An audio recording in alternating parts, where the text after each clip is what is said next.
Hello everyone, good morning and welcome to our streaming festival on the work of the artist Franz Erhard Walther. My name is JANA BAUMANN, I'm Senior Curator Haus der Kunst and responsible for the major exhibition Franz Erhard Walther Shifting Perspectives. I'm pleased to accompany you today as moderator throughout the festival. So in these difficult times that demand physical distance, it's nevertheless important to maintain closeness to one another. We want to try out new forms of cooperation and to act for one another.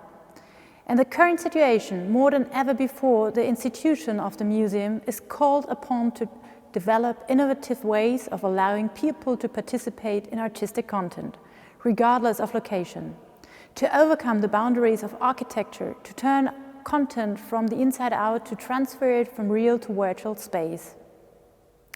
Human beings and their relationship to space, place and time have at the center of Franz Erhard Walther's 6 decades of artistic work since the very beginning.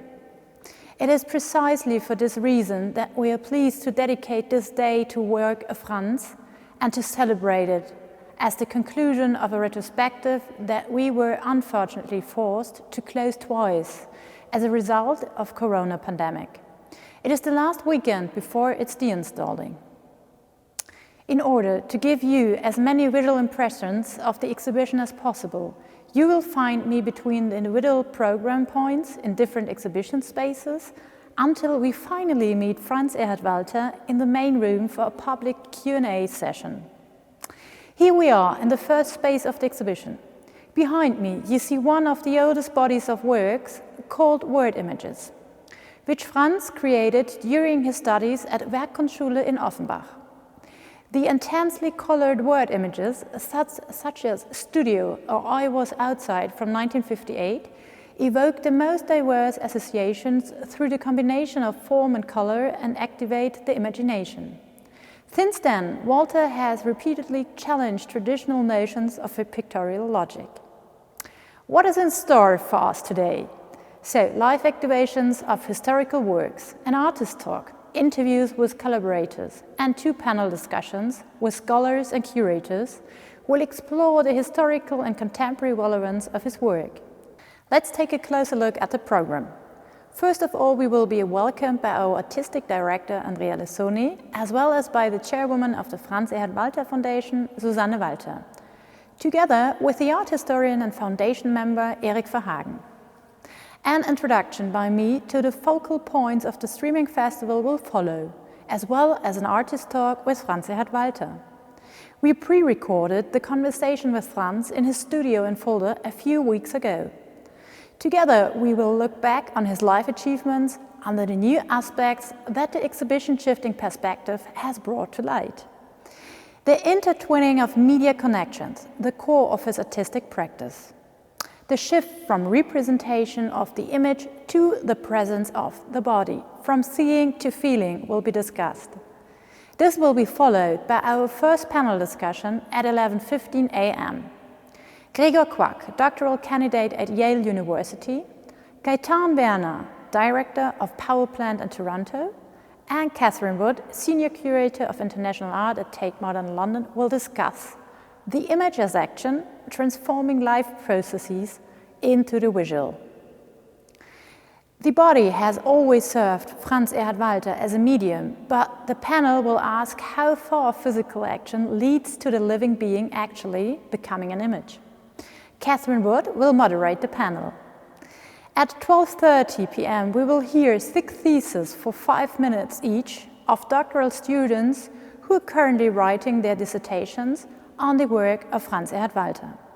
With this, we would like to provide a brief outlook on current research projects. At 1 p.m., we will show 2 fantastic activations for the first time publicly in stream. An activation of yellow sculpture from 1979 by Franz Erhard Walther himself, which will he perform for the first time in 40 years. And an action of the form from New Alphabet together with our artistic director Andrea Lissoni. After the break at 2 p.m, a special talk awaits us from Franz's first wife Johanna Walther, who has been collaborating with him for nearly 60 years and who as a trained textile engineer still sews all the works to this day. And Susanne Walther, the chairwoman of Franz Erhard Walther Foundation, the contribution of his companions shall become visible in their central significance for the history of his work. In the second panel discussion, Jasmine Raymond, rector of the Städelschule in Frankfurt am Main, Gregory Williams, associate professor for contemporary art at Boston University, Christian Rattemeyer, former director of Sculpture Center in New York, and Erik Verhagen, professor for contemporary art and art history at the Université Polytechnique de France in Valenciennes, will discuss the topic of generative practice, medial entanglements as artistic expansion.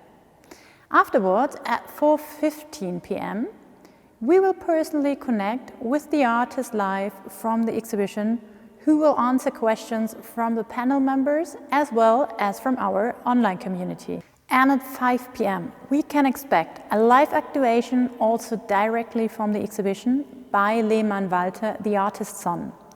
He will activate an historical exhibit, the Couchdale piece from 1969, live and in the presence of his father. I wish you and us a stimulating, exciting day, which will convey much about the work of Franz, but also entertain. In advance, I would like to thank our partner, the Franz Erhard Walther Foundation.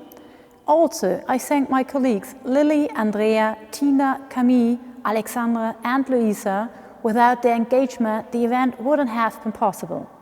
Last but not least, of course, our heartfelt thanks goes to Franz. Now I will hand over to Andrea Lissoni, Susanne Walther and Erik Verhagen.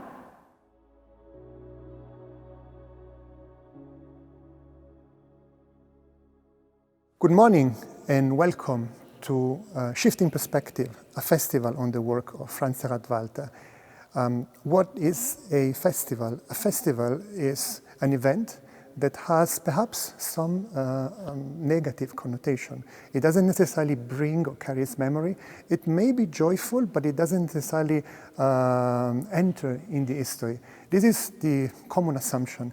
When we started thinking about the shape of this day, we got to the point that actually streaming festival could have been a good definition.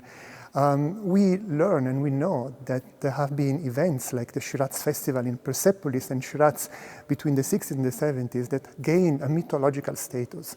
Arts will gather, people will gather, communities will gather from all over the world, and that was a terrific moment in the history of transnational conversation and dialogues. So actually, a festival is a celebration of a community, and what is going to happen now is that a community from all over the world, curators, scholars, PhD, friends of Franz Erhard Walther will gather and celebrate as in a festival. A festival is a localized event. People celebrate from various parts of the world, but happens within an environment. And here we are within the environment of the survey show of Franz Erhard Walther. It happens regularly, but actually it carries cultural memory and shifts and makes the memory shifting and transmits to a different generation. And this is what we expect and what we are sure will be happening from the outstanding dialogues between our guests, from the performance and the activation that will be giving intensity and meanings to the dialogues, from the Q&As, and last but not least from the wonderful presence of Franz Erhard Walther. So at this point, I can only wish to the curators, the scholars, the PhD students that so nicely accepted our proposal to have a productive, generous, challenging dialogue. I wish all the performers, the activators, an intense moment of celebration. And above all, I wish to all the viewers here and now, in the world, in the present moment and towards the future, to gather and celebrate the outstanding and shifting perspective work of Franz Erhard Walther. I now hand over to Susanne Walther, the head of the Franz Erhard Walther Foundation. Thank you and have a good day. Thank you, Andrea, and welcome to a beautiful day of insight into the work of Franz Erhard Walther. My name is Susanne Walther. I have called the Franz Erhard Walther Foundation into life in 2007, of which I am the chairwoman and director. Together with JANA BAUMANN, I have developed the concept of this exhibition. We were assisted by Julia Held. From the beginning on, it was clear that this exhibition would be a very special one and a big challenge in many ways.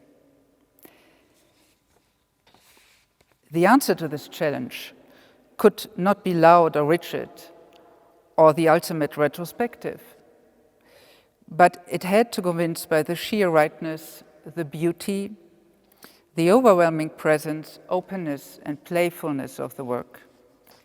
Its ability to invite to enter, to approach, to interact visually and in real activation. The work overcame the memory of inhumanity present in this building with colorful grace and playful generosity and with a statement for humanity. We planned to do a symposium from the beginning on when we thought about the exhibition, and it has become now, under these given circumstances, a finissage streaming festival. This is the third symposium the Franz Erhard Walther Foundation is organizing with a partner, and we are extremely thankful, especially in these times, to the dedication and engagement of Haus der Kunst. Especially go our thanks to Andrea Lissoni, JANA BAUMANN, and the entire team of Haus der Kunst who have made this possible. I am very grateful to Eric Verhagen, with whom we planned this festival, and who was, as always, a wonderful partner in developing the content. My special thanks, of course, go to all the participants, who will give you a very deep and valuable insight of where the reception of the oeuvre and the discussions are right now. In a way, it is a summary of the last decade of the reception of this challenging oeuvre, which has never ceased to be contemporary. Enjoy the day. Hello, my name is Eric Verhagen. I'm a professor in history of contemporary art at the Hauts-de-France Polytechnic University of Valenciennes in France. And I assisted Susanne Walther in organization of this festival on the site of the Franz Erhard Walther Foundation. I am dealing with Franz Erhard Walther's work since 2008 and had the opportunity the last 10 years to devote numerous essays and articles to him. To be associated with the artist on the occasion of public discussions, to collaborate in organization of exhibitions and the publications of books devoted to his work, and finally to carry out research in a university setting. But this festival at the Haus der Kunst is a very special challenge. We're obviously and ultimately happy to have managed to put together this festival, which, as you can imagine, should initially have taken a whole different form. And we can obviously see a sign of the irony to consider today this work, which was not really thought in the perspective of social distancing, through these wonderful tools that are Zoom, streaming, and so on. Without wanting to monopolize the speech and repeat what Susanne, Jana, and Andrea just announced by way of introduction, I would like to emphasize 2 points. On the one hand, on the extreme richness and diversity of the participants of this festival, who testify to the polyfocality authorized by this work in terms of exegesis and interpretative tracks. On the other hand, on the importance of dialogue and intersubjective exchanges specific to the artist's oeuvre, but also of the comments it elicits. The panels on the one hand and the discussions between Johanna and Susanne Walther by Franz Erhard Walther and JANA BAUMANN on the other underline and extend in their own way the quality of exchange inherent in the artist's work. Finally, I would like to thank the researchers, doctors and doctoral students who kindly joined this festival. It seemed essential to us to combine the voices of discussions and panels with those of art historians, who, through their respective contributions, allow this work to be illuminated by lights that are as complementary as they are useful for its understanding. It is also through these voices, these new voices, that the work of Franz Erhard Walther shows its ability to open up to ceaseless rereadings which reflects its inexhaustible character. So please enjoy your day.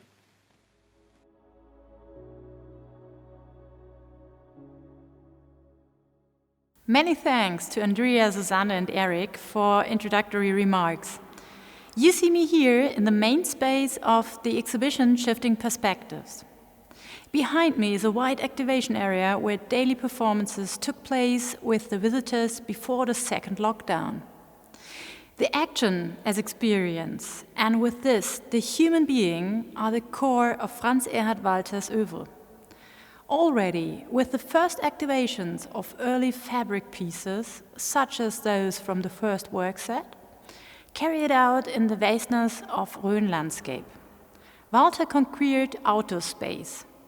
In doing so, he overcame the conventional notion that the viewer stands in a passive relationship to the work, especially in later work groups such as wall formations from the 80s, configurations from the 80s and 90s, and action paths from the 90s to the 2000s. Walther turned towards the interior space. In these categories of work are intertwined by means of form, color, and textile.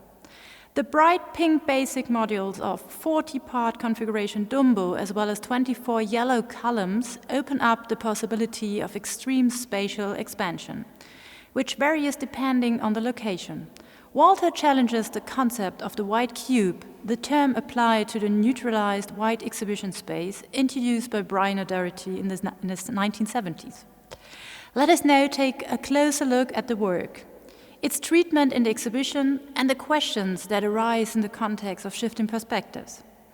Ever since he was awarded the Golden Lion at the 2017 Venice Biennial, the work of Franz Erhard Walther has become increasingly known to a wider public. But artists and curators have, of course, known and appreciated his artistic work for more than decades. Franz has participated in several times in a documented international exhibition in Kassel, and has had many exhibitions on individual groups of works. In the Munich exhibition, with its 12 rooms and more than 2,000 square meters, however, it is now possible for the first time to encounter the various groups of works over decades under one roof, on this enormous scale, especially in the German-speaking world. This juxtaposition of the groups of works has opened up completely new perspectives on his oeuvre as a whole, and also provides an outlook on his relevance for a younger generation of artists. So elements such as the body, space, place, time and language are Walther's artistic means. But he also uses brightly colored fabrics as material and innovation drivers for his activation objects. The human being becomes a body of experience in the work actions, which are based on sensitive communication and are designed as transformative events. The body serves him as a medium, and its action leads to a living being becoming an image, so to speak. With this image, Walther appeals to the viewer's imagination. From the very beginning, he has always dedicated himself to the opposites of static, transitory, material and immaterial, subject and object. He thus became a key figure in the conceptual reunification of the image driven forward by the European post-war avant-garde. At the same time, he established a substantially expanded understanding of image that is still valid to this day. In the early years of his oeuvre, he was preoccupied with the body as a material which had the quality of a re-engaged reflection on media vis-à-vis a modernism fixated on panel painting. What seems astonishing from a contemporary perspective is the fact of a history of a decades-long reception which did not strive to become aware of interconnected medial links, the core of Walther's practice. There was often talk of the particular forms of individual groups of works and a focus of his work on the medium of sculpture. Thus, in the overall view of Walther's oeuvre, it is important to highlight his achievements as a pioneer of transformative and intermediate artistic production. By developing elements that can be worn or entered, Walther transforms the body into a module and means of representation. In this way, the viewer's understanding of traditional pictorial logic is challenged. With their bright colors ranging from red, yellow, and black, via green to ochre, as well as the natural colored muslin as the base material for the painting, the wall formations may recall monochrome paintings, thus exemplifying Walther's repeated focus on the wall. Yet their monumental size and spatial volume also convey sculptural aspects. The activation opens up a wide range of possibilities, which is why the appearance of formations remains mutable, but which in its simultaneity is never tangible. Within each wall formation, Walther created complex internal formations, recalling architectural fragments with, for example, column forms. Wearable coats, sleeves or waistcoats serve as a shroud for the protagonist and interconnect body, space and architecture. Franz Erhard Walther once commented on this: "The picture was to be given a different meaning. The concept of object art and sculpture became liquefied." Over the past months, visitors to the exhibition Franz Erhard Walther Shifting Perspectives were invited to try out innovative forms of togetherness. The core of the exhibition, which presented 6 decades of his artistic oeuvre, was the activation area where the work activations of iconic first work set, developed between 1963 and 1969, with 58 pieces made from cotton took place. During the activations of the pieces, various interpersonal situations occurred. Walther lets the viewer become a protagonist, whose action become images. To what extent does Walther's lifelong reconciliation, object and body juxtapose art with life and thus succeed in creating spheres of circulation?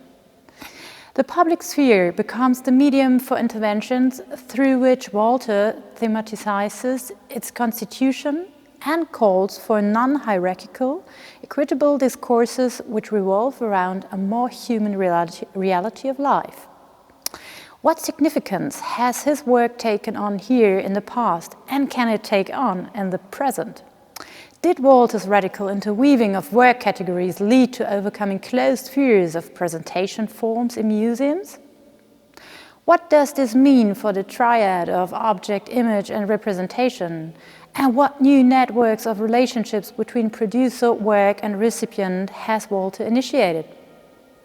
His significance for an entire generation of contemporary performative artists who declare the body to be their material and create situation-related, action-oriented and ephemeral works of a pictorial character will be explored. Shifting Perspectives Streaming Festival is intended to open up diverse perspectives on Walther's artistic practice, which lend clarity to his media reflection of historical significance and make a future-oriented reading of his work possible.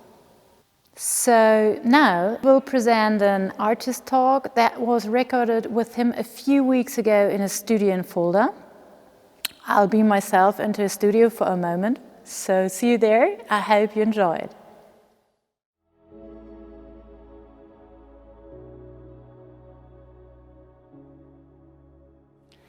Franz, wir haben uns hier getroffen bei dir in deinem Atelier in Fulda anlässlich eines Künstlergesprächs im Rahmen deiner Ausstellung Shifting Perspectives im Haus der Kunst in München. Es ist eine Ausstellung, die umfasst Werke von 6 Jahrzehnten deines Schaffens. Meine Frage an dich: Was unterscheidet diese Ausstellung zu vorherigen Einzelausstellungen von dir deiner Meinung nach? Und hat die Ausstellung auch deine Perspektive auf dein Werk verändert? Also zum einen es ist die, wenn ich das richtig erinnere, die größte, umfassendste Ausstellung im deutschsprachigen Raum überhaupt. Es gab eine große Ausstellung im Musée der Moderne in Genf, aber was wir haben, das ist eine Besonderheit, du sagtest es schon, um fast 60 Jahre. Die frühesten Arbeiten, Umrisszeichnungen, die hatten wir zum Beispiel in Genf nicht dabei. Also man kann, wenn man sich dafür interessiert, die Entwicklung der gesamten Arbeit über Jahrzehnte in einer Weise verfolgen, wie das vorher nicht möglich war. Wenn man die Ausstellung auch als Chance begreifen möchte, deinem Werk in seiner Vielgestaltigkeit zu begegnen, stellt sich mir auch die Frage, was haben die Werkgruppen gemein? Lass uns doch vielleicht einfach mal zurückgehen zu einer deiner allerersten Arbeiten, die letztlich auch das Kampagnenmotiv der Ausstellung geworden ist, nämlich das Werk Versuch, eine Skulptur zu sein, Speyer. Du musst so im Alter von 18, 19 Jahren gewesen sein, als du dieses Werk geschaffen hast. Es ist eine Schwarz-Weiß-Fotografie, wo du mit verwuschelten Haaren, farbbekleckster Hose, barfuß im Schneidersitz in einer Studiosituation sitzt, vor einer Schüssel und speist also ein Mehl-Wasser-Gemisch. Und du unterläufst ja letztlich damit auch die Vorstellung mit einem lebenden Bild einer in Stein gemeißelten Skulptur. Und meine Frage an dich wäre zu diesem Zeitpunkt, hast du das als eine Aktion, als eine Performance begriffen und was wolltest du damit ausdrücken? Und hast du zu dem Zeitpunkt für dich auch schon den Körper als Material verstanden? Also die Forschung einer Performance habe ich nicht gehabt. Der Anlass war im Grunde ganz einfach. Ich war intensiv mit Malerei befasst. Und mit Malerei kann man einmal ein bestimmtes Tempo erreichen, was mit Skulptur damals nicht möglich war. Das Moment des Prozessualen im Malen war im Skulpturalen nicht möglich. Man konnte sukzessive Änderungen vornehmen, Dinge zurückdrehen, vorwärts drehen. Das ging damals in der Skulptur nicht. Ich habe da einfach Überlegungen gehabt, wie könnte man das skulptural, ohne mit tradierten Medien zu arbeiten, also die so ganz langsam, etwa Plastik, das Antragen mit Ton oder Skulpten von Holz oder Stein etwas wegnehmen. Wie könnte man dem Tempo verleihen? Wie könnte man dem was Prozessuales verleihen? Da war spontan plötzlich die Idee da mit dem eigenen Körper. Und das war auch mit einer Handlung verbunden, wenn die Aufnahmen richtig gesetzt würden, dann wäre es so, dass die Betrachter, so dachte ich, in Betrachtung dieser Skulpturen eigene Skulpturvorstellungen entwickeln, mit dieser Geste. Es sind insgesamt, wenn ich das richtig erinnere, 24 verschiedene Posen entstanden. Und dies schon besonders, die wir jetzt ausgewählt oder du ausgewählt hast für die Ausstellung. Die hat übrigens auch einen biografischen Charakter. Wir hatten ja zu Hause Bäckerei, Konditorei und man wollte mich in diesen Betrieb einbauen, was nicht möglich war. Und ich speise sozusagen mit diesem Gemisch die ganze Familiengeschichte aus. Also auch bei den anderen Aufnahmen ist immer ein biografisches Moment dabei. Es ist also nicht nur formal, aber das Entscheidende ist, dass es prozessual ist, temporär und ich konnte mit dieser Geste sozusagen Tempo verleihen. Das sind zwei sehr schöne und wichtige Schlüsselbegriffe, die uns in der Auseinandersetzung mit deinem Werk immer wieder begegnet sind. Das Prozessuale und auch das Thema Tempo und Zeit hast du gerade genannt, was ich sehr spannend finde. Du hast dich aber nichtsdestotrotz bei dieser Arbeit entschieden, sie fotografisch festzuhalten. Und da meine Frage an dich, war der Körper nicht dennoch für dich auch eine Chance, ein Bildverständnis zu überwinden und ein neues vielleicht zu begründen? Also bei den Aufnahmen habe ich sehr wohl eine Bildvorstellung gehabt.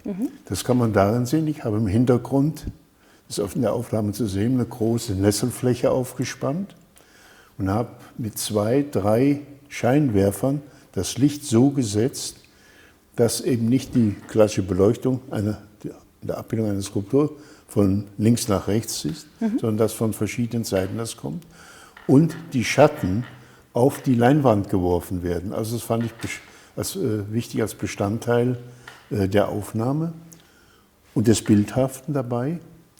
Und immer, ich wollte damit, das erinnere ich noch, dem Foto etwas Eigenartiges geben. Also nicht eine klassische Abbildung, sondern das Foto selbst sollte Eigenwert bekommen durch diese Lichtsetzung und die besondere Lichtsetzung.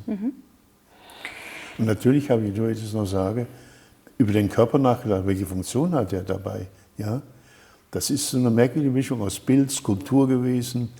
Das Moment des Zeitlichen war mir klar.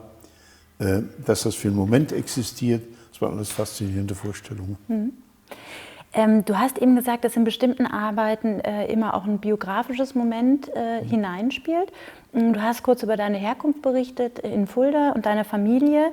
Vielleicht kannst du uns auch mal kurz beschreiben, wie die damalige Umgebung Fulda, auch mit seiner Nähe zu Documenta, auch der Besatzungsmacht USA, die präsent war, oder dann deine Zeit in Offenbach, aber auch an Frankfurt an der Städelschule, inwiefern dich das künstlerisch geprägt hat, vielleicht unter dem Aspekt der Entdeckung des Prozessualen und der Handlung als zwei Leitlinien, die sich durch dein gesamtes Werk ziehen?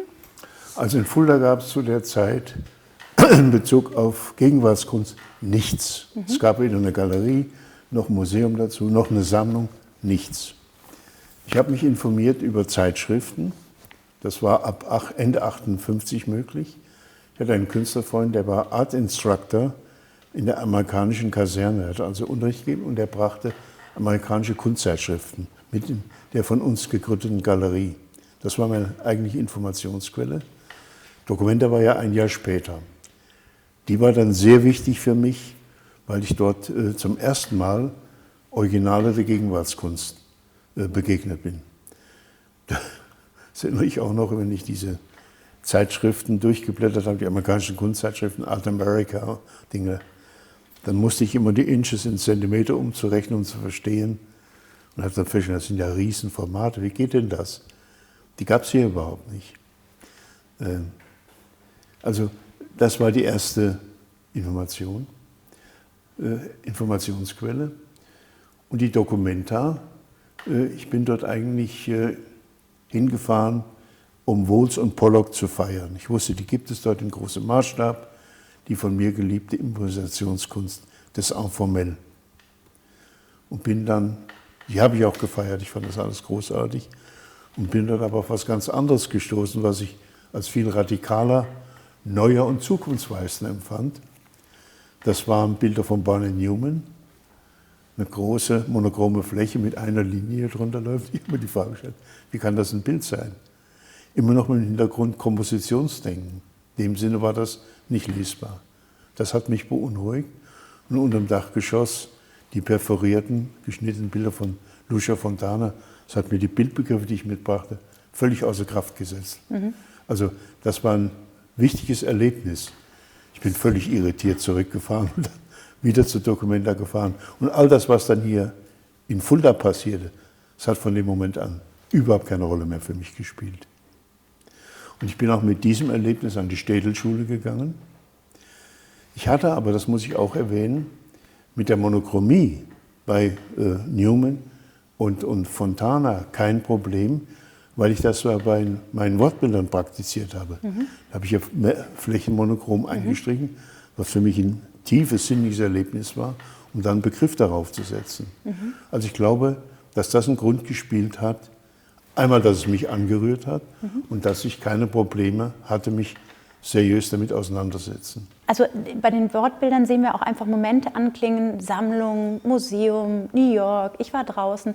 Es sind so viele Momente, wo man irgendwie deinen Kosmos greifen kann, in dem du dich intellektuell bewegt hast, dass du dir sehr bewusst gewesen bist, auch über ein System, was hinter der Kunst steht, ein Kunstbetrieb. Würdest du sagen, das war auch schon eine Form von, war das systemkritisch auch gedacht? Also zunächst mal habe ich mir die Frage gestellt, erstmal wollte ich eine Beteiligung. Das fing ja mit den Umrisszeichnungen an, mit der Vorstellung, das war noch vor dem Studium, dass ich zunächst mal stellvertretend für jeden anderen Betrachter die Binnenräume imaginär definiere, also handeln. Das war mein Grundgedanke bei diesen Wortbildern, dass die Betrachter die Farbigkeit, die Schrift, natürlich den Begriff weiterentwickeln zum Bild, also handeln. Das war der Grundgedanke bei dem Ganzen. Ich hatte aber auch ein Bewusstsein, dass ich präzise Farben in dem Zusammenhang wählen muss, auch die Proportionengröße der Papierbögen oder Kartonbögen, auf die ich das draufsetze, und die Schrifttype. Also ich habe die Schrifttype nicht typografisch verstanden, sondern durchaus inhaltlich, inklusive der Farben. Dann hast du dich entschieden, du bist dann an die Städelschule gewechselt und hast dort auch Materialprozesse vollzogen und dich mit Materialien beschäftigt im Thema Prozess. Vielleicht magst du uns dazu noch mal was sagen. Naja, das hatte mit meiner Auseinandersetzung aus dem Jahr zuvor mit dem Informell zu tun, dass ich fasziniert war von dem Prozessualen im Malen, also der Malprozess. Und dennoch habe ich gesehen, dass der Rhythmus, der da drin war, die Geste, dass das letztlich auch Strukturen und wenn man so will, auch Gestand bildet. Und da wollte ich es noch weiter radikalisieren. Und so bin ich auf die Idee gekommen, einmal irgendwann die Farbe wegzulassen und eben nur noch das Material zu zeigen, wiederum mit der Vorstellung, die Betrachter sollen dem Ganzen in Ansicht des Materials und seiner minimalen Strukturen dem Ganzen Gestalt oder Figur, wie auch immer, geben und damit handeln. Also auch das habe ich mit dem Handlungsbegriff verbunden. Und das war ein Ding, eine Unternehmung, die in der Schule überhaupt keine Unterstützung fand. Ich bin dann auch, wie du weißt, aus der Akademie zwangsexmatrikuliert worden, wegen dieser vermeintlich schrägen Arbeiten. Und nach Düsseldorf gewechselt, an die Akademie. Bin ich nach Düsseldorf zu Karl Otto Götz gegangen. In die Klasse. Wenn du jetzt sprichst von der Handlung, wann rückt für dich der Mensch dabei in den Mittelpunkt? Wann war dieser Zeitpunkt und wie hat sich das vollzogen? Also es gibt Vorformen, aber dann, wo mir das wirklich bewusst wurde, das waren meine Klebungen, meine Materialprozessarbeiten, diese Papierklebungen, die ich dann nicht nur in einem Stück ausführen wollte, sondern in Reihen. Weil wenn ich sage Materialprozess, muss das nicht auf ein Unikat rauslaufen. Da ist auch der Hintergrund, die simple Vorstellung, dass ich einen Malprozess in einen Materialprozess überführe. Und diese Arbeiten, die lagen einfach auf dem Boden oder auf Tischen gestapelt. Nun, wenn sie auf der Wand waren, haben sie für mich Bild repräsentiert. Aber was bedeuten sie, wenn sie auf dem Boden oder auf dem Tisch liegen, in Stapelform? Da kam auch der erste Gedanke auf Lager als Form.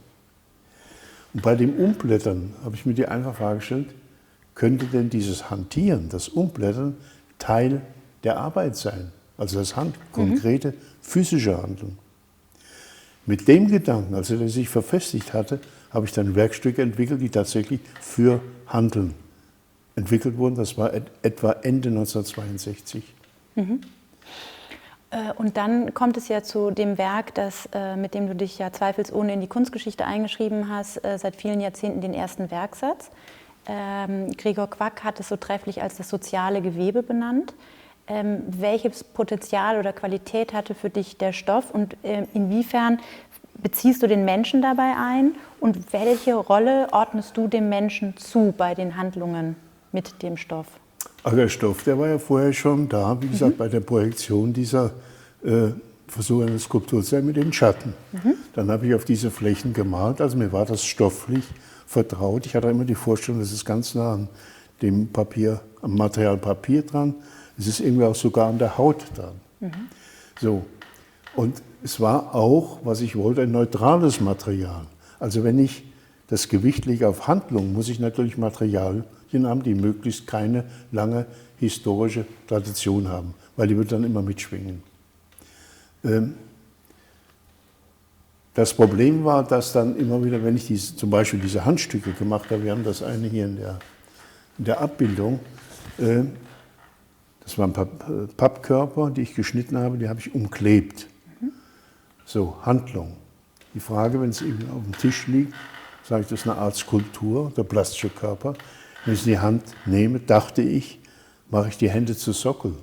Also der Körper wird wichtig, erstmal die Hand, dann habe ich ja diese Körperstücke gemacht. Das wird Körper Teil der Arbeit. Aber dieses Kleben hat mich gestört, weil immer wieder diese Konnotation Collage dabei war. Ich wusste nicht, wie ich es anders machen soll. Dann die von mir öfter zitierte Zufallsgeschichte aus der Schneiderei von Johannas Eltern, wo ich ein sogenanntes Glanzkissen sehe, was benutzt wurde, um Anzüge, also Ärmel und Schultern auszubügeln. Die waren in der Form ähnlich wie meine geklebten Stücke, die waren genäht. Mit einem Schlag habe ich gesagt, Mensch, nähen, das ist es. Das ist eine Technik, einmal die historisch unverbraucht ist, die letztlich keine Geschichte hat in der Kunst Und ich habe sehr bald realisiert, dass ich damit Arbeiten in der Dimension entwickeln kann, die über Kleben nicht zu erreichen sind. Und da war immer der menschliche Körper dabei in der Handlung. Ab dann. Und nochmal zurück zu den wirklich einzelnen Stücken vom ersten Werksatz. Wie würdest du beschreiben, welche Rolle nimmt der Mensch ein in diesen Handlungen? Würdest du sagen, es ist auch ein Moment weg vom Sehen hin zum Spüren? Ja. Eine Verbindung, er rückt ins Zentrum. Nein, da taucht die radikale, für mich damals radikale Frage auf, kann die Handlung Werkcharakter haben? Welche Rolle hat das Werkstück? Wenn es also in Lagerform ist, ist es eine Art, so habe ich das auch beschrieben, eine Art Instrument, in dem Moment, wo ich mit agiere, nimmt es einen ganz anderen Status an. Also der Mensch rückt ins Zentrum, aber welche Rolle spielt er da? Wenn ich ihn ins Zentrum nehme, muss ich gleichzeitig auch darüber nachdenken, was sind denn die Materialien, ich habe so gedacht, mit denen er agiert. Ohne Materialien kann ich nicht Künstler sein. So wurde mit dem einfachen Gedanken der eigene Körper, reale Zeit, der reale Raum, in dem das Ganze spielt, zu einem Material, mit dem ich agiere. Und der menschliche Körper in Verbindung mit diesen Handlungen wird Werkbestandteil. Und dann der weitere Gedanke, kann die Handlung selbst Werkcharakter haben. Das war damals so ungewöhnlich, war es, ich muss sagen, sehr einsam und diesen Gedanken konnte ich mit kaum jemandem teilen. Das muss ich alles mit mir selbst ausmachen. Aber nochmal zurück zu demjenigen, der in dem Werk handelt, der Akteur, der Betrachter, den du zum Akteur erklärst. Da ist ja auch was mit Empfindsamkeit, was mit einem passiert. Das heißt, ich lasse mich ja auf ein Gegenüber ein. Wenn wir beide einander in einer Schlaufe stehen über eine gewisse Distanz, spüre ich ja jede Balance, jeden Moment. Ich spüre deinen Körper auf Distanz. Du versetzt ja auch diejenigen in eine gewisse Situation des Empfinden und Fühlens. Würdest du auch sagen, dass der Akteur einer Transformation unterliegt bei diesem Akt? Also da eine Form von Empfindsamkeit? Unbedingt. Das war ein großer Schritt für mich, überhaupt eine zweite oder dritte und mehrere Personen in der Handlung zu denken. Wie ist das überhaupt möglich? Eine Werkvorstellung auf mehrere Personen verteilt. Das tauchte zum ersten Mal, und da habe ich es auch, denke ich, klar artikuliert, ist die Elfmeterbahn von 1965. 2 Personen entwickeln. Das war für mich damals ein Riesenschritt. So, da war über vieles nachzudenken, auch darüber, was ist denn überhaupt ein Werk? Dass ein Werk allein in der Imagination der Vorstellung entsteht und dazu noch von 2 Personen, die ja Individuen sind, die je andere Vorstellungen entwickeln. Wie geht das überhaupt in der Definition von Zeitraum und so weiter? Das war zunächst mal einfach ein Riesenbündel von Problemen, auf die ich keine Antwort hatte, zu Beginn. Du hast diese Aktivierung durchgeführt im Nachkriegsdeutschland in einem bestimmten gesellschaftlichen Kontext. Würdest du sagen, die Aktivierungen funktionieren heute anders im Toronto oder München der 2020er Jahre? Also ich meine, du hast sie an vielen Orten vollzogen und es können unterschiedliche Situationen auch entstehen, Bilder entstehen, die im jeweiligen gesellschaftlichen Kontext ja vielleicht auch anders gelesen werden können. Also finde ich, der größte Unterschied ist, dass damals den Arbeiten enorme Skepsis entgegengebracht wurde und Widerstände. Also eine Handlung, wie ich mir sie vorgestellt habe, war mit einigen Freunden leidlich möglich, aber eigentlich nicht wirklich. Das hat sich total geändert.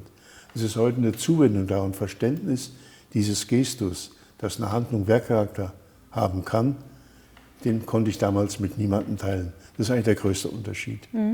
Und was auch ein bedeutender Unterschied ist, damals haben außerhalb meiner Definition völlig die Begriffe gefehlt, um das als Kunstdimension zu beschreiben.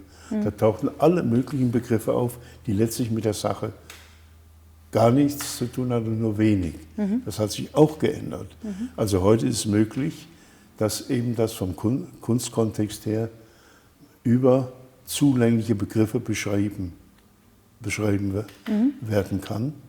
Und es ist heute eine Akzeptanz, mal zu sagen, das ist Teil der Kunst oder der Kunstgeschichte.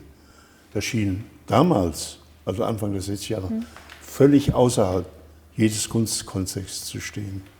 Und das sind die Unterschiede, denke ich. Der Mensch als Erfahrungskörper ist, glaube ich, auch etwas, was man vielleicht greifen oder festhalten kann. Und würdest du sagen, deine Akteure, machst du auch soziale oder politische Einschreibungen mit den Werken? Also können die sich im Raum, je nachdem, wo es stattfindet, wer mit wem agiert, können sich auch solche Diskurse abbilden? Gibt es Zirkulationssphären zwischen Kunst und Leben, die du herbeiführst? Das war immer im Raum und war Teil der Definition der Akteure, Akteurinnen. Ich habe das nie vorgeschrieben, aber ich habe auch nicht gesagt, das ist außerhalb. Ich habe aber immer darauf bestanden, dass es in Verbindung mit der Kunst und ihrer Geschichte sein muss, weil ich dachte, nur dort erfährt es wirklich Stärke. Wenn man das da rausnimmt, wird es allzu beliebig. Also da habe ich, das war auch ein großes Problem. Warum musst du darauf beharren? Man hat gesagt, ja, das ist doch eher eine soziale Dimension. Sage ich, ja, das ist okay. Oder eine psychische Geschichte. Sage ich, das ist richtig. Oder Kontemplation, das sind alles wunderbare Begriffe. Aber ihr sollt euch auch für das Ziel, was ich eigentlich damit will, interessieren. Das ist Teil, ja, aber nicht meine Denkgrundlage für diese Werkstücke. Würdest du denn sagen, beispielsweise, es war ja auch eine sehr bewusste Entscheidung in den 60er Jahren, den ersten Werksatz zu aktivieren im Außenraum, unabhängig von der Institution oder vom Museum, wo man das hätte auch zu dem Zeitpunkt ja machen können. Also was ja sehr frei in der Konzipierung der Örtlichkeit, wo es stattfinden soll. Nichtsdestotrotz gibt es sehr viele Momente in den Arbeiten, die auch eine soziale Qualität haben, wenn alle auf einem Quadrat sich auf den Boden setzen. Ich glaube, sich Anfang der 60er hätte sich noch lange nicht jeder zu jedem auf den Boden gesetzt und so weiter. Ja. Also beschreibt es ja irgendwie denn dann doch auch einen Status der Öffentlichkeit und der Gesellschaft, in dem sie sich gerade befindet. Die Öffentlichkeit als Medium, hast du das bewusst immer mit einkalkuliert in deiner Arbeit? Nicht bewusst, aber mir war bewusst, dass das eine Dimension ist, die Teil der Arbeit ist. Und dieses Hinausgehen in die Außenräume, das habe ich hier nicht gemacht als Manifestation, wie es etwa die Landart gemacht hat als Thema, sondern ich habe es zunächst machen müssen, weil Arbeiten Dimensionen angenommen haben, die in Innenräumen nicht mehr funktionieren. Und erst in dem Zusammenhang habe ich den Außenraum als Definition entdeckt. Wenn ich ein Werkstück, sagen wir was, in Innen- und Außenräumen aktiviert werden kann, ist in Innenräumen immer ein Dialog mit dem gegebenen architektonischen Raum. Der Umraum ist schon definiert. In Außenräumen, also die Außenräume, die ich bevorzugt habe, deswegen waren eigentlich Parks ausgeschlossen, weil da eine Pseudo-Gestaltung vorhanden ist, wird in den Aktivierungen Raum überhaupt geschaffen oder definiert. Das war eine Dimension, die in Innenräumen nicht möglich war. Das war ein gigantisches Erlebnis für mich damals. Und natürlich ist dann immer eine soziale Dimension mit drin gewesen. Ich wollte immer, das gibt es auch in dem Tagebuch als Notat, aus der Geschichte austreten. Das klingt, das ist ein sehr dickes Wort. Ich war, als ich das geschrieben habe, 23 Jahre alt. Aus der Kunstgeschichte war gemeint. Ich habe nicht gemeint, also die Geschichte taugt nichts mehr, sondern das, was ich damit sagen wollte, war, dass das, was ich in der Kunstgeschichte zu der Zeit vorgefunden habe, dass das zu beengend ist und meine Arbeit nicht wirklich aufnehmen kann. Da wollte ich austreten. Und vor dem Hintergrund zeitlos sein. Das heißt, ich wollte nicht nur in meiner eigenen Zeit eine Artikulation finden, die diese Zeit auch definiert, das war schon eine Vorstellung, aber dass sie sozusagen die eigene Zeit überspringt, zeitlos ist, war der Traum, dass das auch in der Zukunft in ganz anderen Zusammenhängen auch eine Rolle spielt, nach wie vor. Das war nur möglich, wenn ich Arbeiten schaffe, die nicht nur zeitspezifisch sind. Das war eine wichtige Sache. Du hast noch eine zweite Frage dabei. Ja, wir kommen noch mal zurück zu der aktuellen Situation, die uns hier alle so wahnsinnig betrifft zurzeit und auch einschränkt oder herausfordert oder auch zu Neuem fordert. Und wir haben gemeinsam im Gespräch die Arbeit Anwesenheit als eine Neuproduktion mit dir entwickelt, die auf Sprache basiert und eben während des ersten Lockdown im vergangenen März entstanden ist. Und es sind 4 aufeinanderfolgende Sätze, die eben wir auf die Westfassade vom Haus der Kunst projiziert haben und auch wieder projizieren jetzt. Und diese Sätze, ich wiederhole die noch mal ganz kurz: Körper sind die Grenze, dem Raum entgegen, der Zufall der Geschichte, Körper in der Gegenwart. Und du wirkst ja hiermit auch in den Außenraum hinein, in München, durch die Medien. Und welche Nachricht oder Fragen möchtest du den Menschen damit übermitteln, mit der Arbeit? Also zunächst mal, die kommen aus meinen Erfahrungen, aus den Werkhandlungen. Ich vermute, ich habe nie nachgeguckt, aber ich vermute, dass es diese Sätze oder ähnliche Sätze in Werkzeichnungen der 60er Jahre gibt. Das waren elementare Erfahrungen in den Handlungen. So, die sind gebunden jetzt in eher kleinformatigen Zeichnungen. So wie es jetzt, also mit dieser Entwicklung, dass sie im Ausland projiziert werden, da ist eine für mich erstaunliche Wirkung entstanden. Ich habe so viele Anrufe bekommen, ich habe Briefe bekommen, die von dieser Geschichte fasziniert waren. Das habe ich überhaupt nicht erwartet. Also enorm. Es ist einmal eine Fremdheit da in den Sätzen, es ist gleichzeitig auch scheinbar was Vertrautes da. Es kann wie eine Metapher wirken und es wirkt auch heute vor der heutigen Situation wie eine Beschreibung. Also sehr ambivalent das Ganze. Ich kann mir die Wirkung nicht anders erklären. Das kann ja nicht das Grafische sein. Kommunikation für dich ist schon auch ein zentrales Moment, auch mit deinem Gegenüber, deinem Betrachter des Werks oder des Also das Akteurs. ist ja nicht eine Puppe, die mir gegenübersteht. Das denke ich immer mit. Deswegen auch, ich schreibe auch nicht vor, was ist zu denken, zu empfinden. Außer es sind bestimmte Handlungsabläufe, die in der Arbeit gegeben sind, die sind zu beachten, weiter nichts. Sonst kann das offen für alles möglich sein. Es gibt natürlich interessante Formulierungen oder Erfahrungen, Projektionen, Konzeptionen, Formulierungen und weniger interessante. Ich habe über die Jahre von einer ganzen Reihe von Leuten, die agiert sind, Dinge gelernt, auf die ich gar nicht gekommen wäre. Und die habe ich als Erfahrung in meine Werkzeichnung eingebaut. Also es ist sehr komplex. Es ist grundsätzlich meine Erfahrung, aber auch die Erfahrung, die Formulierung von anderen Akteuren, Akteurinnen. Also Sprache als ein sehr interessantes Instrument, auch was beidseitig funktioniert. Ja, ich habe es im Grunde zu einem bildkünstlerischen Material gemacht. Anders als es die Konzeptkünstler gemacht haben. Das muss ich noch mal betonen. Es war ja vorher. Das ist ganz anders. Also das ist, die Konzeptkunst arbeitet anders. Es gibt schon gewisse, ich kann nur sagen, Verwandtschaft in einigen Teilen. Aber, hast du da Aspekte, die dir wichtig sind, die du... Für mich war immer wichtig, dass das Ganze bildhaft formuliert wird. Bildhaft, aber so, und das ist eine Balancegeschichte. Einerseits bildhaft, ich kann es als autonome Zeichnung sehen. Andererseits hat es also auch einen Instrumentcharakter, einen Partiturcharakter. Also ich kann es weiterdenken. Und diese Dimension des Sinnlichen, das hat mir immer in der Konzeptkunst gefehlt. Das ist auch ein Wahn, wie ich das nenne, in den späten 60er Jahren der Konzeptkunst. Dieses Objektivieren, objektiv sein. Und sowas habe ich nie geglaubt. Jetzt sind wir ja bei zwei ganz zentralen Schlüsselmomenten in deinem Werk angekommen, nämlich das Gegenständliche, das Objekt und auch das Subjekt, der Mensch. Und du schaffst ja auch am Beginn deiner Karriere eine Vielzahl von, ja, sagen wir mal, plastischen und zugleich auch bildhaften Kippfiguren. Ich denke da nur an Arbeiten, die in der Münchner Ausstellung sind, wie beispielsweise die 4 Ecken, die ein Bild skizzieren, ja. Man sieht aber keins und erwecken unmittelbar im Betrachter die Frage, was ist ein Bild? Also eine hochkomplexe Frage, die sich mit einem ganz einfachen Moment verkoppelt. Oder auch 2 Werke im ersten Raum, Gelb und Blau. Das sind 2 Einweggläser gefüllt mit Farbpigmenten, Gelb und Blau, mit denen man sich sein Bild behaupte ich, selber vorstellen kann, Assoziationen wecken. Letztlich mein Abschied von der Malerei. So, und das nur noch das Pigment und dann auch biografisch. Das Blau war eine Hommage an Yves Klein und Gelb war meine Farbe. Das, was ich als Künstler wollte, das war mir sehr früh klar.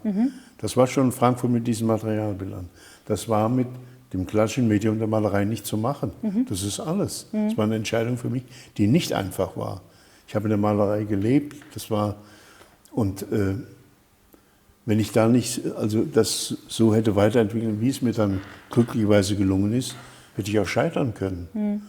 Also ich hatte für mich entschieden, Malerei geht mir, aber ich war nie im Krieg mit der Malerei, außer wenn sie historisierend war. Und ich hatte Vorlieben. Also wenn Malerei, oder auch Bilder, ist ja was anderes als Malerei, wenn das eine Offenheit hatte, Auch da war es mir wichtig, dass Malerei sozusagen eher formerzählerisch ist. Also Malerei, die Geschichten erzählt, die hat mich weniger interessiert. Von daher habe ich zum Beispiel zum Surrealismus, sofern er sich auf Abbildhaftes, auch wenn es also psychische Geschichten sind, habe ich mich sehr interessiert. Also das ist, ja. Wie hast du dich damit empfunden, damals in Düsseldorf an der Kunstakademie im Rahmen oder im Kontext deiner Kommilitonen, da ging es ja auch sehr stark noch um Malerei als ein Medium. Vielleicht kannst du da noch so ein bisschen deine Empfindungen schildern aus der Zeit. Naja, es war eigentlich generell eine Ablehnung da, nicht mal Toleranz. Das war nicht einfach. Ich habe auch zu Beginn nicht wirklich gewusst, wie ich das Ganze verteidigen kann. Ich hatte für mich eine Überzeugung, aber ich musste eine Sprache, diese Überzeugung zu formulieren, anderen gegenüber, primär als Verteidigung, die musste ich erstmal entwickeln. Das war nicht einfach. Und diese generelle Ablehnung, die teilweise im Rheinland so mit Spott versehen war, das war schwierig für mich. Also du warst in der Klasse mit Kommilitonen wie Gerhard Richter oder Sigmar Polke, aber auch bei einem Maler Karl Otto Götz. Wie ist der denn damit umgegangen? Absolut tolerant. Ein unvergessener Satz ist, Herr Walther, ich verstehe nicht, was Sie da machen, aber Sie sind ein ernsthafter Mann, machen Sie einfach.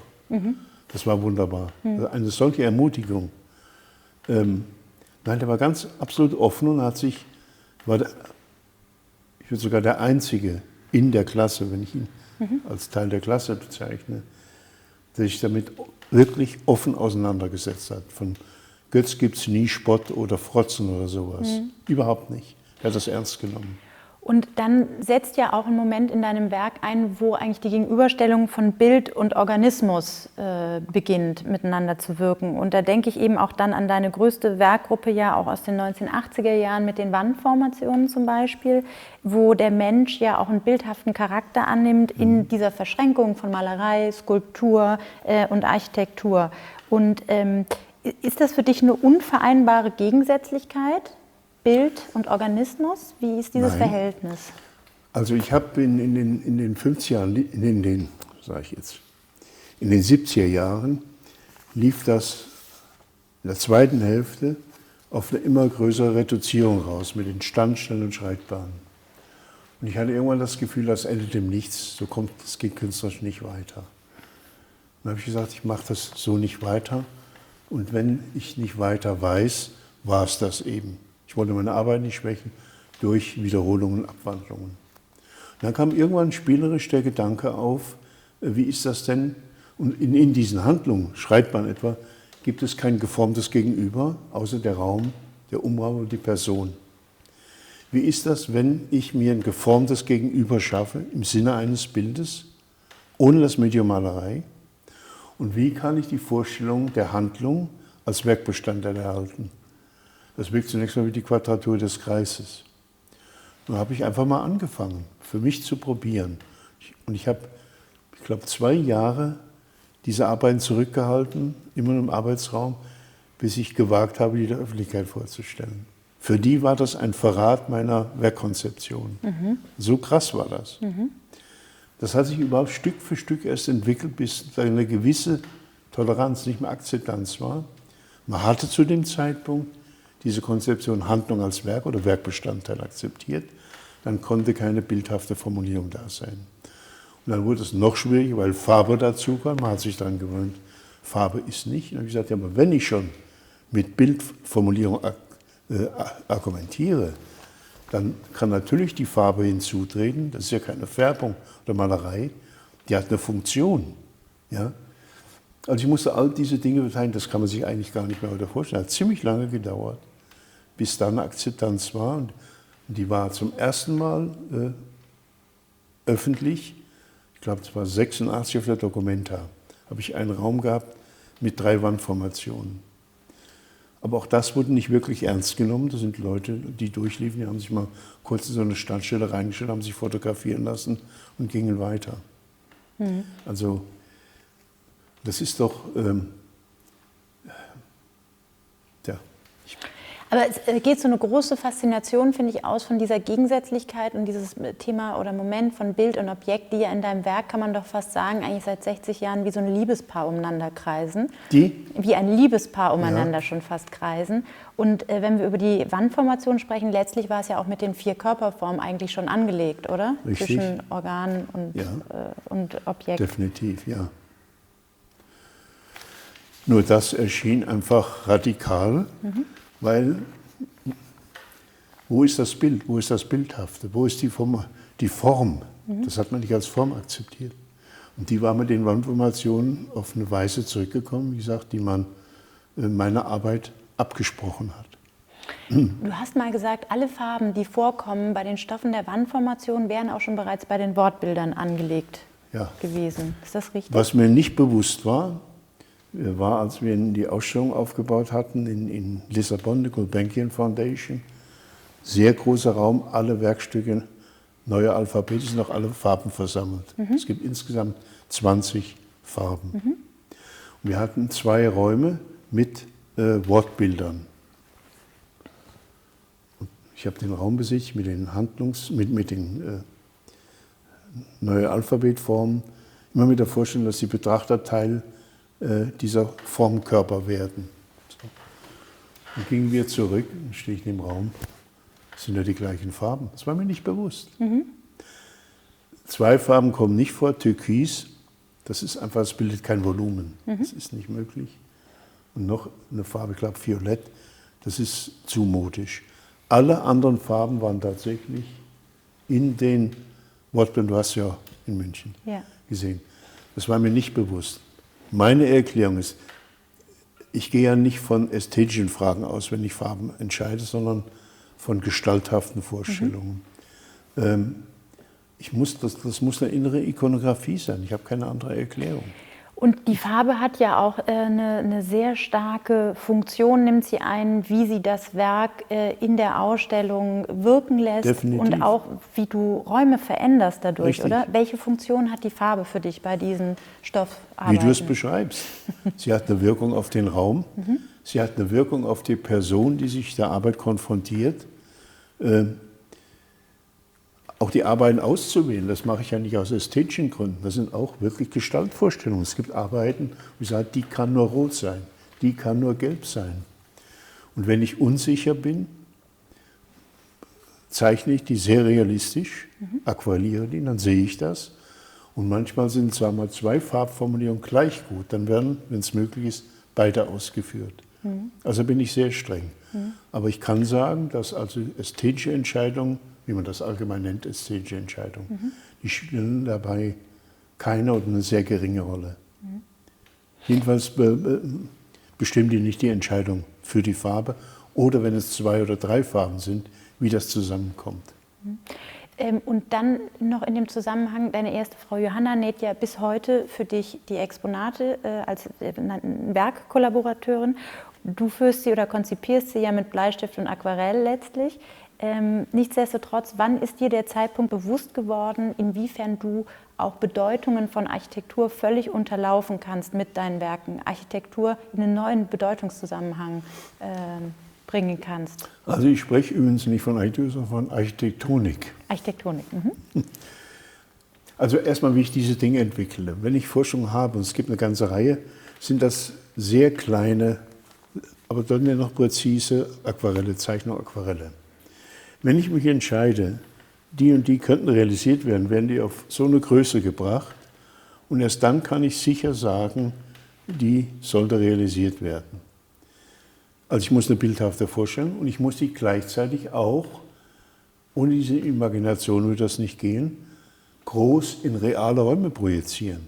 Also ich kann nicht von so einer kleinen Zeichnung, DIN A4 groß etwa, entscheiden, ob die im Realraum existieren, wenn sie sich einmal auf den Körper beziehen oder auf den Raum, worauf sich der Körper wieder bezieht. Das geht nicht. Also ich muss dies in der Lage sein.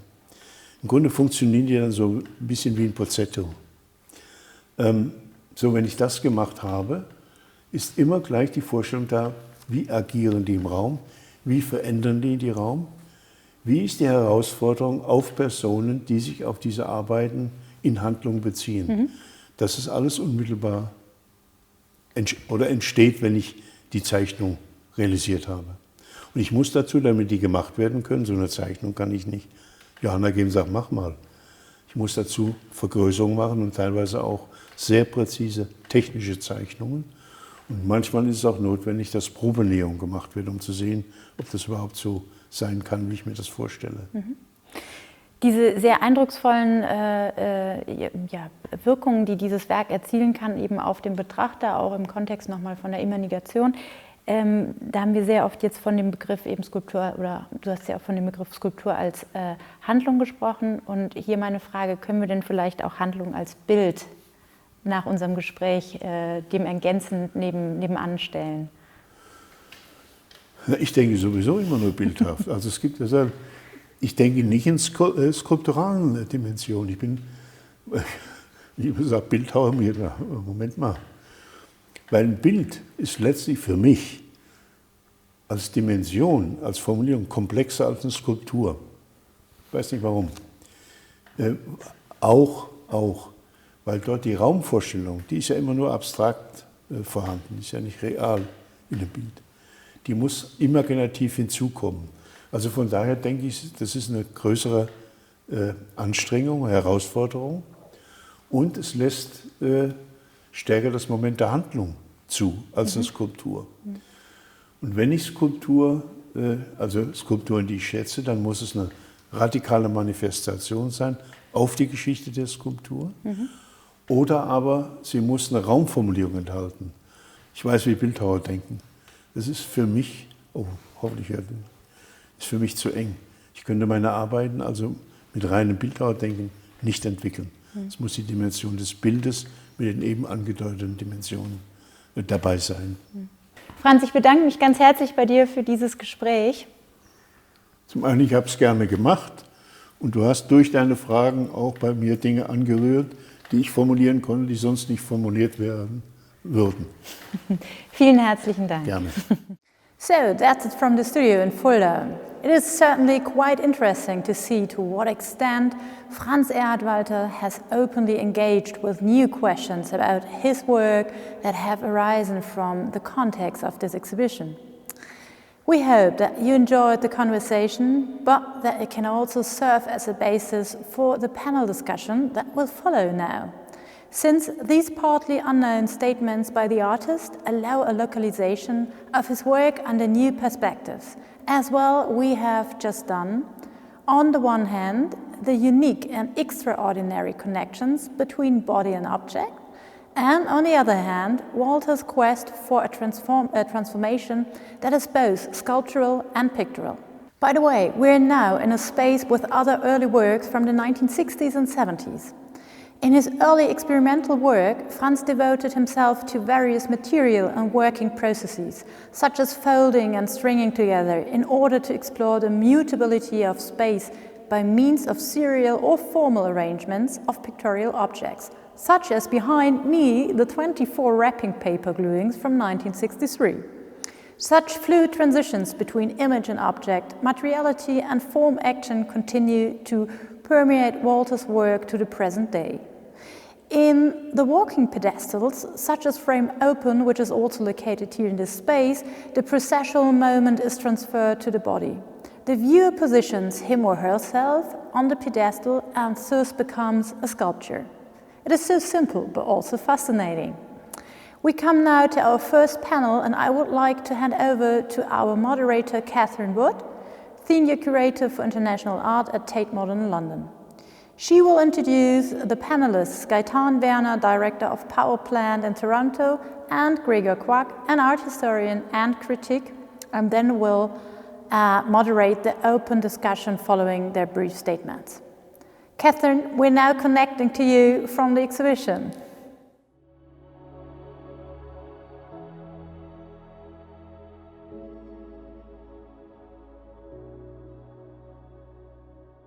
Thank you very much, Jana, and thank you for the invitation to speak this afternoon with Gaetan Werner and Gregor Quack, who I'll introduce shortly, about the work of Franz Erhard Walther.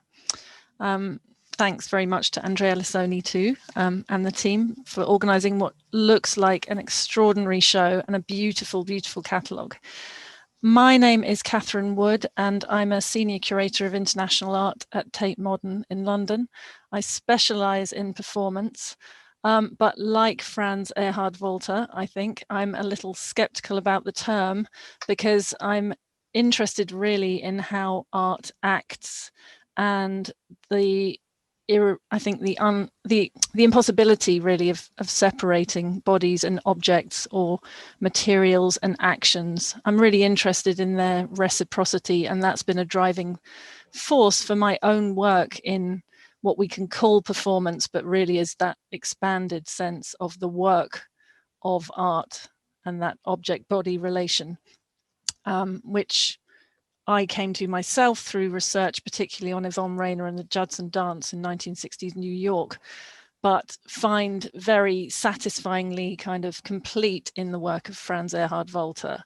And those photographs in the catalogue, which are absolutely beautiful, of the activations set out in a grid, both past and present, I find them thrilling and kind of just emblematic of this tendency that is so rich and relevant to a next generation, I think.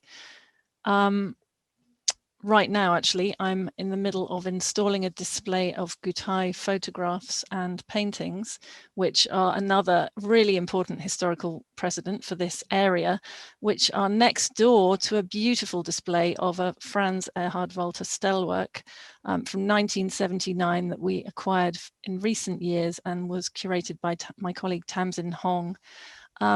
And grapples with one of the issues I'd love us to talk about this afternoon, which is how to display this work, which depends on being activated.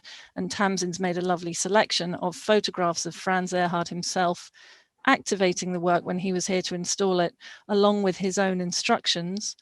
But I think there are all kinds of questions about what the values embodied in his work do to the museum, and how this work of his and Yvonne Rainer and others kind of unsettled the ground in terms of how we understand the art object through the 60s and 70s and beyond, in ways that connect up with some of the big questions we're asking now at Tate Modern about, you know, going beyond the familiar Western narratives of art, of decolonizing, of how we ascribe value to gestures or materials. Where's the boundary of the work? So how does that period of a particular kind of work unsettle that territory? I'd like to introduce the speakers I'm going to talk to, and who are both going to give us a talk through the perspectives they've taken in their incredible essays, which I've been lucky enough to have a preview of from the catalogue. And firstly, Gaetan Werner, very pleased to be able to talk to you this afternoon. Gaetan is the director of the Power Plant in Toronto since 2012, and was previously executive director and chief curator of the Musée d'Art de la Joliette. She has an extensive history of curating, writing, publishing on artists including Terry Adkins, John Akomfra, Vasco Arusho, Fiona Banner, Young Hei Chang Heavy Industries, and of course Franz Erhard Walther, with whom she organised a really important show that she's written about as well in the catalogue. She's the president of the board of directors at the Toronto Arts Council and was awarded a Chevalier of the Order of Arts and Letters in 2017. And in her work, she said she asked questions which I find incredibly relevant to our work here as well, about the intersection between the location of the institution that she's working in terms of the local, the regional, the national, and the global, and in terms of the art worlds that we inhabit and the world we make in sharing in art. And I think you've also talked about the question of care as a really significant part of that, and it's something that feels, again, very pertinent to the questions about the kind of social politics of Franz Erhard Walther's work. In your essay, which was wonderful, I love the essay titled A Call to Action. I love how you brought your perspective as a curator to the writing, and grapple with some of these questions that I feel quite familiar with too, about levels of interaction that might be permitted with the work or not. What does the work do to our protocols when it's work that can never be finished, as you say, and that can be produced in action? And I think I was really interested, and maybe we can talk more about this instance that you bring up of activating one of the work's positions with the white hats, the pointed hats in the park. And you said in there how much the interactions that came up around that reveal the ways that cultural knowledge, history, and memories can be stirred by the appearance or seeming appearance of things. This kind of inside of intention and outside of display. Also, you talk in your essay very powerfully, I think, about how Franz Erhard Walther provides a space of freedom, not defined by art movements. And I believe you've got I heard you speaking in an interview about your own background and engagement with music. And one thing I'd also love to talk about with you is how disciplinary boundaries in visual art appeared to be fixed at one point in a narrative of modernism, and how inadequate the segregation of those boundaries between disciplines is feeling to be at this point. You know, this kind of art, theatre, music question. So we will go on to talk, but Gregor, I'd like to introduce you. Gregor Quack is an art historian and writer, also curator, who is currently writing his PhD at Yale with Pamela M. Lee on the subject that is in his catalogue essay about Franz Erhard Walther, The Social Fabric. He's previously written on many artists, including Oyvind Falmstrom, Paulo Nazareth, Walter Pichler, and as a curator, he organized various shows in the Cantor collection at Stanford University, including a show with Trevor Paglin. In his essay, The Social Fabric, Gregor traces the role that clothing can take in intervening in the network of interpersonal relations that structure our lives. And I really like the way you think about textiles, cloth, thread as both literal and metaphorical connectors of people and society, and invoking Julia Bryan Wilson's writing and other things. Gregor traces the evolution of Franz Erhard Walther's practice with roots in painting towards his time in the kind of relative openness of New York in the late 1960s, and unpacks the ways in which the formal can embody politics by staging balance, teamwork, collective responsibility, and again, those questions of participation and freedom. So we'll go on to talk afterwards, but I'm hoping in our panel we're going to be able to discuss, you know, what kind of museum does Franz Erhard Walther's work not only need but propose, and how the work operates politically in terms of where the value and meaning are placed. And it would be nice to go on, I think, to talk also a bit about how those lo-fi experiments of his are read by and kind of set the ground for a post-internet generation in terms of questions of networks, open source. You know, they're the most kind of physical, literal ways of connecting people with the cloth, but how do they play out in our imagination at this point in the digital age?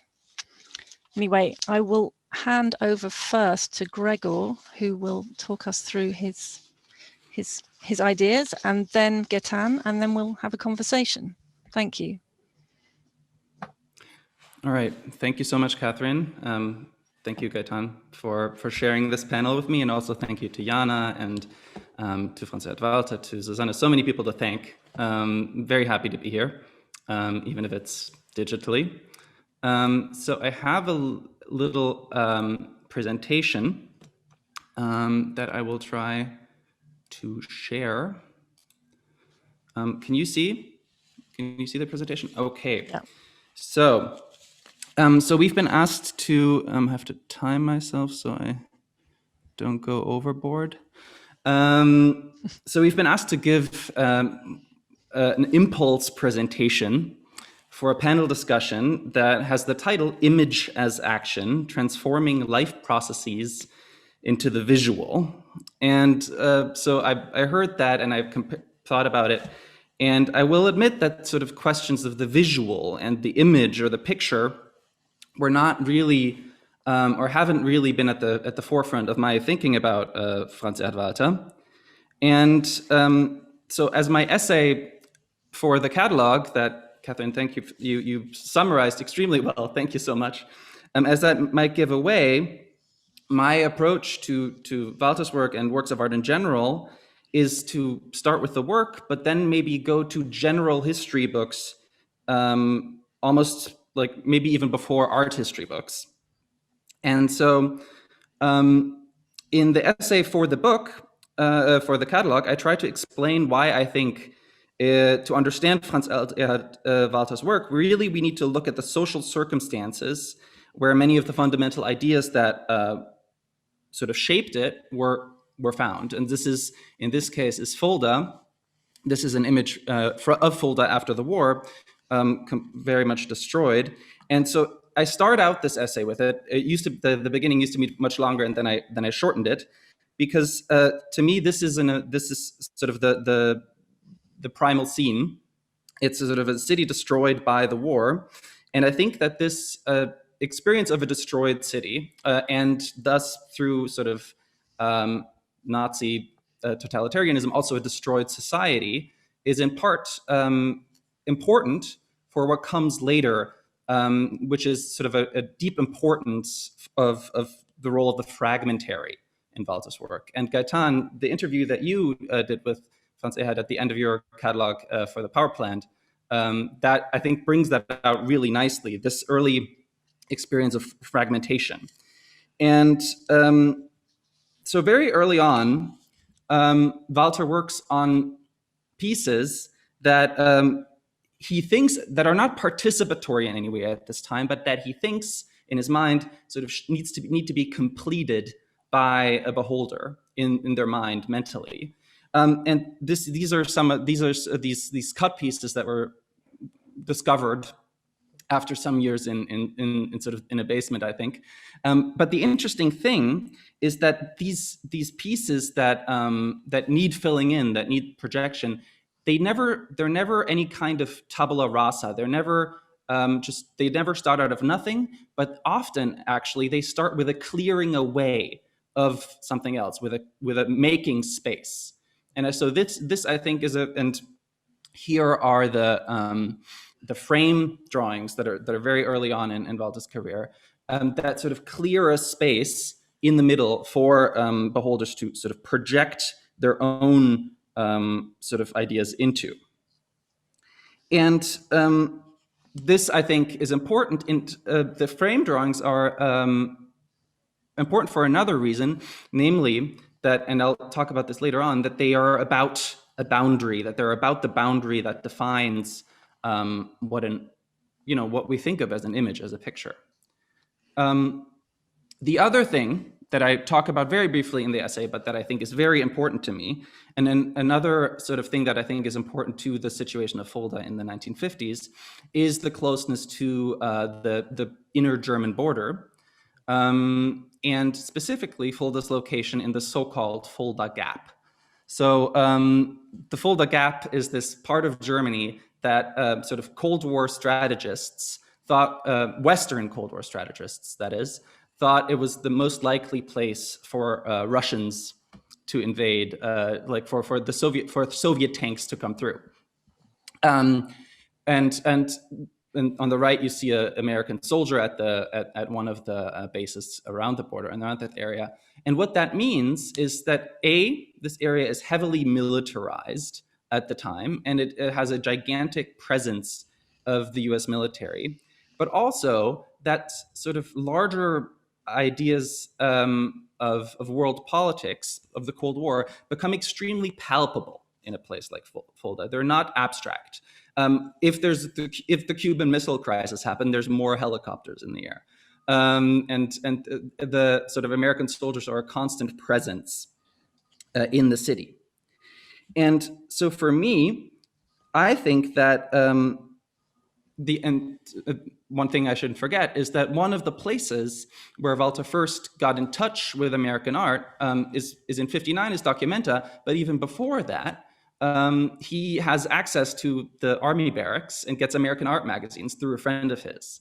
And so this, I think, is an important thing, that there's a context to the US there that is, I think, importantly different than what we think about today. Today, we think of sort of Cold War cultural politics as entirely an imperial project, perhaps, which it is. But in this moment, it's also something else. It's also the experience of having been, of sort of the nation that liberated Germany from the Nazis.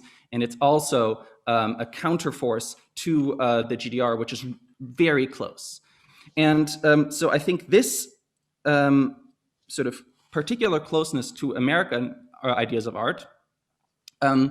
Here's images of the document in '59, where American art played a big role for the first time.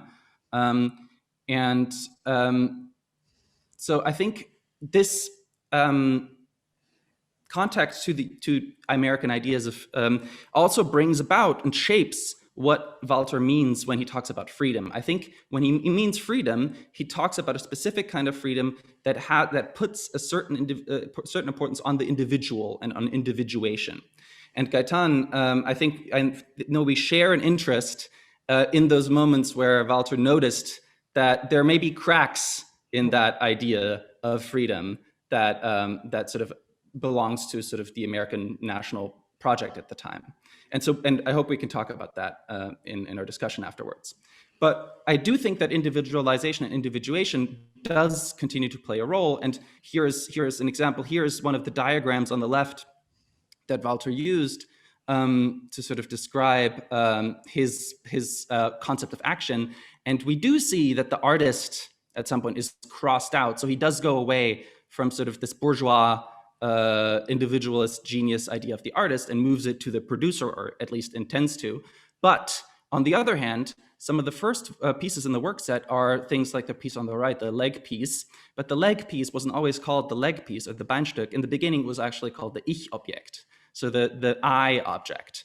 So this is an object that sort of helps one to find one's identity. It's an instrument of identity, which is an interesting thing to consider. If we think about this idea of the social. And in fact, especially in the beginning, in the earlier half, in the first half of the pieces that would later become the work set, when we do find social situations and situations that involve more than one person, we can see that they're generally, they're together, but they're also separated. They're in separate sort of compartments of the same work. And I think this is an interesting thing, this clear desire to try and build up moments of simultaneity and community between people, but to not go too crazy with it. And I think there are important historical reasons and political reasons why there is that tension between individuation and collectivity that doesn't really ever fall one way or the other. And this, I think, is one of the parts. This is called, and this is generally cited when people talk about the political charge of Walther's work, because this object used to be called the political object, and then he changed the name later on. But even in the political object, you can see that there's a distance between people and a sort of clear individual sense. And I'd like to discuss that name change, but also why that distance and why that hesitancy. So I think recently, in sort of, and our essays in the catalog are an example of this, and also your book the book that you edited, Call to Action, with Luisa Finke's essay, are examples of a movement that has happened in the perception of Walther's work. It starts out with words like politisches Objekt, then it sort of moves away from that moniker and tries to sort of be a little bit more neutral in its designations. But recently, there's a renewed interest in this political charge, and I thought it's always sort of interesting. It's a little bit like we're all asking Walther, wo stehst du mit deiner Kunstkollege? So this is a painting by Jörg Immendorf from a little bit later. Jörg Immendorf was a friend of Walther's, and this painting he asks, where do you stand with your art, colleagues? So it's an activist, pretty on the nose activist painting in that way. But I think, and by the time Immendorf painted this, Walther was in New York, so they didn't talk about it. But I do, and also the person inside is not Walther because he's a painter. But I do think there's something interesting here, which is we are now all asking, where does Walther stand? Where does he stand? Where did he stand with his art? And I think there's a couple of levels to this conversation. One aspect of it is, again, the boundary. We see that the guy on the right is coming in from what seems to be I guess the reality, the political reality of the street, into the he barges into the studio where the artist is working, and he has sort of names of art movements on the wall, and so there's a clear idea in that painting on the right that there's a reality out there, there's a studio in there, and that boundary should be opened and the door should be opened. And the interesting thing, I think, with Walther is that it's never quite that easy. That boundary, that door, that threshold between reality and art is always important, and it's always discussed, but it's never quite done away with. And I think this starts on the left with one of the sort of pivotal exhibitions in Walther's career, which is the Neue Impulse Fulda in '64, which sort of in Fulda caused this big stir because people were so sort of infuriated by it. But interestingly, the piece that sort of made people most angry was the line on the floor, where it seemed like there was the boundary between the work and beholders. Interestingly, Walther never wanted to make it this way. It was supposed to be installed differently. So this is very important, but nevertheless, this is what I think sort of sparked most outrage, this idea of a boundary from all sides, from critics, from other artists. And so this, I think, the idea of the boundary is important. Now, what does all of that have to do with the idea of the image as action, which is the title for our talk today? And I admit that it took me a second to have an idea about what it has to do. And I looked around a little bit and I thought a little bit, and I thought, what happens if we think about images and if you think about the social together? And what came to me is this idea, this German word of the Weltbild or the Gesellschaftsbild, which means an image of society. And and this is a book on the left that is a book from 57, which is one of the main classics of German post-war sociology. And the title and the charming men on the right are the 3 of the 4 people who wrote it. And the book is called The Worker's Image of Society. And so what they did is they went to a steel factory and asked workers about their image of society and how they thought about society. And this, to me, is interesting for 3 reasons, this book. This is a sociological book, so why am I interested in this?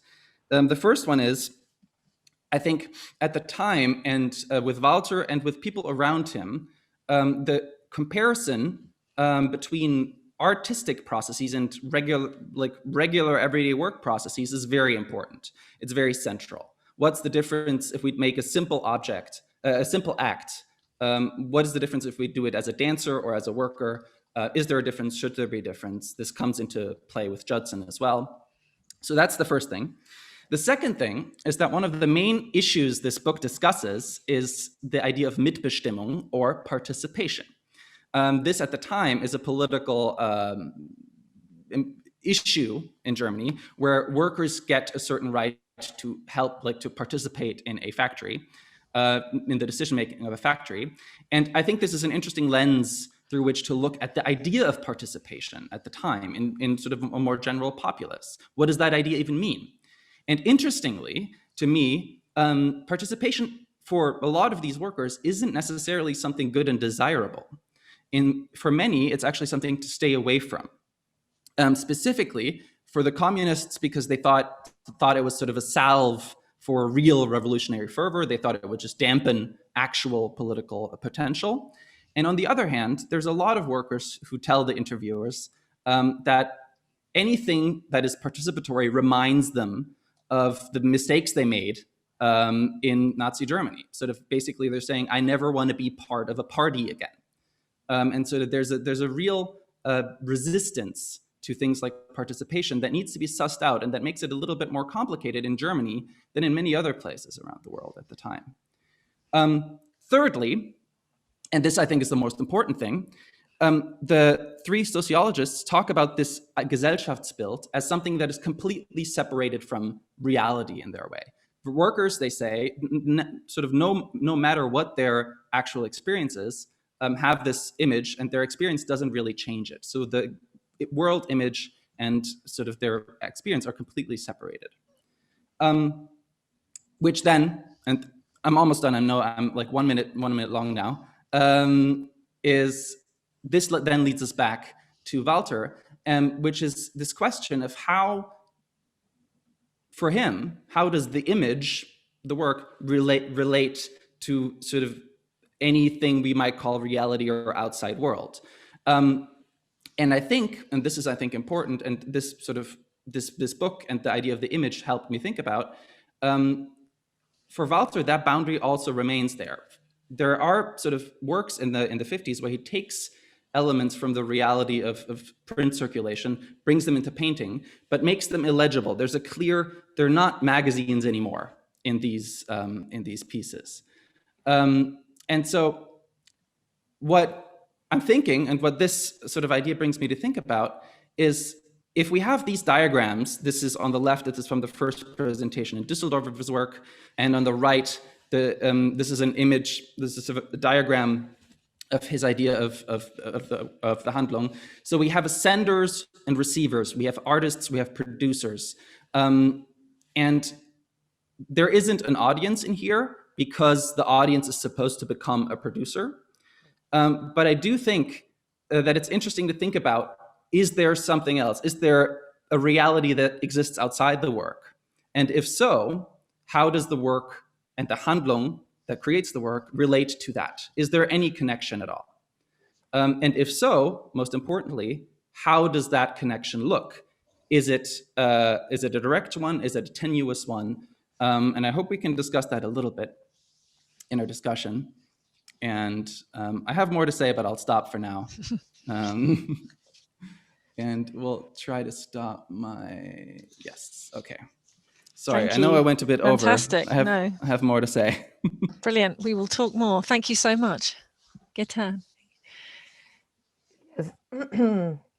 So thank you to the organizers, to the curator of the exhibition, JANA BAUMANN, to Susanna Walther, to Franz Erhard Walther, and the team at the Haus der Kunst for inviting me to take part in this panel and contribute to this discussion of the works of Franz Erhard Walther. I've long thought of the title that I might give to my short intervention, and at this moment in time, I felt it best to use the time allotted to me to focus on what I believe is one of the central elements of Franz Erhard Walther's work, which has always rendered his work singular, transformational, and universal, not only in its structure and composition, but in his intrinsic thought and conception. So I decided to use a title that, ever since we started working together, has really crystallized for me what Franz's work is about, a call to action. And the title, this was the title of the exhibition we presented in 2015 in Toronto. And though the title had been chosen and now predates our conversation, today it still resonates and symbolizes for me the essence of Walther's work and in his position in life.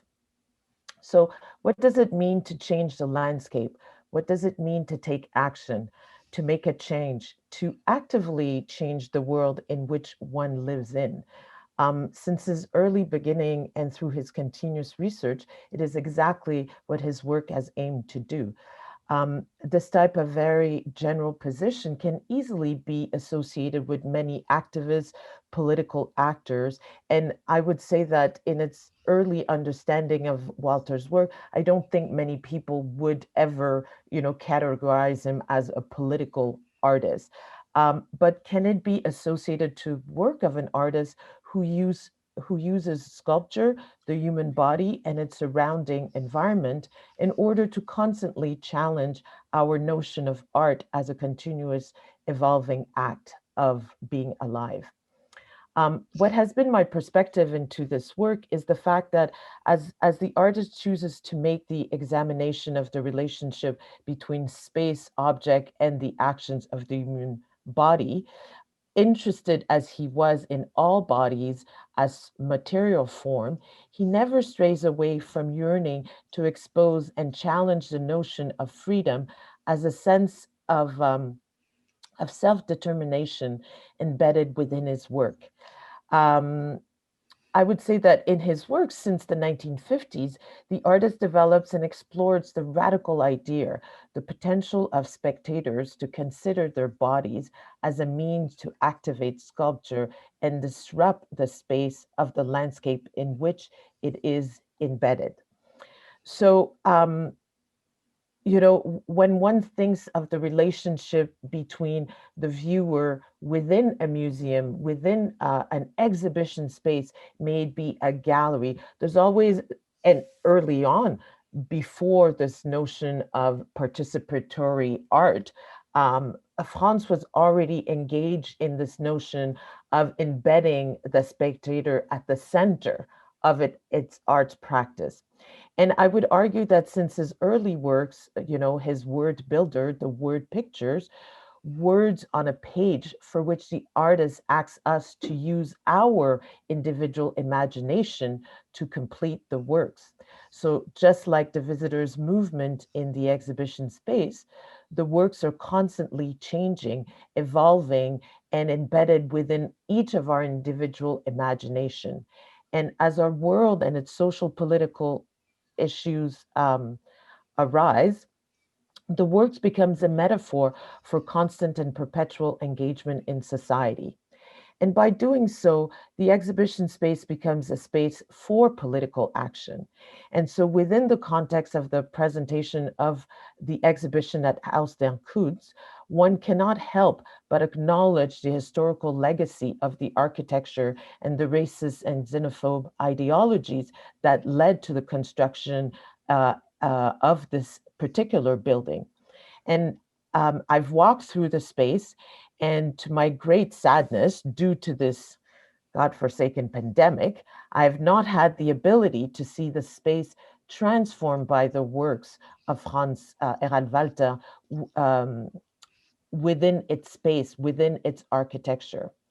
And if I think of the work, part of the word builder, the work that is KKK, and the presence in this long-standing series of word building, the presence of that work, it is a testament to Franz's interest, not only in his own condition, but in a state of mind embedded within the white supremacist ideology that still divides America today. Why would he choose this word to be intertwined and produced side by side with words as museum, nature morte, Africa, Rome, oral, and so many in this continuously evolving series? When I interviewed him, because this, for me, as a Black woman, encountering his work for the first time and seeing as part of the word builder the word KKK side by side with Africa, it begged me to think, why would this, white German Catholic man raised in Germany in a Catholic area during the Second World War, why would he pose his gaze or choose to use the word KKK as part of his word builder at a time where this type of let's say activist position, or even referring to the Ku Klux Klan, was not, at the forefront of what an artist such as him would be called to do. And it's very interesting, and it follows what Gregory was talking, is that because of the geographical position of Fulda and what Franz had acknowledged or lived through, Americans were seen as the savior. They were the sense of, they represented freedom as opposed to the Russian. And the Germans were, in that region, very afraid of what the Russians would do to them. And we're all hoping that it's the Americans that would set them free. So for me to think of Franz in that situation, to choose KKK to be part of the series of World Builder, made me really more and more interested in digging deeply into this concept. So, which means that the words KKK associated with my own position as a Black woman, call me to think of this word in a very different way than someone else would read those words. So I would like to say that, everyone that I've talked to and who has been in the space of Haus der Kunst, so I'm coming back to the present installation, has commented on how his work superimposed on the architecture, in the sense, kills the building, imposes its forms and colors, and forces us to activate the space through the actions of present-day bodies, as a testament against the ideologies that had been at the origin of this specific space, and so many, not only in Germany, but in the rest of the world. If we think of many, architectures and the notion of the empire self-imposed in colonialist ideologies and architecture throughout the world. So the works of Franz Erhard Walther, these brightly colored textile objects, are the results of Walter's exploration, a sort of laboratory of forms that the artist has been collecting and producing. The sculptures materialize through measured action laid out for viewers to enact according to the artist's instructions, unfolding them, standing on them, lying down inside of them, and pulling them around as over one's body. With this approach, Walter's sculptures transcend their physical and formal qualities to position the viewer's bodies and the space and time of their act as material form. Within the exhibition, it thus becomes the role of the institution, the museum, to engage with the artist's work. Throughout the duration of the exhibition, visitors are invited to activate various pieces at a time, reminding audiences that the work is meant to be experienced physically through active and attentive participation. The ground rules are set, but there is a constant element of freedom in the work. The artist does not dictate the duration. There are set rules, but the end result is effectively up to the individual who chooses to engage with the work with other at his or her own risk. In short, the call to action highlights the artist and the viewer's shared role in shaping material form and idea that for me has not only distinguished Walters but also allows us to look at our contexts and circumstances differently. These unforgettable and distinct works had a profound effect on all visitors, young and old, as Franz Walther's work transcends time and engages all visitors like no other work have done. His concept of the work of art as action calls on visitors to participate and become active human beings within the exhibition and most importantly, afterwards in their everyday life. Thank you. Wow. So much to think about. Thank you so much, Gaëtan. And thanks again to Gregor. My head is actually spinning with connections, and I'm going to try and weave some threads and ask you more, because there's very much more to talk about. But maybe first to dive right into a specific dimension of that question of politics as it relates to what JANA has brought to her perspective in the catalogue about Franz Erhard Walther's relationship to paintings. I would like to think about that in relation to what both of you have brought up about boundaries and not the blurring of art and life, but what's included in art and where does it sit in the picture of life. And you're mentioning the KKK work on paper. You also mentioned, Gaëtan, in your essay, this moment when you took a group into the park during an activation and they were wearing a white set of one of the works, what's the title of the work? Sorry, with the pointed. Yes. Oh God, I should know. With the pointed hats. I'd written it down here. Now I can't see. But that somebody approached you in the park, a Jewish man, and believed that it was a reference to the KKK, and then you had a conversation with him about that, and you talked in the essay about that question of costume, the body, the disturbance of expectations, and the very fact that you'd taken the art object into a public setting where interpretation was not framed in the way it would be in a museum already opened it up and opened its boundaries. And of course, raising these questions about the KKK and America and freedom makes me think right now at Tate Modern about the Philip Guston question, which has been controversial here. And thinking particularly, though, in terms of the formal questions around this conversation on Franz Erhard Walther, Guston's move from abstract expressionism, obviously the embodiment of that American post-war idea of freedom that was exported around the world, etc., you know, and the idea that Harold Rosenberg wrote about of the canvas as an arena for action really was writing about painting, abstract painting as activism, as a kind of macho activism, actually, when you reread it, formal and beautiful as it looks to us now. This idea of kind of laboring, and I'd love to also talk about that in terms of the gender politics of Franz Erhard Walther working with fabric, but the arena for action, going off the edges of the canvas, a la Capro, into the world. Franz Erhard Walther is really actually dismantling the boundary or the frame of the painting altogether. It's just the canvas, isn't it? There is no frame, there is no boundary, except for the museum itself.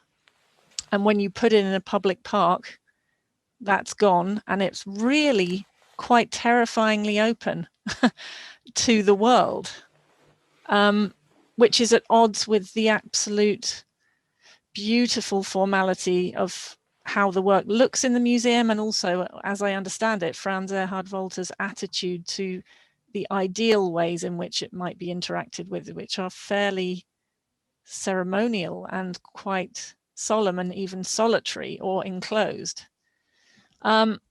What's my question?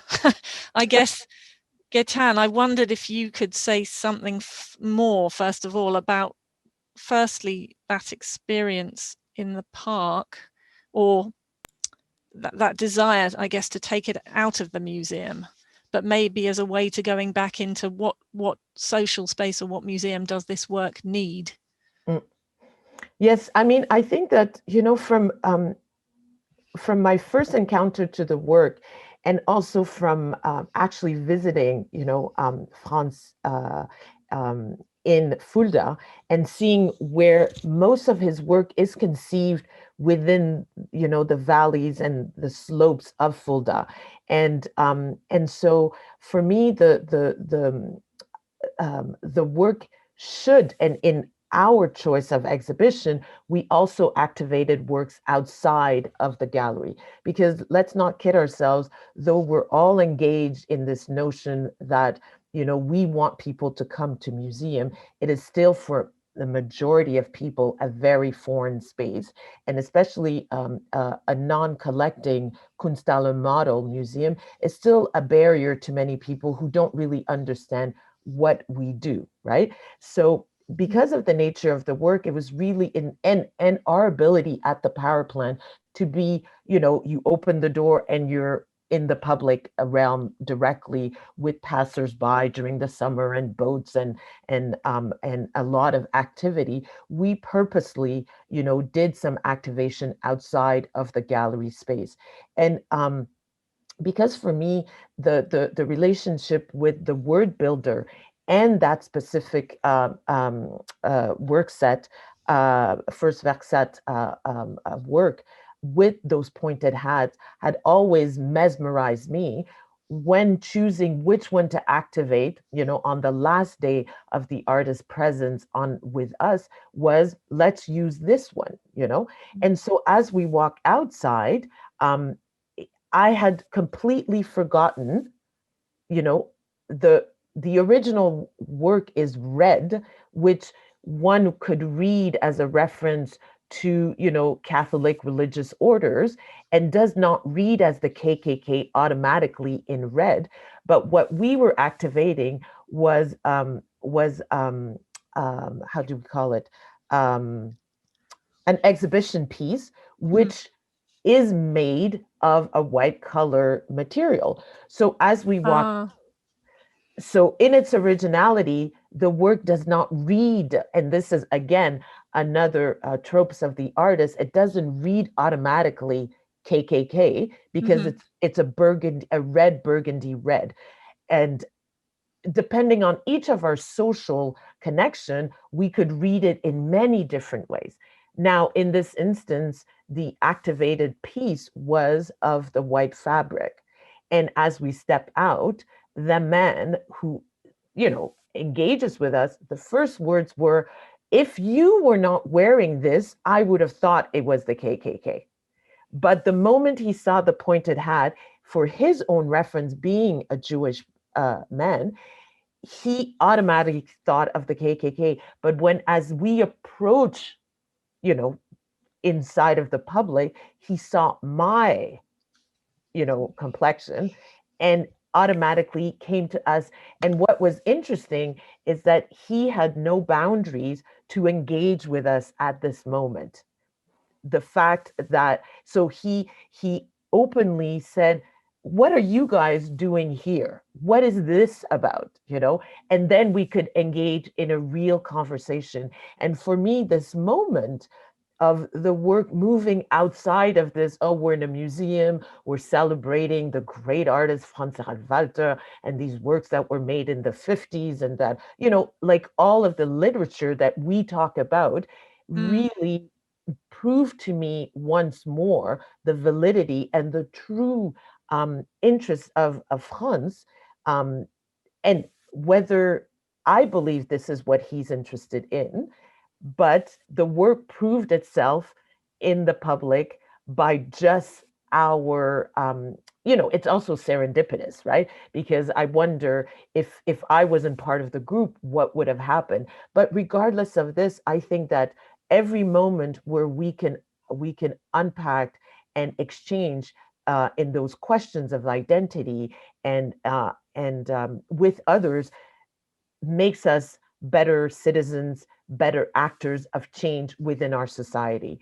And for me, I think that that's where the museum needs to, and it is not an easy task, because if we think of, where museums come from, what is their historical background, this, yearning to collect, present, divide, speak of, and too often speak on behalf of others without inviting them in the conversation, renders the what we're all talking about, decolonizing the museum or changing the museum, renders it like it is a complicated task, not one that is impossible, but one that will need to push us to change our perspective with regards to the work and the voice of the artist within our discussion about the work.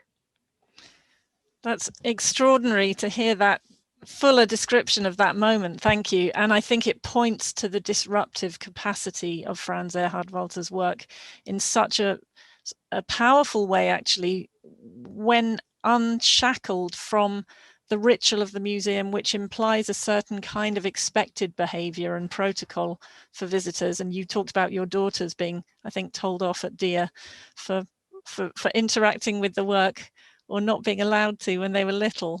Yes, and that was one of my first drivers for. That's it for the show, because I realized, in a museum setting, knowing that this artist, says we can all activate the works, and then to be told by the museum because of, and I understand the preciousness of the institution having purchased a first Werkstatt and not wanting, a 6-year-old and an 8-year-old to be like activating the work. And interestingly enough, this was the catalyst of our conversation between Franz and I, him saying, we will correct this and we will activate the work with children and adults. Well, exactly. And that's why I asked the question about what's the museum that his work needs or proposes, because similarly at Tate Modern, we've had all kinds of questions about authenticity. Is it more authentic to touch the work, the piece of material or the mirrored cube by Robert Morris made in 1968, or to be able to interact with it as the artist wanted you to? And how much are we still applying an old master logic to objects that are about being handled? But it also, this anecdote, I think, brings up so powerfully descriptions that Franz Erhard Walther relayed to me of his experience in Nazi Germany as a very young child. And Gregor, you invoke that context as well in your essay, partly in terms of his description of the society he was living in, this idea of dressing up with Sunday best, the kind of ritualized, formalized society, and the action that he did once as a child of walking naked down the street as a kind of rebellion.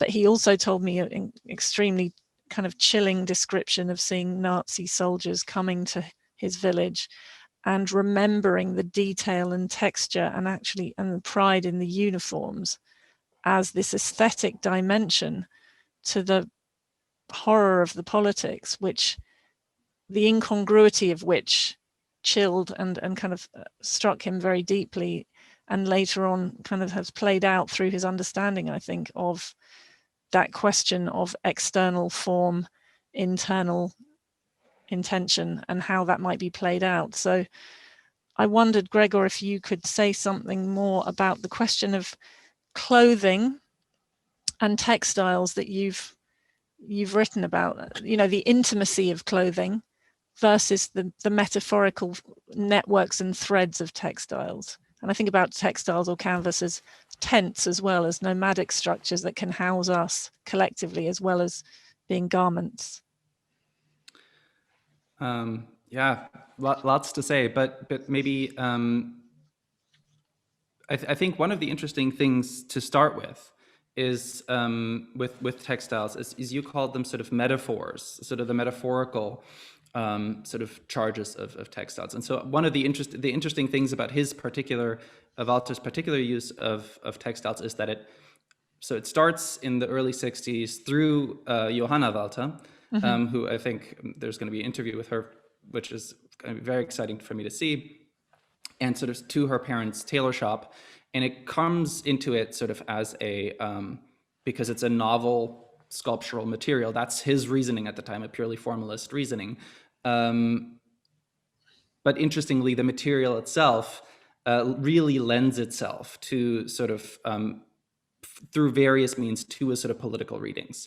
On the one hand, because fabric, more than any other material, sort of suggests bodily interaction. Sort of, there's a lot of pieces in the work set, for example, that sort of bring togetherness, but because they're that sort of divide people up into chunks or whatever, but because they're fabric, there is a certain closeness anyway.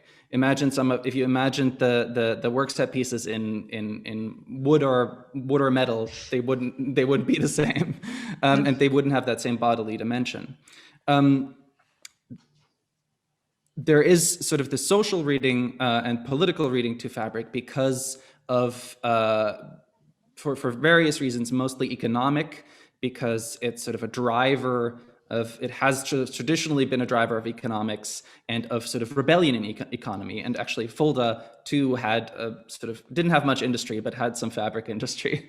And he got his first fabrics and sort of scrap rooms of textile factories. But then also the interesting thing to me is if we're going to talk about the gendered aspects of fabric work, fiber art is usually is a team that in the book that I referenced in the essay, Julia Bryan Wilson's Fray, references the book as references fiber art as a premier site of feminist work. And the interesting thing is that Walther chooses very different types of fabrics.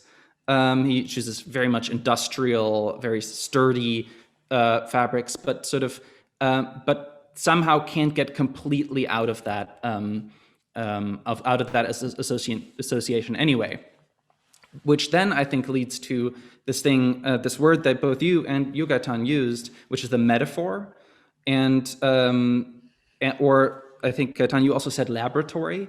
And so I think this is these are such crucial and very interesting terms, because when we talk about how does Walther's work become political, it becomes differently political than I think a lot of the other participatory art at the time, where basically the artist wants to stop being an artist, wants to go out and wants to just do sociology. And Walther's friend, Verena Pfister, for example, did that. She stopped being an artist and became a sociologist. Charlotte Polzinenske did similar things. Yes. Yeah. And so he, interestingly, doesn't do that.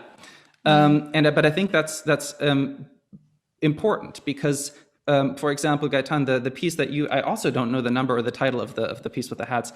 The interesting piece is that even though this man that you met outside thought it might have been a reference to a KKK robe, A, it's clear that it's not one, and B, you probably wouldn't have put it on if it really looked like one.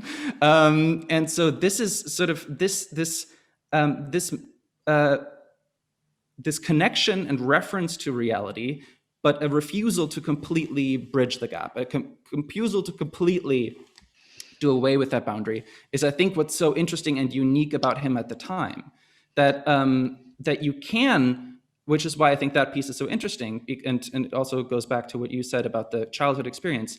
That piece allows one to sort of experiment what it means to associate yourself with a group via your garment, and it allows you to experiment with it and see whether or not you're susceptible to it, whether or not you're sort of swept up in it or not, how others perceive you if you're marking yourself as part of a group with your clothing, without having to really do it, without having to walk around in a uniform. And I think that is, on the one hand, that insistence on sort of staying in the art world in some way it can be frustrating, because it sounds like it doesn't go far enough in some way, but it's also, I think, important, and especially important for him at the time, given these various experiences, that it stays in this laboratory way. And a laboratory, of course, is defined in its part by being closed off from the boundary, so there's a certain impermeability. And so that's, I think, that's uncomfortable and strange question about a lot of the political charge of Walther's work. I think that's a really interesting point, and crystallizes what I was trying to get to with Gaetana's idea to move the work out of the gallery into the park, is how much does the work retain this integrity and strength, which it has aesthetically, these flat, very strong, specific colors and shapes. They are able to imprint themselves onto another context in a way that isn't assimilated, because I'm thinking of many of the things in common between Franz Erhard Walther's approach and Yvonne Rainer's approach to the body and object in the 1960s. And I know that when he went to New York in the late 60s, he found affinities in that context, even if it was more actually with male artists there, Andre, Sarah, Oldenburg. But there was that context of performance often driven by women, that has such resonance with his approach. But if you look at Simone Forti and Yvonne Rayner's work and put it out into the street, it would kind of blend in to the context of New York. The ordinary dance, ways of walking, Steve Paxton, Yvonne Rayner, running and walking, would disappear. Franz Erhard Walther, like as you say, resists and retains form, even though it's also got a task-like ordinary dimension to it. And I was thinking about his work also in relation to Senga Ngudi, actually, as having a more similar quality in the use of tights, pantyhose, you know, this stretched material as a connective fabric, and in relation to choreography is maybe more of a parallel in a certain way than Judson et al. Sorry, Gregor, what were you gonna? Well, Gaetan, is it okay if I answer? Yes. Yeah. So I think there's such two things about this resistance to completely blend in, and I think it relates to what you two were saying about the role of the museum, because I think if we think about the work and the Handlung and the action as a sort of laboratory. Then maybe the museum doesn't have to be one, and then maybe the museum can sort of maybe the work can go out of the museum because it sort of has that enclosed nature. So that's why I think that sort of curatorial choice is so smart and so interesting. And the second thing, I think the Senga Ngudi comparison to me is very interesting, because I mean there's so many sort of comparanda in the 60s of people making interesting work. But for me, I agree, Senga Ngudi is in part the most interesting, even though I know of no historical connection. But maybe there doesn't need to be one. But I think the interesting thing is what we do with that comparison, because I think apart from having to say there are similarities, you know, there's textiles that are stretched, that are activated. I think common roots in Gutai, maybe. I am biased, given that I'm installing Gutai on the stage in 1957 upstairs. I know Senga Ngudi looked at that, but anyway, sorry, carry on. Well, this we'll can be a ask question Franz that we Erhard ask. later. Yeah. Yes. But I think very important are also the differences, where sort of Senga Ngudi, the people activating the work are trained, very virtuosic dancers. The material are not these sturdy industrial canvases; they're pantyhose, and they're pantyhose that are tinted. So there's very specific reference to race and gendered bodies, and that is not only not present in Walther, but very I think emphatically not present. If you look at the clothes, they're very boxy. They're very, they're not comfortable looking. Like I think the Werkmantel, the one piece is going to be activated later today. It's very much supposed to not belong to a specific body, and it's sort of it's an interesting thing also to think about historically. Why is it so important for him to have this relatively generic sort of stand-in human in these works that has sort of an average body height and whatever, which if we look at it from today's sort of point of view, there's a certain sort of eye roll maybe at the liberal body politics of that. But I think it's also important to understand what that means in Germany post-war. To sort of insist on a certain universality and interchangeability rather than a clear designation. That's a very loaded and complex question, I think. Like the Robert Morris exhibition at Tate in 1971 was criticized as being designed for the young athletic male, you know, and I don't think you could quite level the same accusation, but there is an idea of a standard body type, a standard kind of ability that's implicit in the work, I guess. But I would say that the question is probably everything was conceived with his body as the model, you know, his body meaning, you know, this young man who lives in the countryside, and very much the work is kind of like made for Fulda, about home. It's all like, it's interesting because when you look at his work and all the work that he's done to tell his story, his his written biography is, it is very much, everything starts in Fulda in this young age. He goes away, but he comes back and now he lives there, right? So to me, there's, in terms of the choices and the material and the finding of that material is again related to Johanna Walther's parents' work, which is all happening in Fulda again, So in essence, it's and so walking that land, and who is walking that land, at that moment, it's very much Franz and his coterie of friends, that generation. And interestingly enough, in his group of friends, there were women, it's not a monolithic, male dominated, I would say, a group of artists. And the voices of women are embedded, and even his relationship with having Joanna, and openly letting it be known that she's the one sewing this, and the criticism from his male artists, underhandedly make fun of him and say that he is making women's work, yet them, on the down low, commissioning Johanna to sew for them because they did need this. So in opposition, he is not afraid to actually mention her as the participant, and she's central to his ability to make this work, because for him, each of these works begin by a drawing.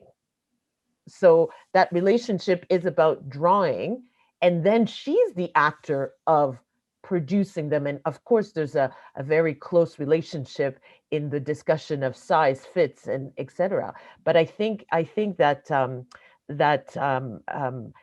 I don't think we should read it as, only male dominated vision of it, but it's mostly because it's all based on his own body, his own proportion, and him as the first activator, at least for the solo pieces, the first activator of all of these shapes and form. But interestingly enough, they could be fitted on tall people, small people, big people, skinny people. So there's a varieties of bodies that are thought of intentionally in the development of the works. And then I would somebody was telling Hans when we were in Toronto, that there was a very much, though, as Gregor mentioned, when you look at each of these objects, there's a very much an army style of even the way that they are folded, and when they're in each of their compartment, it's very, nothing is left. If there's a stick, it is wrapped. It is wrapped, tied, everything as its place, and even the presentation of the Werkstatt, in its archival manner, is very much regimented. And on each of the pouches, there's a drawing of what's inside of it. So there is an order to yet in its reality, it's the boundaries are exploded because the order is not to be followed inside of the gallery as you activate. Some of the different series are so massive, there is no way that they cannot be constrained to one space, and often they cannot be activated in the entire space of the gallery because they unleash themselves in such a wide space, which brings me back to the landscape in which it was thought of, which is in Fulda on those slopes. Yeah, I think that's a really important point and relates to this question of the work's integrity that persists. And yes, I agree. I think the work is maybe there's a projection of universality, which is a problem in the reading, because we're saying Senga Ngudi's work is specific because it was her body in Marin Hasinga, whereas his is being maybe read as universal because he's a white male. So it's less his intention. I think you're right. He was making it for himself, as she was. But there's a proto-feminist attitude in these ways of collaboration, trust, that you see, you know, in relation to many other artists, including Charlotte Pozanenska and also Anoita Sika, you know, as a queer dimension to that practice. What was I had a couple more things and we're running out of time, but really, I mean, one thing that the work makes me think of in terms of the current generation is actually also how his work pictures the body and the fabric as a kind of prosthetic, as a connector, and maybe via the work of Rebecca Horn. It's obviously a very different body of work, but how a kind of post-internet generation have picked up on those adaptations of the self, extensions of the self that we're very familiar with as we're now kind of glued to our iPhones. But coming back to the framework of the panel, I wanted to ask you at the end really about his relationship to photography in that sense. I mean, we live in an age now where we kind of live and communicate through images so much. We're doing it right now through a screen. And how much is the work centered in the situation of being in it? Which, I mean, I think that's the artist's intention, is that your experience of being in the work. But as with many of those formal participatory approaches of the period, whether or not, he talks about it in an interview, I think, with Erik Verhagen, as saying maybe accidentally people will see it from the outside as well when you're in a museum, and or indeed in the park in a really powerful way. But then again, the work was circulated in arts publications, in magazines, in press, as a set of beautifully composed photographs. So the image of the outside of not being in it is also fundamental to our understanding and to how it's played out. I think you can't separate image and object in that sense, whether captured as a photo or seen. He does, I would say that one of the things he does say about photography is that photography is just, you know, as an instant. It's the duration of your interaction with the work is really an instant click of the photography. But from his own perspective, and if you think of the work starting as a drawing, he always said that drawing is the only way to fully capture, you know, the physical engagement with the work, because actually once you activate the work, it cannot be reproduced because we're each individuals activating the work within our bodies, within, you know, our frame of mind at that moment. And I think that photography for him is just an illustration of different moments, but that and maybe that is the beauty of the work. There is an element that you will only ever capture and fully engage with his sculptural works if you activate them. Because if not, you're just looking at something and you cannot really fully understand what it means to be, you know, walking as a row of 5 people tied together because of this artwork. You could imagine it from the image, but your physical memory, bodily memory of activating the work is for him the ultimate work of art, you know, and anything else is an illustration, which is a pale comparison to the original, how the work originates itself through his own drawing as the first space of this creation. I don't know, Gregor, if you read it this we're back to the inside outside question that Gregor raises. Yeah, well, so I see it. I agree that that's sort of his stance. I see it differently, and I think sort of there again, sort of the art historical sort of lens comes through. If you think about someone like like Yvonne Rainer, for example, who we mentioned before, who insisted on sort of the individual moment of the performance, but then the work, like a work like Trio A, got filmed and got distributed, and that's how it gets famous. And then you really have to think about at some point, if your work is about people experiencing, if your work is about giving like putting a lot more weight on the perception and the interaction with the work, then at some point it must matter that so many more people see it as an image than exhibited in the work. But I think one of the interesting things that is happening right now, that is, I think, really in the sense of Walther and the foundation, because we've mentioned Johanna, we also have to mention Susanne, and sort of this is an interesting thing that there's so many people working with and around Franz Erhard Walther, which is always so nice how this work, which is about people experiencing being social, also in sort of a career building aspect, is sort of such a collective enterprise. But I think the interesting thing, the thing about the Tim Rautert photographs is that they're very beautiful, and they're always from the outside, usually sort of at an angle from above. And I think maybe that's the thing that's tricky about sort of about them, that if they're the singular instant, as you said, Gaetan. The interesting thing now is if you just Google a piece, there's now more and more images are coming. Yeah. And where I think with a lot of other sort of types of artwork, that's an annoying thing that sort of dilutes something. With this work, I think it's interesting. It's interesting to see more and more images of the same piece. I haven't yet seen anyone film an activation with someone like while they're doing it with their smartphone out or with a GoPro or whatever. And I don't think I don't think any curator is going to do that soon. It's going to happen. But I think there is potential to this sort of media proliferation, because the work already finds new ways of being activated constantly. Absolutely.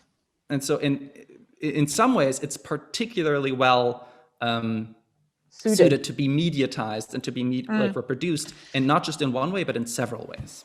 Absolutely. Thank you. I think we have to wrap up there, but that's a really perfect point to end, because I wanted to ask you both about this question of the post-digital, and you're pointing to the work's inherent kind of viral qualities, actually, as well as to its, if we're talking today about composing images out of action, you know, the balance between directorial authorship and democratic participation, which is a fine line. But thank you so much for a very, very rich conversation and presentations. Very much appreciated. And thank you, Jana, and everybody at Haus der Kunst. Thanks. Many thanks to Catherine, Gaetan and Gregor for these fascinating and enlightening insights, as well as for the great discussion. We've certainly been able to gain completely new views on the extent to which life processes are reflected in Franz's work, and also how his work can be understood within an international art historiography, even as point of reference for the youngest generation of contemporary artists. We are incidentally now in the exhibition space with the spatial elements from 1973. The presentation of spatial elements oriented to the human body creates a space within a space. The viewer is invited to take an individual standpoint with regard to the work and become conscious of his or her own physicality, in terms of its temporal and spatial location. In this process-like orientation aimed at the acting human, here Walther's guiding principle of action as work is made clear. We now come to our next item on the program. 6 theses, 5 minutes, each from doctoral students who are currently researching or have already published on Franz's artistic oeuvre. These doctoral students are currently working on various topics, as we will hear in a moment. Research approaches will be presented by Luisa Pauline Fink, enrolled at Free University of Berlin, Dieter Groll, who completed his doctorate at the University of Bonn, Anne-Simone Krüger, who is writing her dissertation at the University of Hamburg, and Sarah Lorbeer, who is enrolled at the Ruhr University, Bochum, as well as Gregor Quack, who is working on his doctorate at Yale University under the supervision of Pamela Lee. And finally, Lucia Schreier, who is also studying at Free University in Berlin. We will now hear the presentations of the 5 doctoral candidates.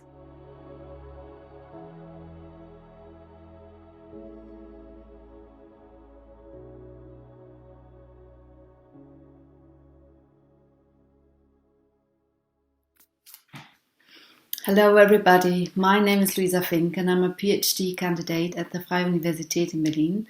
My title is Touch, Power, Participation, Franz Erhard Walther's Work, Actions, and it's about the performative nature of the work.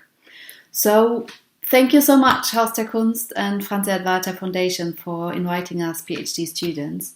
And you gave us a few questions. I start immediately. So, what was my first encounter with Franz Erhard Walther? And yes, even if this sounds a bit charming, it was at Haus der Kunst in 2011, and there was this great exhibition about, I brought you the catalogue. It was called Move, Choreographing You, Art and Dance Since the 60s.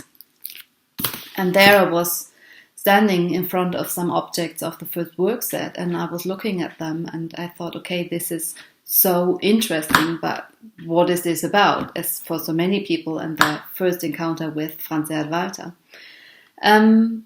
This kept moving my mind, and in the same year I became a curatorial assistant at the Hamburger Kunsthalle. I proposed to do an exhibition with Franz Erhard Walther, which we did in 2013. Here again, the book. Here it is. It was a great collaboration with Franz Erhard Walther and Susanne Walther, and we developed an exhibition concept which was changing the presentation of the sculptures during the exhibition all of the time, and that in front of the public. So it was basically an exhibition in process, which was a very interesting thing to do. And this time I read a lot, of course, and this leads me to the next question, how the perception of the work did change during the last years. There's so much to say about it. What is important for me is that I think today it became so urgent again to think of art as a reflection of human conditions and social relations. And it's clear that even though Franz Erhard Walther is working now since 60 years, more than 60 years, he has still so much to contribute to this. And he's so highly influential for young artists, especially what is about because of, I think, the relationship between object and doer or object and viewer. And furthermore, of course, many young scholars writing new perspectives of the work, and yes, me amongst them. So let me get to the next question, what the subject of my thesis is. As said, it's about the work actions, it's about the performative nature of the work, and I approach them as a field of choreographic decisions taken by the artist. So it's about a choreography beyond dance. And I think this is really leading into the core of Franz Erhard Walther's work conception. So I developed 3 models of movement, which are about specific notions of time, space, and body from the very beginning of the 60s until today. This is situating me in an interdisciplinary field between the history of sculpture and the history of dance. And what I find really interesting is that at the beginning of the 1960s, there was this Jackson Dance Theatre in New York with dancers and choreographers like Lucinda Childs, Steve Paxton, Trisha Brown, of course Yvonne Rainer, and they were dealing with very similar questions as Franz Erhard Walther did, like about what the body can be and how can it thought in a different way. How can movement thought and presented in a different way? And how can this partnering between object and body be thought newly? So I have a few questions which are important for me and which I would like to read out for you. Yes, here it is. What are the choreographic codes and conventions of the work actions? as a meeting point of action and object, but also as a collaboration between the doers. How is its general template and notational system related to specific realizations? And how is the mediation of the choreography transferred to the doer? Furthermore, and very important, how do aesthetic and socio-political experiential spaces become interwoven through this? So, as I said, it's about a choreography beyond dance, and with references to John Cage and Marcel Duchamp, amongst others, I argue that the work actions are about a removal of the subjectivity of art and of the doer, while at the same time being a very strong offering of empowerment. Maybe this point becomes a bit more clear if I tell you just shortly about the text section I'm writing on at the moment, which is about the concept of the body. And with this, I will come to an end. So I argue that the body becomes temporarily a side of non-representative representation, and that Walther wants to overcome the cultural inscriptions of the body. Something, the cultural inscriptions, which was so highly investigated, of course, by Michel Foucault during this time, but also later by Judith Butler and others. So I think Walther operates with the body as a matter of fact, of sculptural fact, of course, and as a resistance to this process of normative subject formation. This is about to empower the doers, and this is something why I think the work actions are so, but also beyond the work actions, the work is so important until today. That's it. Let me end with a quote by Walther himself, one which I really like. It's from 1985, and he said, "What is required during the work actions is not something remote or even abstruse, but the general, the simple, our very basis, that what belongs to us in any case." That's it. Thank you for listening. Enjoy hearing all the others and have a good afternoon. Bye.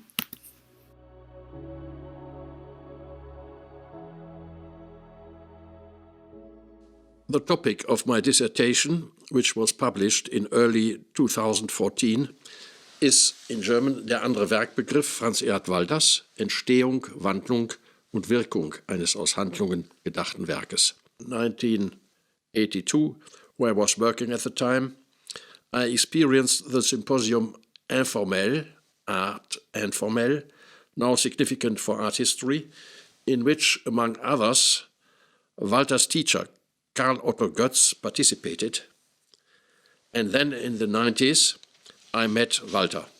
At that time, he was a member of the jury of the Villa Romana Prize in Florence. In those years, I was chairman of the sponsoring association of this German artists' villa, and since then, also as a collector, an intensive involvement with the oeuvre of Walther has developed, which fascinated me straight away. So it seemed obvious for my dissertation to locate Walther's The andere Werkbegriff in the art historical context of the 60s, and here especially in the diverse spectrum of the so-called Aktionskunst, which includes the happening, the Fluxus movement, or performance and body art, as does Beuys with the erweiterte Kunstbegriff. With all these art movements of the 60s and 70s, there are connections to the andere Werkbegriff through the moment of action. However, stronger than any connection are the significant differences, as I have tried to show in my thesis. Walther is not concerned with individual improvised events, as with the happening, nor is it about performances, as in the case of performance, nor about the interplay of music, theatre, and visual art, as in Fluxus activities. And finally, it is not about Walther's own body, as in body art, although the artist himself can certainly be part of the action, as in his work Demonstrations. Due to time constraints, I am not able to list all aesthetic avant-garde art movements of the 60s and 70s with which Walther's work has points of contact. In addition to minimal art and land art, I would like to mention in particular concept art, the art that emphasizes the concept, the idea, as the most important element of the artwork, to which the execution, that means the materialization, is to be subordinated. It's another relevance. Without doubt, Walther's The andere Werkbegriff is conceptual. However, he is not a conceptual artist. I have dedicated a long chapter of my thesis to this history, and in doing so, I have particularly emphasized the influence of the artists on his generations of students, from Rebecca Horn, Lili Fischer, and Santiago Sierra, to John Bock, Jonathan Mese, Christian Jankowski, and Martin Kippenberger. The younger generation in particular is attracted by the diversity of his oeuvre. In the openness of his term of action, Walther's work can be summarized with the categories of the open artwork described by Umberto Eco. Now stands this wonderful exhibition in the Haus der Kunst in Munich.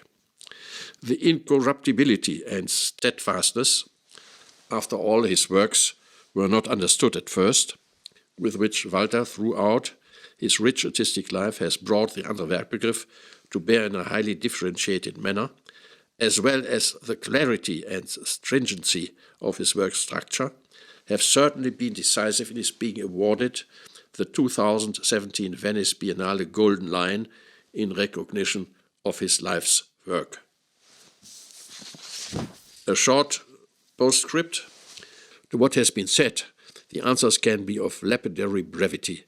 First, in the kaleidoscope of new art forms and terms, in which art is no longer limited to the autonomous material artifact, the andere Werkbegriff Walthers occupies, in my opinion, a highly original and independent position. Second, for me, nothing has changed in recent years. Rather, the conviction I've just formulated has been strengthened. Thank you.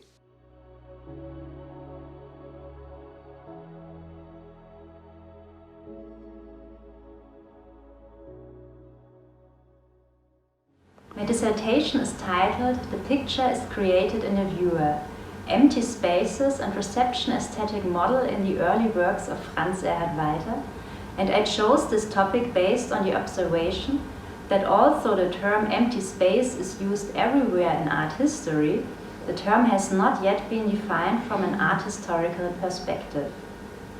I became aware of this gap in the research when, inspired by the dissertation of Dieter Kroll, I took a closer look at the early works of Franz Erhard Walther. It was at the presentation of Mr. Kroll's publication in 2015 where I met Franz Erhard Walther for the first time in person. While reading Kroll's systematic and chronological listing of Walther's early work, a phenomenon caught my eye that unites all the pieces created between 1955 and 1962, empty spaces.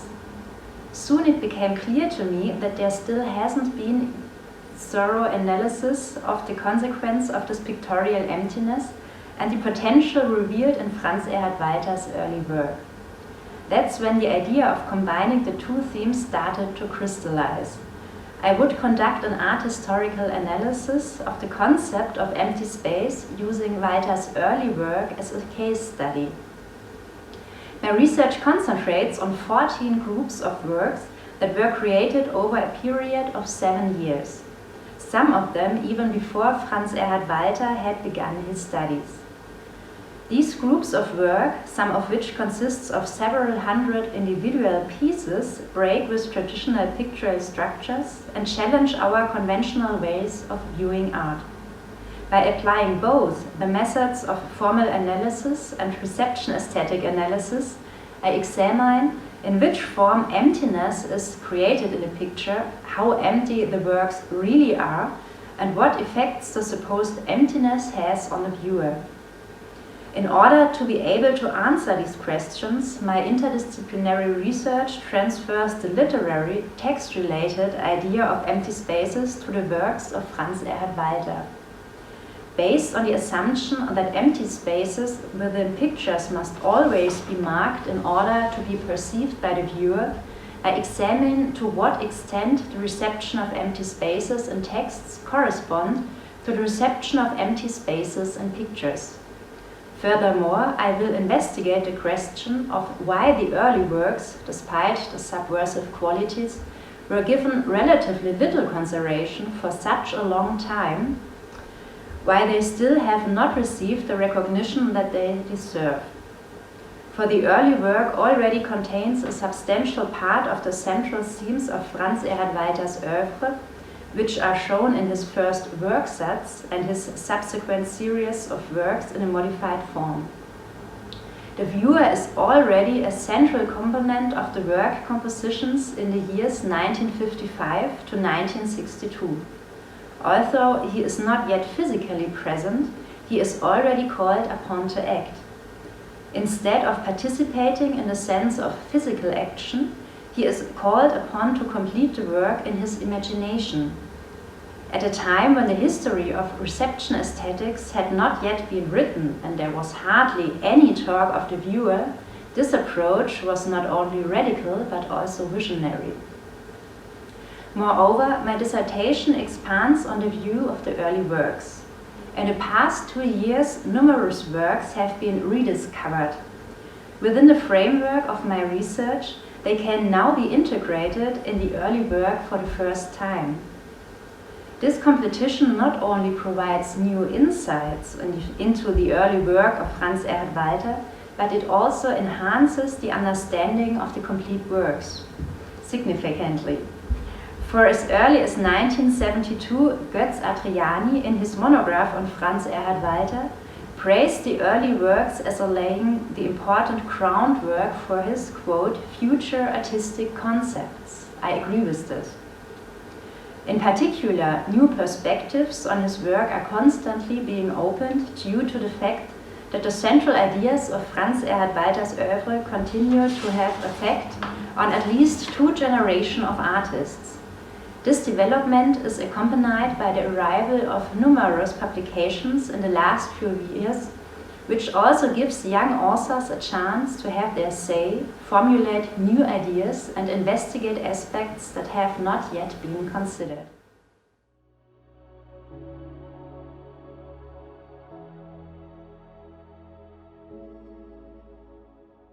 Hello, my name is Sarah Lorbeer and I am at the very beginning of my doctoral studies. To be more precise, I am currently preparing my doctoral thesis by writing a first outline. In 2017, at the beginning of my master's program in modern and contemporary art history at Ruhr-Universität Bochum, I visited an exhibition at the Ludwig Forum Aachen. The exhibition was called Franz Erhard Walther Handlung denken.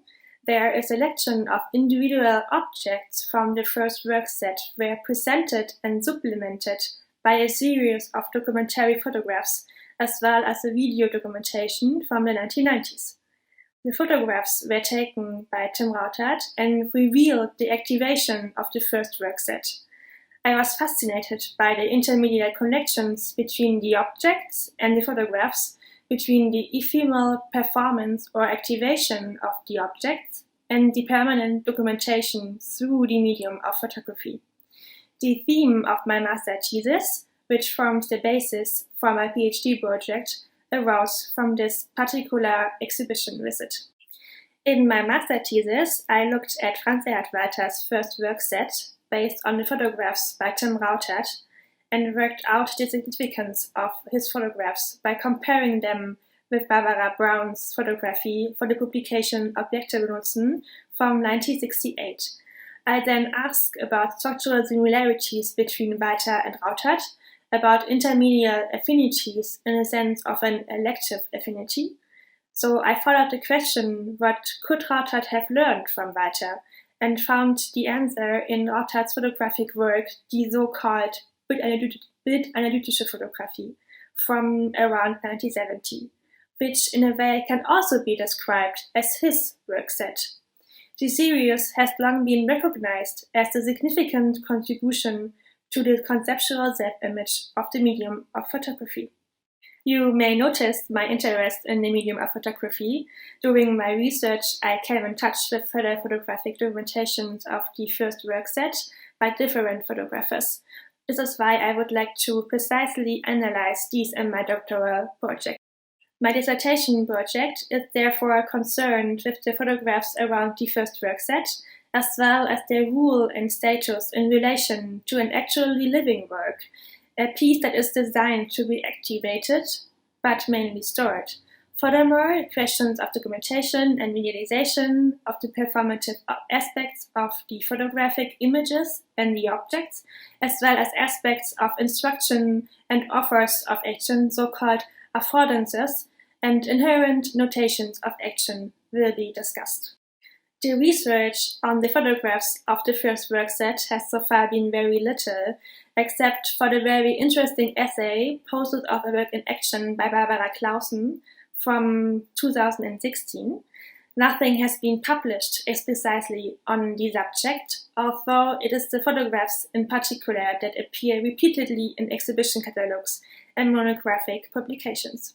Especially the focus on the photographs raises fundamental questions about an interrelation between photographic documentation and, I call it, performative objects.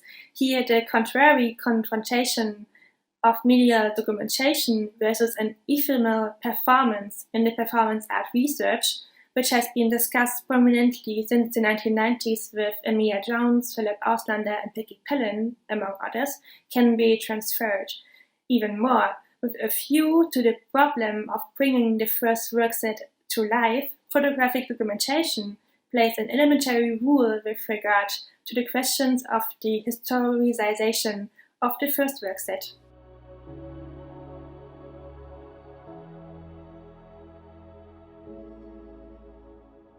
Hi, my name is Gregor Quack, and I'm currently a PhD candidate at Yale University, New Haven, Connecticut. The catalog essay that I wrote for Shifting Perspectives is my first attempt at formulating some of the ideas that I hope will guide me through the next couple of months and maybe even years as I begin to work on a dissertation about the work of Franz Erhard Walther. For now, the working title for my dissertation is the one that I also chose for the dissertation, for the catalog essay, namely The Social Fabric. At this moment, it's still a little bit difficult for me to give a full summary of what my dissertation is about. And part of that is because I'm still at a very early stage in the work. But another part is that I think to think about Franz Erhard Walther's work also sometimes seems to require us to emulate some of the agility and capacity for change that the work itself demonstrates and has continued to demonstrate as it changes over the course of the decades, is made anew with each activation. What I can talk about maybe are the things that drew me to Walther's work in the first place. I arrived at Walther's work with a strong interest in what we now call participatory art. And in the past few decades, I noticed the debate about participatory art has often been characterized by very sharp binaries and oppositions. Works are judged on whether they are hierarchical or egalitarian, and opinions vary widely over whether participatory work should provoke its audiences or if it should educate audiences to be better citizens. What interested me about Walther's work really early on is that it doesn't really neatly fit into either of those distinctly political and activist categories. The work doesn't have a clearly articulable agenda, I think, but it obviously is still deeply concerned with how people relate to material objects and with how people relate to one another. In my view, this distilled interest, this concentrated interest, is what makes the work such a powerful tool of artistic social research or artistic social theory, and it's what makes it so interesting to think about.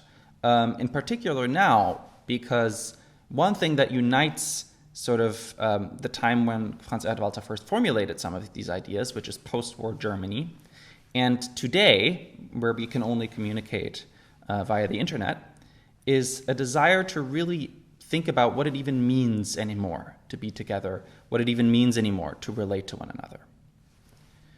Another thing is that when I first heard about Franz Erhard Walther, I heard about his decision to move to New York City at the age of 28. And when I heard this, I was myself a 28-year-old German art history student living in New York City. In the art history I learned, transatlantic migration of artists had always happened involuntarily, namely in the 30s and 40s. But in Franz Erhard Walther, I'd found an artist whose temporary emigration, like mine, had been a choice, and his time in the art world in America, like mine, had at many moments felt freeing and invigorating, but it had also been marked by some surprising cultural and temperamental, maybe, barriers to communication. This coincidence, this biographical coincidence, also allowed me to notice another facet of Walther's career that feels especially acute to think about now in the context of the Haus der Kunst, where we're all zooming into or streaming into. In my academic training, post-war German art has appeared always either as an exercise in memory work and Vergangenheitsbewältigung, or on the contrary, as characterized by a sort of historical amnesia and a desire to start anew from a clean slate. For me, Walther's work was so exciting because it didn't fit either of those bills. Walther's work isn't about Germany or about German history in any obvious way, but I think many of his most important artistic and career decisions started from the recognition that human behavior and human communication can be co-opted by totalitarianism. And in my view, many of his experiments over the years, from the early years onward, have been driven by a desire to find ways of behaving to one another that are difficult to co-opt, that are maybe even impossible to take over by outside forces and ideas, which is something that is important to think about the Haus der Kunst, but also in general.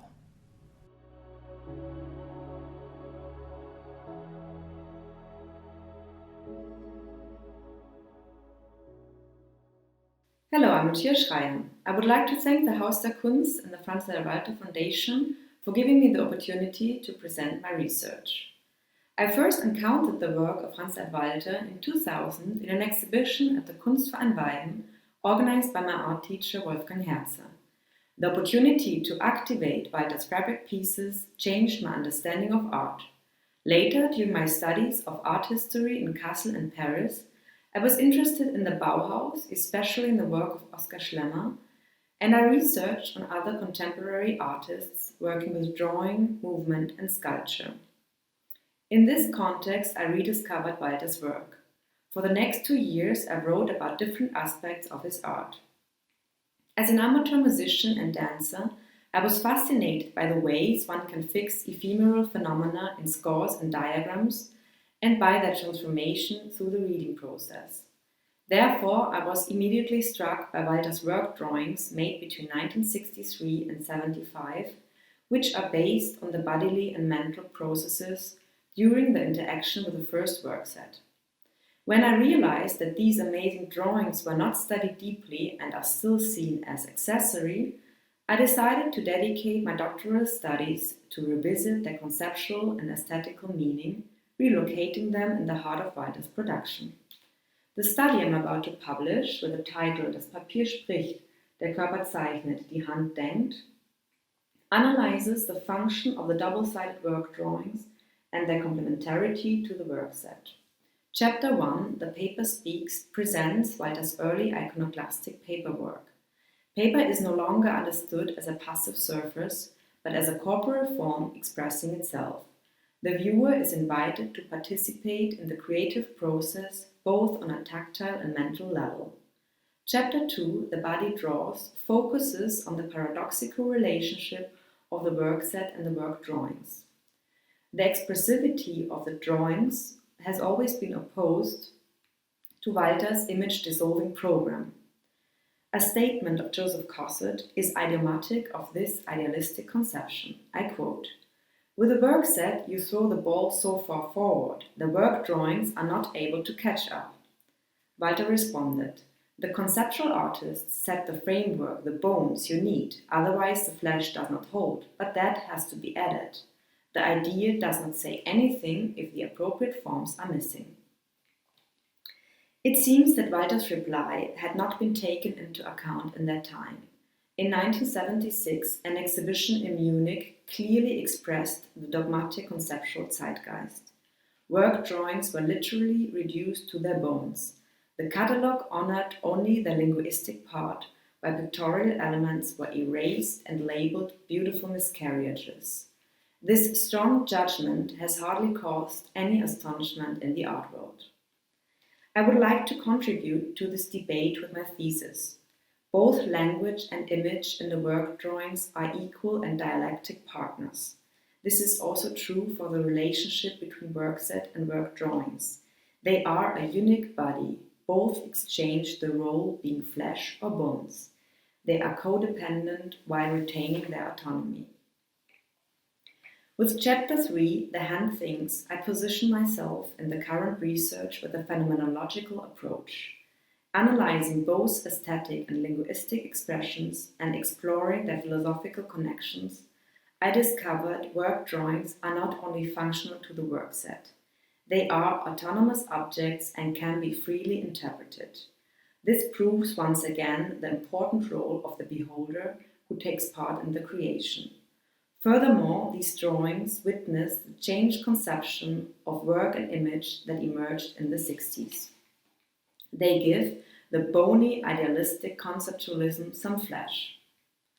I believe the challenge of a new generation dealing with Walther's work and art in general is to go beyond rigid categories. Scholars are now adopting new methodologies. I see a re-evaluation of Walther's work, especially in its cultural and socio-political contexts. Despite the generation, the polyphony of voices brings new perspectives completing each other.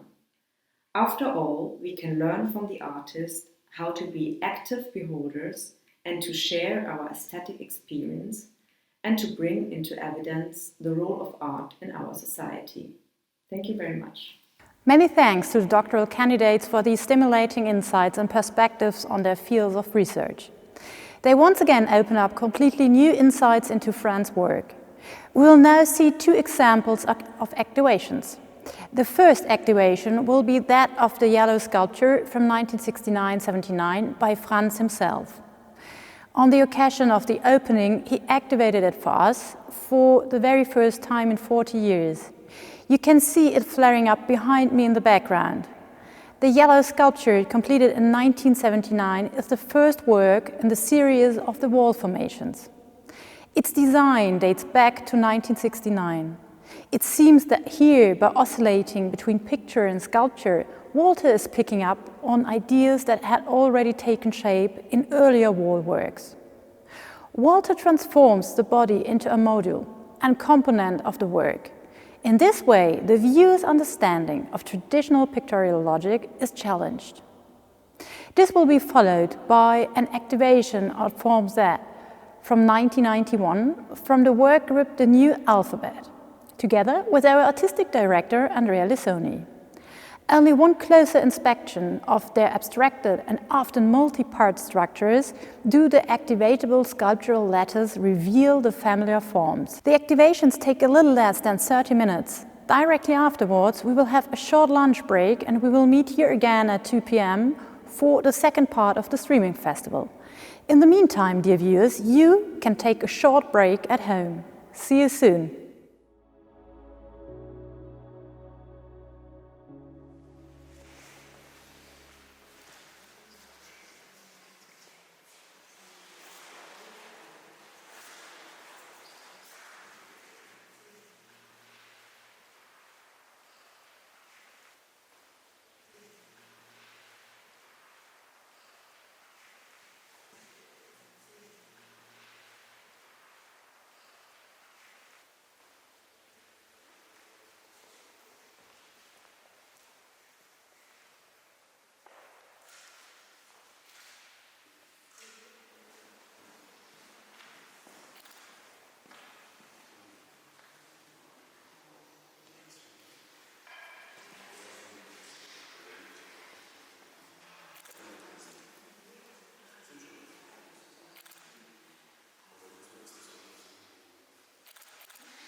Welcome back to the streaming festival at Haus der Kunst. We're now moving on to the second part of the day and devoting ourselves to the second half of our program.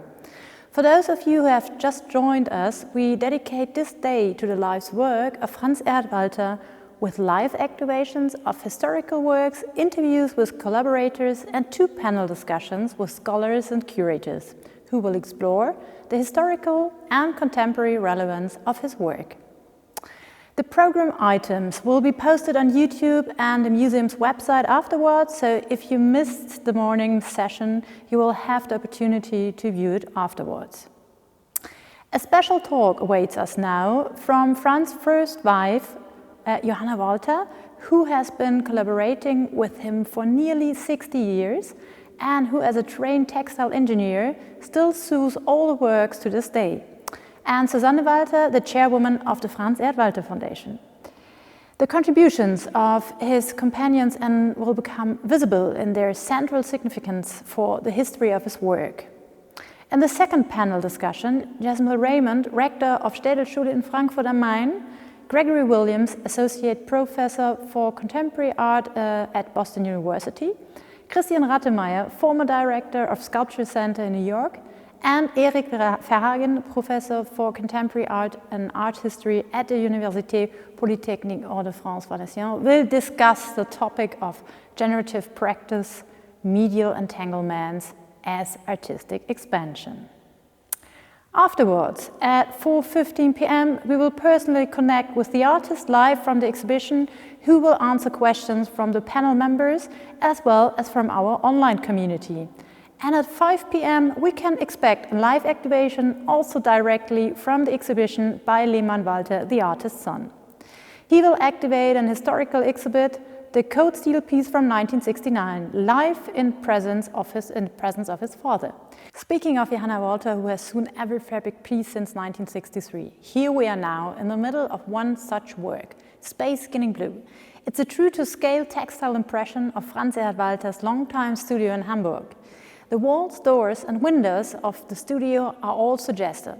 The impressions of the columns are laid out on the floor in the middle of the installation. By doubling and, as it were, skinning the space, the architecture is transformed into a sculptural, accessible pictorial structure and, at the same time, into a place of memory. But now, we look forward to Johanna Walther's recollections of her lifelong collaboration with Susanne Walther, the second wife and chairwoman of the Franz Erhard Walther Foundation. The conversation was recorded in advance in Fulda in Johanna Walther's studio. We hope you enjoy it.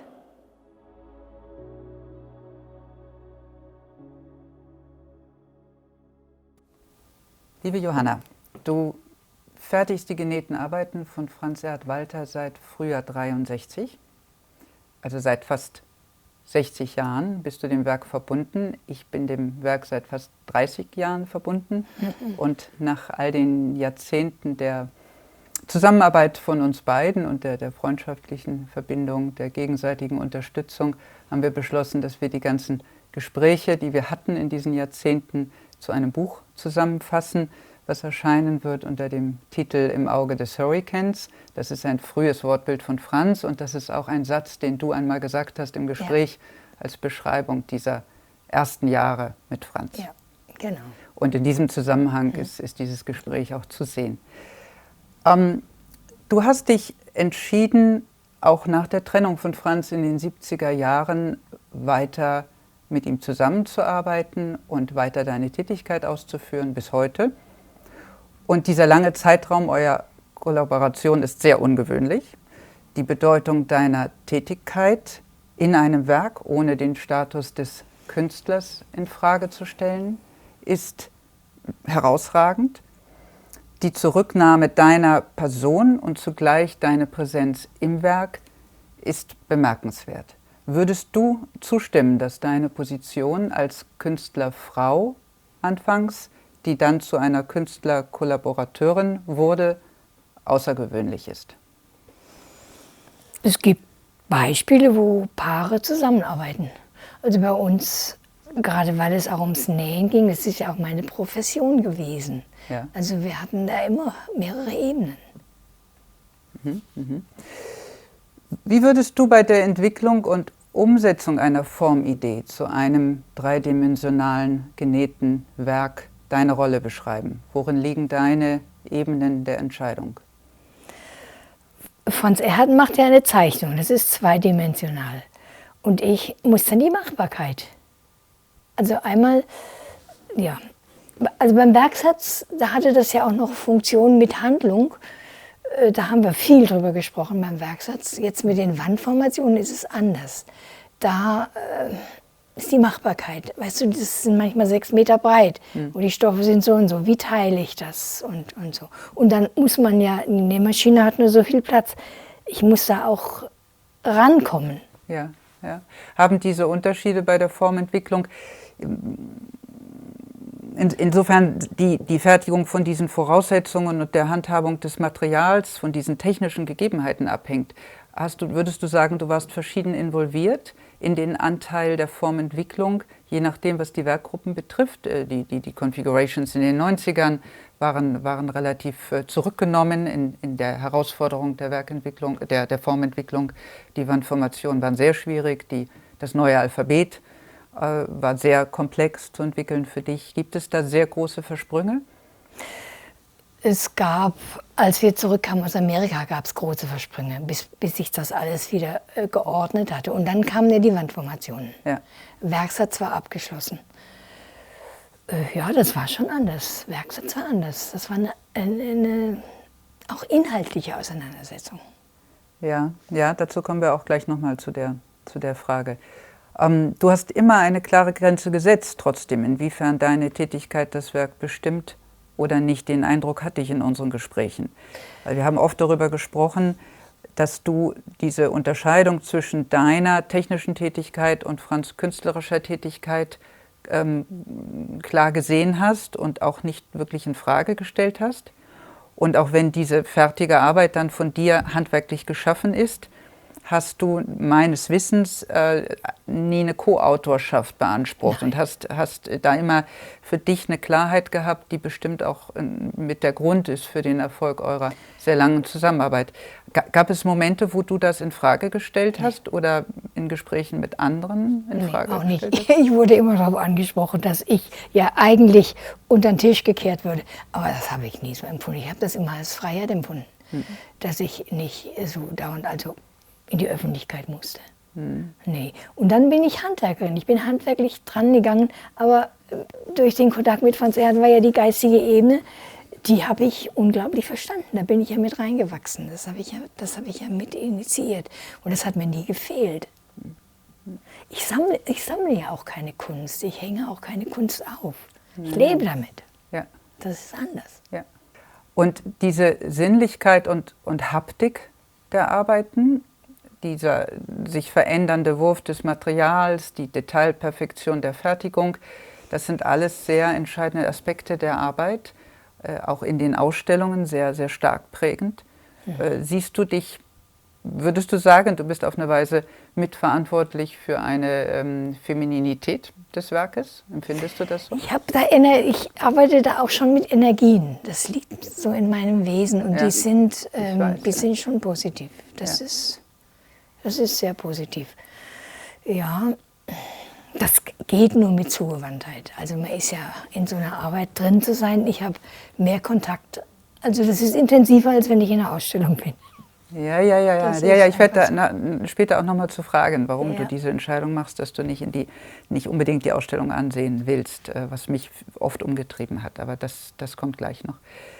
Würdest du aber sagen, dass du hast eben von Freiheit auch gesprochen und ich hatte oft den Eindruck, dass du letztlich eine Tätigkeit hattest über diese Jahrzehnte, die vielleicht mehr als jede andere Kreativität und eben auch Freiheit zugelassen hat.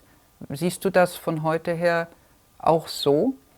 Ja, also wenn man näht und Mode macht und jede Saison da neue Entwürfe machen muss, die dann weggeworfen werden, nee, also dann hat wirklich eine ganz andere Qualität. Und eine Herausforderung ist auch eine andere.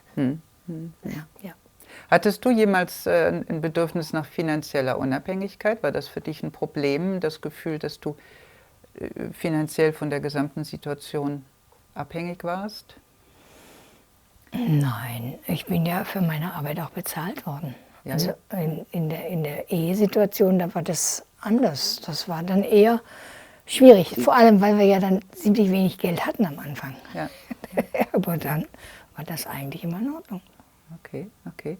Und spielt es eine Rolle, dass du dann Mutter warst, dass ihr eine Familie hattet, dass ihr ab 64 ein Kind und ab 66 dann 2 kleine Kinder hattet?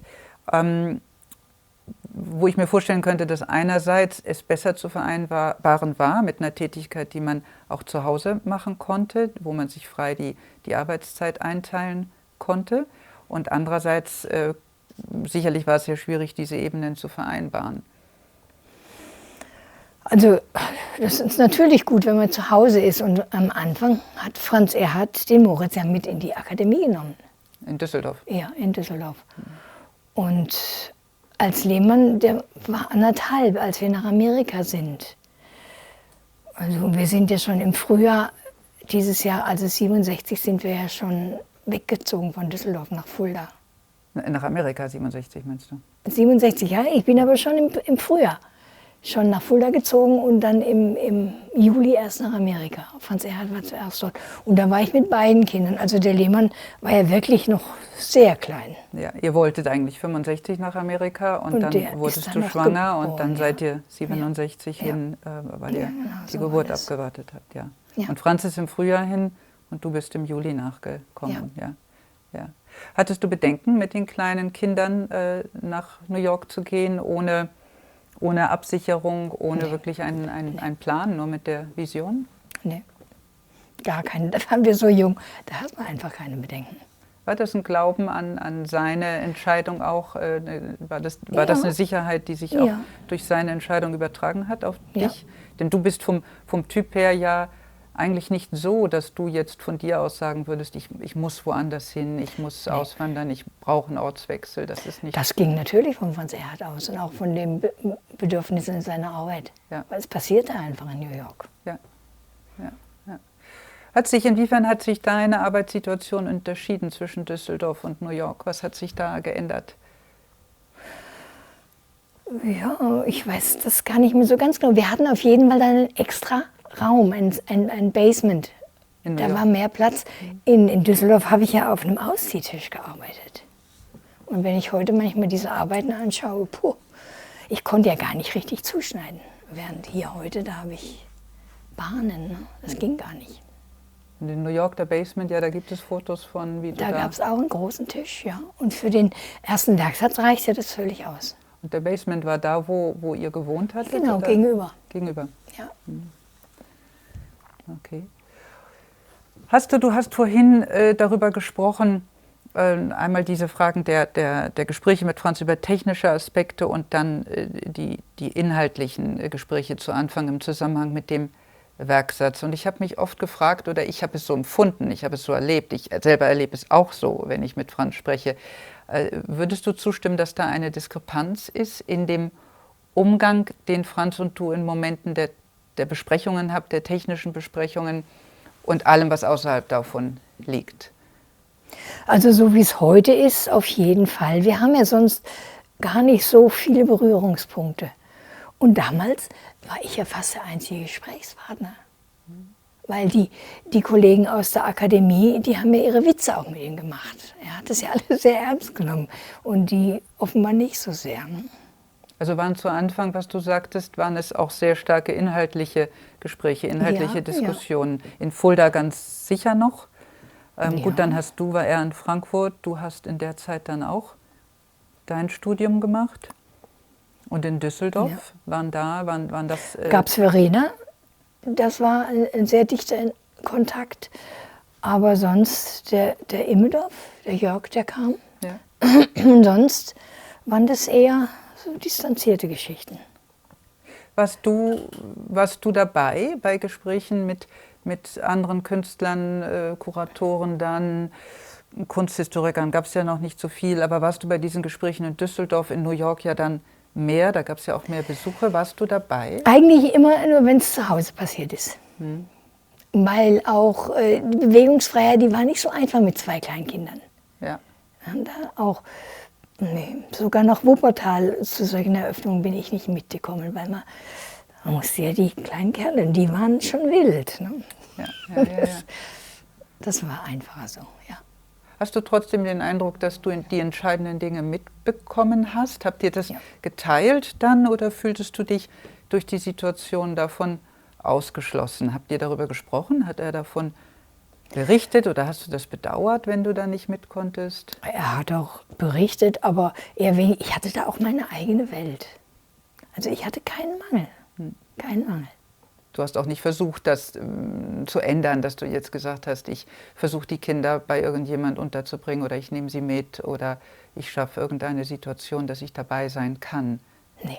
Das war dir nicht so. Das wäre so aufwendig gewesen. Also heute gibt es ja Strukturen, wie man mit kleinen Kindern umgeht. Ja. Das war damals nicht so. Das war richtig anders, ja. Es wäre auch nicht akzeptiert worden wahrscheinlich vom Umfeld in der gleichen Form wie heute. Wir hätten auch nicht... Nee, wir hatten diese Kontakte einfach nicht. Weil es lief alles über Franz Erhards Arbeit. Da war sehr wenig privater Kontakt. Wir haben in den Gesprächen, die wir hatten, vor einigen Monaten auch mehrfach gesprochen über die Radikalität seiner Arbeit und deine Möglichkeit, deine Entscheidung, diese Radikalität mitzutragen, was ja nicht selbstverständlich war. Und du hast es selber beschrieben, dass ja wenig Gegenüber war für Franz und dass du teilweise das einzige Gegenüber warst, diese Radikalität mitzutragen und zu bejahen. Hast du sie überhaupt damals als radikal empfunden, die Arbeit, oder warst du so dicht dran, dass es für dich eine stringente Entwicklung war? Das war sowieso stringent, weil wir waren ja in diesem Dialog und sein Ansatz war radikal anders, aber das musste ja auch wohl so sein. Weil es gab damals die Künstler im jungen Kunstkreis, das war immer irgendwo angelehnt und er hat wirklich in Frage gestellt. Er hat in Frage gestellt und wie er auch mit dem Material umgegangen ist, mit diesen Materialprozessen. Da sind immer Erkenntnisse daraus entstanden, das ging immer weiter. Der hat auch keine Variationen gemacht damals, und hat auch anderes liegen lassen. Der ist vorwärts geschritten, also es war einfach spannend und da war ich ja dicht dabei.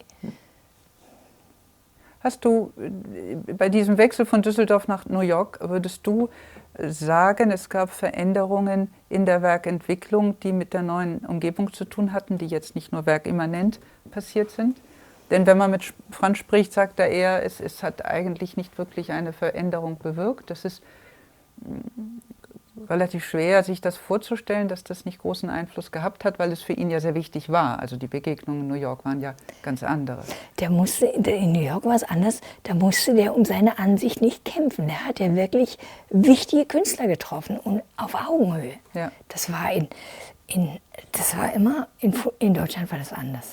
Da war so gegeneinander.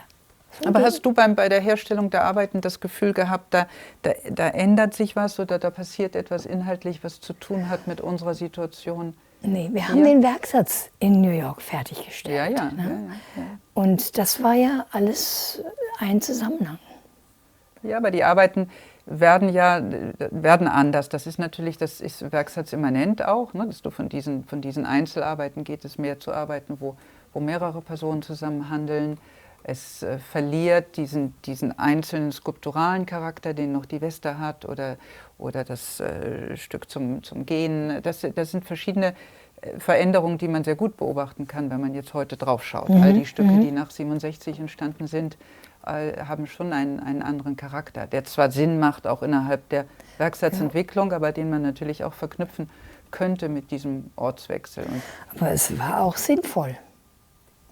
War sinnvoll, das war einfach dann auch in der Arbeit sinnvoll, meinst du? Und irgendwann war es ja dann abgeschlossen. Ja. Das war sinnvoll, da habe ich mir keine Gedanken drüber gemacht. Ne. Ihr wart da von 1967 bis 1973. Das ist ja nun auch eine Zeit mit sehr starken historischen Umbrüchen. Wir erleben das jetzt gerade wieder. Hast du das bewusst erlebt damals oder warst du so sehr in deiner mit der Arbeit, mit den Kindern, mit der Situation, mit der alltäglichen Situation so befasst, dass du das eigentlich eher im Nachhinein projiziert hast? Oder hast du das bewusst mitbekommen? Eigentlich am Rande. So wirklich politisch aktiv waren wir ja nicht. Also ich nicht. Franz Erhard hat ja in Deutschland schon auch bei Aktionen teilgenommen. So irgendwas mit Feuern. Aber da war ich nicht dabei. Da weiß ich nur von seinen Erzählungen, dass es ein bisschen brenzlig wurde. Und dass es auch missverstanden wurde, diese Aktion. Und in New York, nur am Rande. Es war der Vietnamkrieg, das hat man ziemlich intensiv mitgekriegt. Und diese 68er Zeit, da gibt es einen Ausspruch von der Barbara Brown, die sagte, jetzt ist wieder Zwetschgenkuchenzeit, da ist Ruhe in Deutschland. Oder sowas. So, also eher so von außen drauf geschaut. Barbara Brown war die damalige Partnerin von Caspar Koenig, die Fotos dann gemacht hat von den Handlungen im Loft, muss man dazu sagen.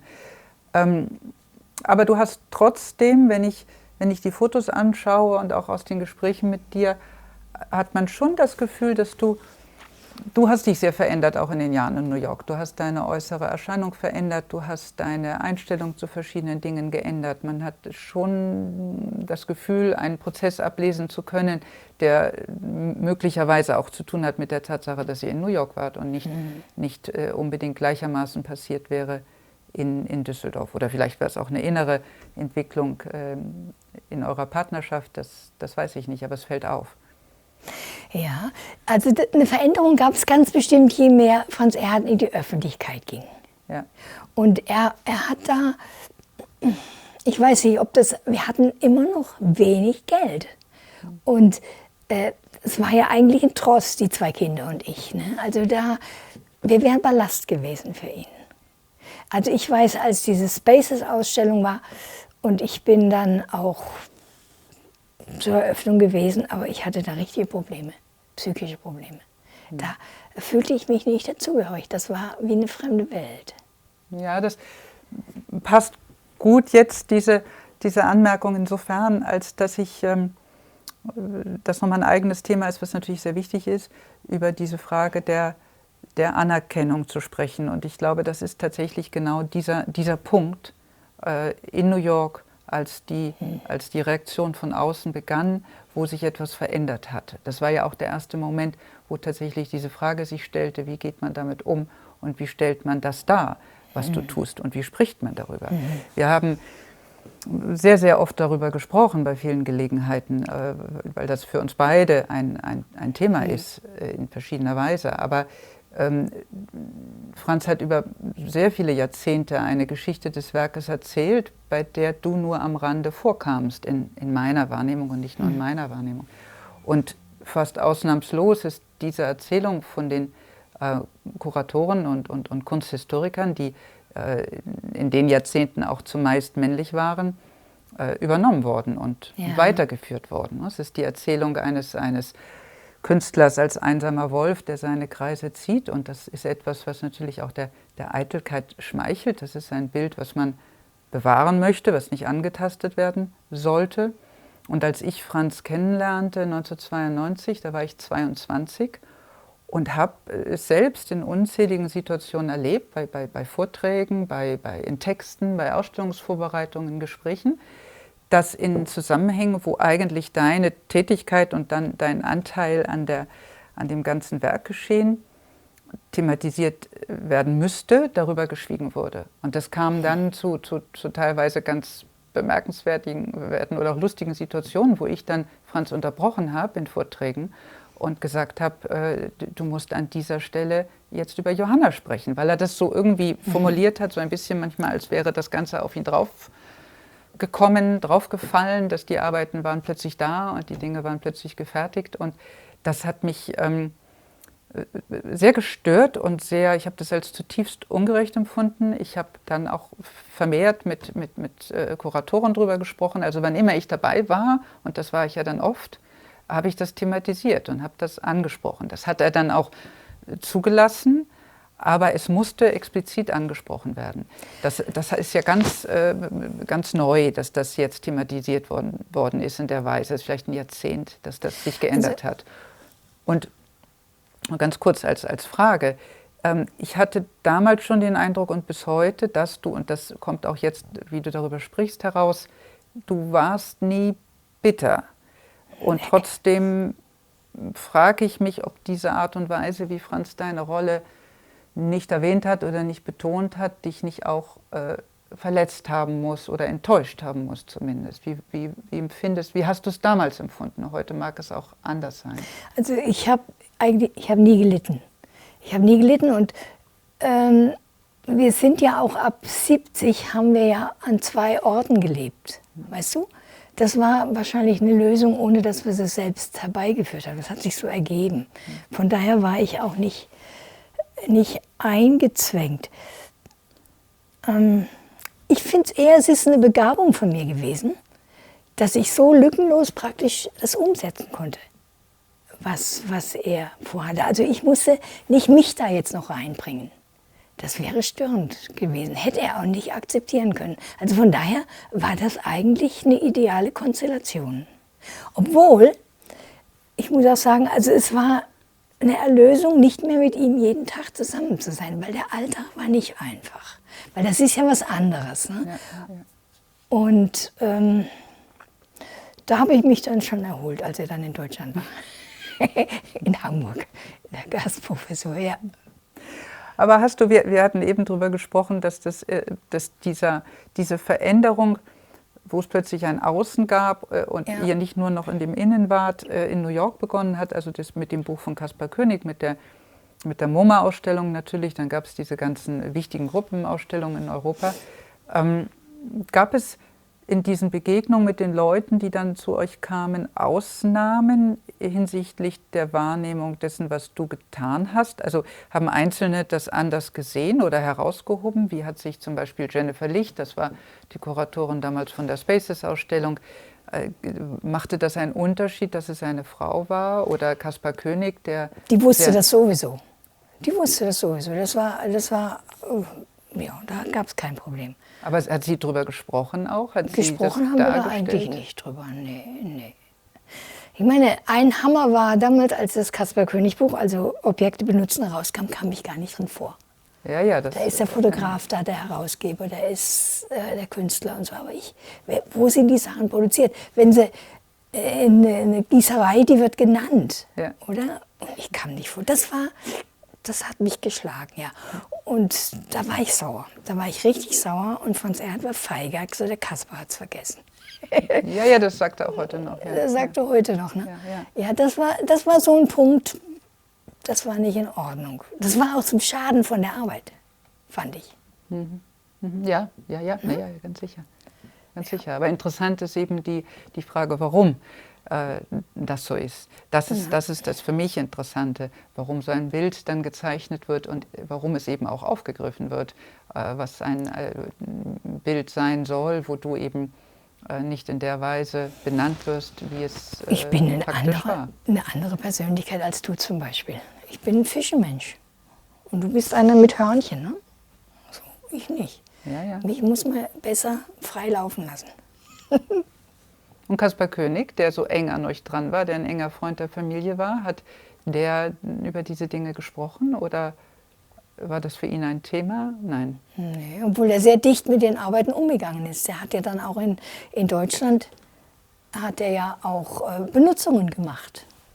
Ja. Gut, in New York ja auch. In New York auch. Habe ich wenig mitgekriegt, weil da waren die Kinder immer noch zu klein. Ich war sehr zu Hause, ja. Immer sehr zu Hause. Und da war ich schon ein bisschen, nicht unterdrückt, sondern ein bisschen wenig gefordert. Also im Privaten, also als Person. Als Franz Erhard dann nach Deutschland ging und er kam auch wieder zurück, Weihnachten, und hat sich überhaupt nicht nach mir gefragt. Der hat nicht danach gefragt, was wir gemacht haben und so. Da wurde es problematisch. Ja. Und was du beschrieben hast, eben die Eröffnung von der Spaces-Ausstellung, was war das? Wie würdest du das beschreiben? Ich kriegte da keinen Fuß, ich kannte niemanden von den Leuten. Das war so die New Yorker Haute Volée. Private Freunde hatten wir auch nicht in New York. Und die Künstlerfreunde, die ihr hattet? Die waren eigentlich nicht da. Also der Kaspar König war nicht da, der Heiner Friedrich war da, genau. Und sonst war da niemand an Künstlerfreunden. Nee. Ja, ich kannte den Artschwager, da hatten wir ein bisschen Kontakt. Und Walther de Maria? Walther de Maria war auch, aber der war auch da nicht da. Nee. Gut, die Künstler gehen nicht unbedingt zu anderen Eröffnungen. Ja. Nee. Also mit dem, dass er so in die Öffentlichkeit ging, da hätten wir was verändern müssen, unbedingt. Da hätte sich auch was verändert, das wäre nicht so weitergegangen. Aber dann ging er ja nach Deutschland. Und dann war schon wieder der Freiraum da, ne? Ja, wobei dieses Problem ja geblieben ist. Wie gesagt, 1992 habe ich dieses Problem ganz stark noch gesehen. Da war es ja, das ist 20 Jahre später, da war das ja sehr, sehr präsent, dass es nach wie vor eine Erzählung war, der Werkgeschichte. Die Erzählung, aber die hatte mit meinem Leben ja dann nichts zu tun. Da ist ja so viel passiert. Ja, natürlich. Ja, ne? Ja. Das war... Aber das sicher ist das ein Teil der Erklärung und ein Teil der Geschichte, dass du einen Charakter hast, der von Zurückhaltung geprägt ist, dass du diesen expliziten Wunsch hast, nicht in der Öffentlichkeit zu stehen. Und das ging natürlich auch zusammen mit der gesamten Situation. Hat aber zugleich natürlich auch dazu beigetragen, dass die Geschichte so erzählt werden konnte und diese Korrekturen nicht passiert sind. In dem Moment, wo du mehr aufgetaucht wärst, wo du in der Öffentlichkeit gewesen wärst, wäre das von alleine passiert. Und das ist eigentlich jetzt, wir haben es eben gesagt, seit 15 Jahren maximal, aber seit 10 Jahren im Prinzip seit Gründung der Stiftung und seit einer neuen Generation von Kuratoren, von Galeristen, von Kunsthistorikerinnen. Das ist eine andere Auseinandersetzung, ist eine andere Sicht, gesellschaftlich eine andere Sicht auf diese Dinge. Wie empfindest du das jetzt? Was bedeutet dir das, diese Anerkennung? Ich weiß, dass du in dir da auch autark bist, dass du diese Dinge machst und du machst sie unabhängig von von einem Grad der Anerkennung. Das hast du immer so getan, so habe ich es empfunden. Du warst ja auch nicht abhängig von der Frage, ob das Werk eine äußere Anerkennung hat, ob ihr finanziellen Erfolg gehabt hättest. Du hättest es so oder so gemacht und du hättest es mit der gleichen Überzeugung gemacht. Du hast... Ja, das musste ja da sein. Also da ist die Idee und auch eine Kraft und dann muss es ja auch existieren. Und das habe ich dann in die Welt gebracht, klar.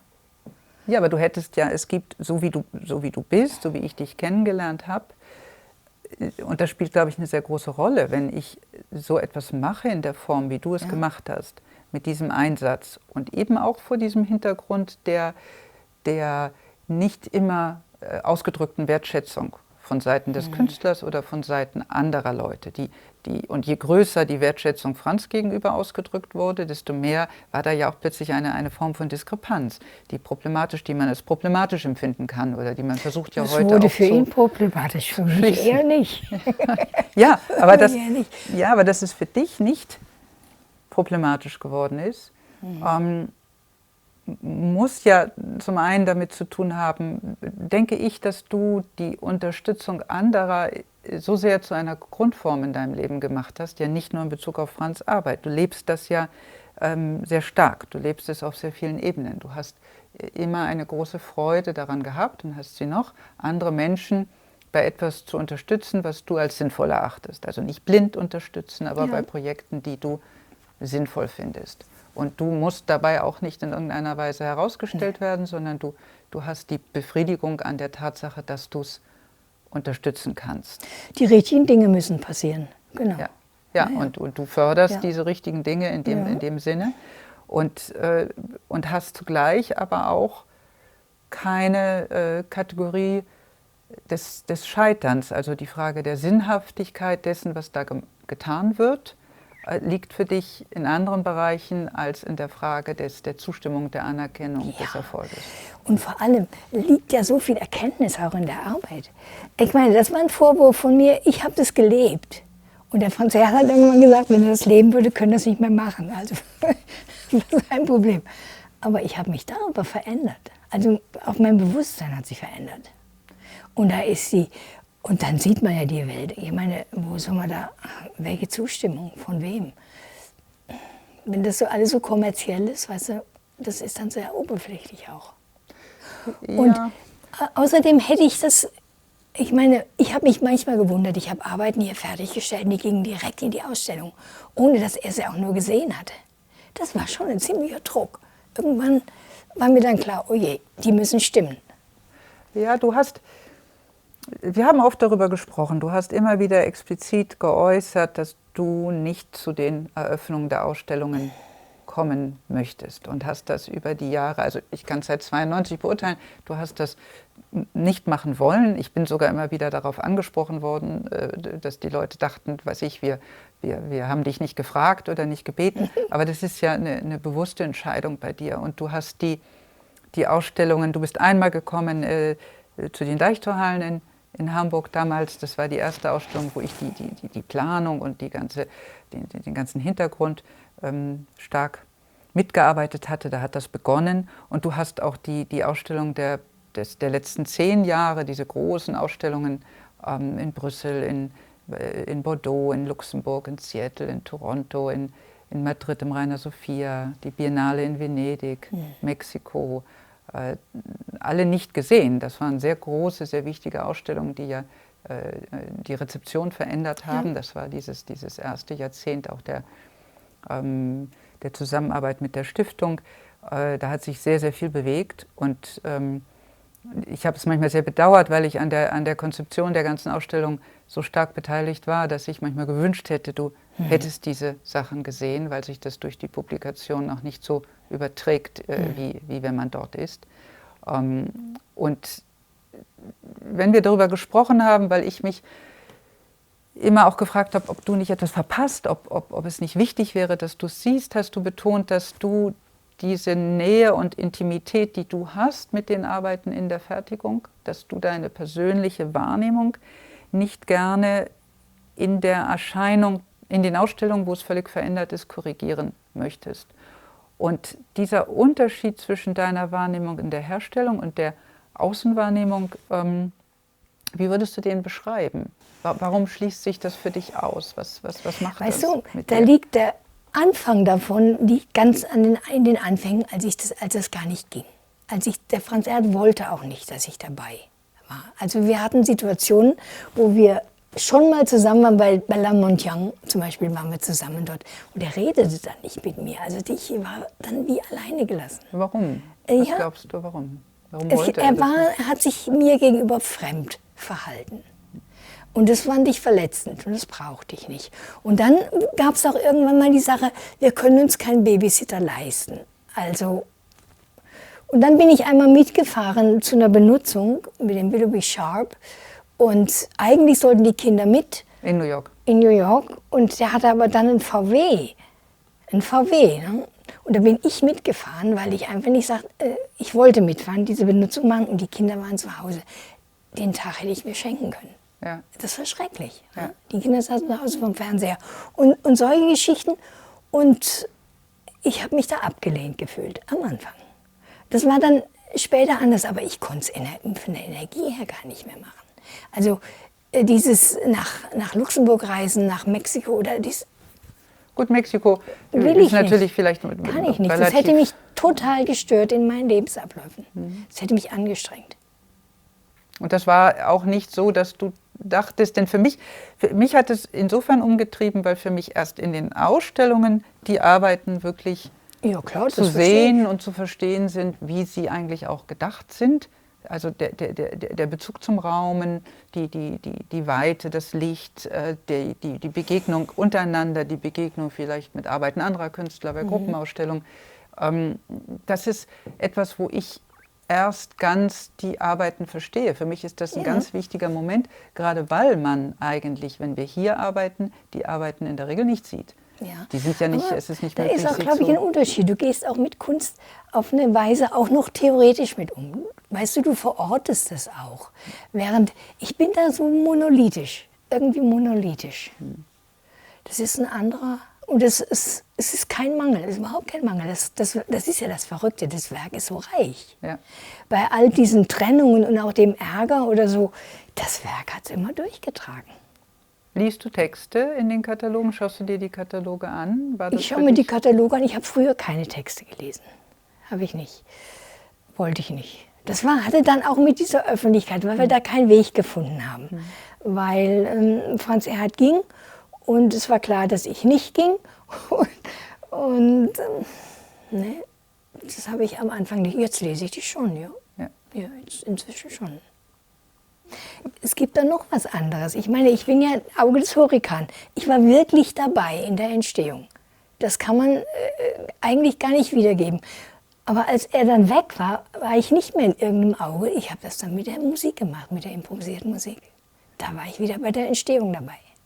Ja? Also ja, das war nicht nur der Jazz, der war dann langweilig irgendwann. Es war die wirklich reine improvisierte Musik. Ja, man muss dazu sagen, dass du dann nach New York wieder zurückgekommen bist. Aus New York bist du in die Rhön gezogen, zum Tiergarten, und hast dir da auch deine eigene Welt gebaut. Und ich hatte auch immer den Eindruck, dass es eine Form von Sicherheit gegeben hat, mit dieser ganzen Situation umzugehen, durch diesen Ort, den du dir geschaffen hattest, und deine eigene Welt, zu der dann der Jazz auch gehörte, oder das, was du gemacht hast mit der. Ja, und das ist die eigene Welt, die habe ich dann auch schon, die existierte schon in New York auch, klar. Ja, aber hier war sie verbunden auch mit einem Ort, der dein Ort dann wurde. Ja, da war man dann wirklich trittsicher, da brauchte man nichts mehr erkunden, da brauchte ich mich von nichts mehr überraschen lassen. Also war ich relativ frei. Ich wollte nicht in Fulda leben, das war mir zu eng. Also die Erfahrungen aus der Jugend, die waren nicht gut. Hast du jemals überlegt, ganz woanders hinzugehen oder Deutschland wieder zu verlassen? Nee, dann hätte ich da ja wieder mir das alles erarbeiten müssen. Das hättest du nicht gewollt? Hätte ich nicht gewollt, nee. Hast du damals überlegt, das ganz zu lassen? Hattest du jemals einen Moment, wo du rausgehen wolltest aus der Situation? Es gab eine Zeit, da war ich richtig wütend. Und da konnte Franz Erhard sich die Arbeit kaum noch leisten. Aber das ist dann auch. Ja gut, ich habe irgendwann auch verstanden, dass das hing mit dem Privaten zusammen. Und ich habe auch irgendwann verstanden, da war mein Anteil genauso stark wie seiner. Wir sind beides Kriegskinder. Beides aus Handwerkerhaushalten. Also wir haben uns ohne Worte verstanden. Na? Also das ist schon besonders. Und wir hatten also ziemlich ähnliche Defizite, würde ich sagen. Und wie geredet wurde damals nicht. Aber es gab ja auch eine Zeit, wo Franz dann in den 70er Jahren diese kurze Zeit, wo er die Arbeiten selbst gemacht hat, wo er den Stoff geklebt hat auf die Schreitbahn. Auf die Schreitbahn. Das gab es ja, das war ja diese Zeit oder auch der Übergang dann, bevor die Wandformation dann Ende der 70er wieder sehr intensiv begonnen hat. Nee, das waren schon dann auch Fragestellungen für mich. Wie mache ich das, mein privater Bereich? Ich war Mitte 30. Ja. Ja? Und das habe ich dann schon alles auch ausprobiert. Und auch wir sind irgendwann auch, die Arbeit hat es durchgetragen. Das war der springende Punkt. Das war der springende Punkt. Da brauchte man gar nicht basteln. Ja, das passt ja schön jetzt zu einer letzten Frage, die ich dich fragen möchte, weil wir beide, und das war ja immer eine sehr starke Verbindung auch zwischen uns, abgesehen von Vertrauen und Wertschätzung, dass wir unabhängig von dem Status der persönlichen Beziehung zu Franz eine Entscheidung getroffen haben, unsere Arbeit im Werk und mit dem Werk fortzuführen. Und würdest du meine Einschätzung teilen, dass das Werk so sehr zum Teil deines Lebens geworden ist und du so sehr zu einem Bestandteil der Werkgeschichte, dass die Bedeutung des persönlichen Bezugs zum Künstler an irgendeinem Punkt nicht mehr im Zentrum steht und man dann mit dem Werk ist, sich für das Werk entscheidet, wie du es eben gesagt hast, das Werk diese ganze Situation trägt. Hast du das für dich auch so empfunden? Ja, so ist es. Ich meine, wegzudenken bin ich da nicht. Nein. Weil ich es einfach mit durchgeformt habe. Und die Arbeit trägt. Ja. Gibt es eines, wir hatten über die Jahrzehnte in der Werkstatt immer wieder Mitarbeiterinnen, ab den 90er Jahren fing das an, ich glaube Anfang der 90er Jahre fing es an. Aber wir haben auch feststellen müssen, alle miteinander, dass der erhebliche Teil der Arbeit, die du machst, nicht von anderen zu ersetzen ist, nicht von anderen zu übernehmen ist. Macht dir das Sorge, dass ohne deine Kenntnis bestimmte Arbeiten nicht mehr zu fertigen sind? Also bei Arbeiten, zum Beispiel bei den Configurations, die kann jeder, der nähen kann die machen, weil da ändert sich ja nichts. Aber man muss oft Entscheidungen treffen. Franz Erhard hat auch immer gemeint, er schneidet sich doch auf einmal zu. Das geht nicht. Die Details, du musst jede einzelne Stelle richtig bedenken. Und das ging nicht. Das hat nicht funktioniert. Weder mit Esther noch mit wie ist die andere? Beate. Mit Beate, ja. Das hat nicht funktioniert. Aber macht dir das Sorge, treibt dich das um? Nein, ich glaube nicht, dass mich das umtreiben muss. Weil Franz Erhard lebt auch nicht ewig. Irgendwann... Nein, ich habe an irgendeinem Punkt empfunden, dass es ein sehr schönes Bild ist, dass ihr, dadurch, dass du es auch so lange gemacht hast und dadurch, dass ihr beide zusammen alt geworden seid mit diesem Werk, älter geworden seid, ist es schön, dass ihr gemeinsam begonnen habt und gemeinsam auch abschließen werdet. Das ist ein schönes Bild, dass sich das nie geändert hat in dieser Grundform. Nee. Das erzählt eigentlich alles über deine Position. Hat sich so ergeben. Und ich mache es auch gerne, weil es eine Herausforderung ist. Es wird ja nicht langweilig. Du machst es ja auch immer noch gerne. Nur Zeitdruck kann ich nicht vertragen. Ich weiß. Vertrage ich nicht. Ich weiß. Da wird's nichts. Die letzte Frage wäre, ob du diese lebenslange Beschäftigung mit dem Werk, die Zusammenarbeit mit ihm als Privileg empfindest, von heute her gesehen, in deinem Leben? Glaube ich nicht. Wir sind so natürlich aneinander geraten und da reingewachsen. Wie würdest du es bezeichnen? Wie ein Geschenk, wie ein Privileg? Das ist wie ein Geschenk, dass ich mit meiner Profession auf die Art unabhängig arbeiten kann, ja. Ohne Druck, ja. Und immer spannend. That's it from Fulda. Many thanks to Johanna and Susanne for this honest and open interview, which also provides many private insights.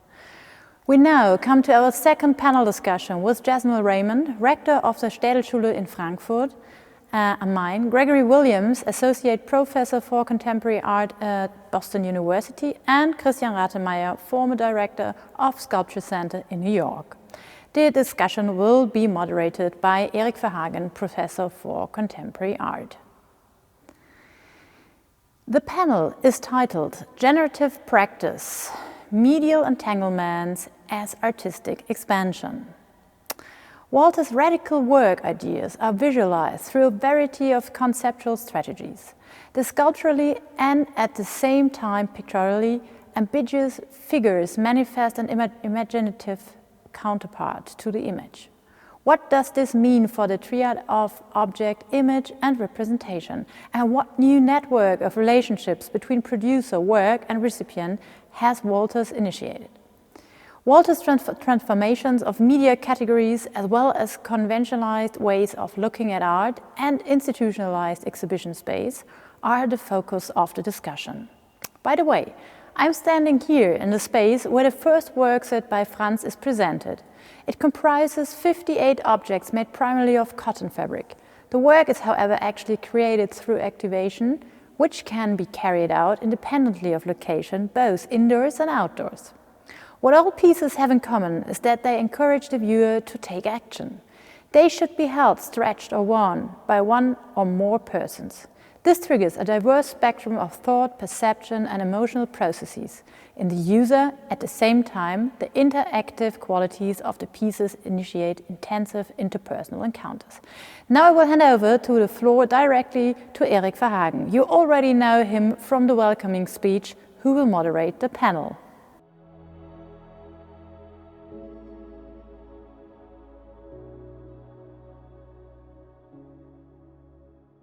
Thank you, Jana. So welcome to the second panel, whose title is Generative Praxis, Medial Entanglement as Artistic Expansion. I am happy to welcome for this panel Yasmin Raymond, Christian Rathemeyer, and Gregory Williams. I will first present the three of you. So Yasmin, you were appointed rector of the Hochschule für Bildende Künste Städelschule and director of the Porticus in Frankfurt in April 2020. Previously, between 2015 and 19, you were associate curator in the Department of Painting and Sculpture at the Museum of Modern Art in New York. And before that, curator at the Dia Art Foundation in New York, where you curated the exhibition Franz Erhard Walther, Work as Action, which took place between 2010 and 12. You are also member of the advisory board of the Franz Erhard Walther Foundation since 2016. Christian, you were the director of the Sculpture Center in New York until September 20.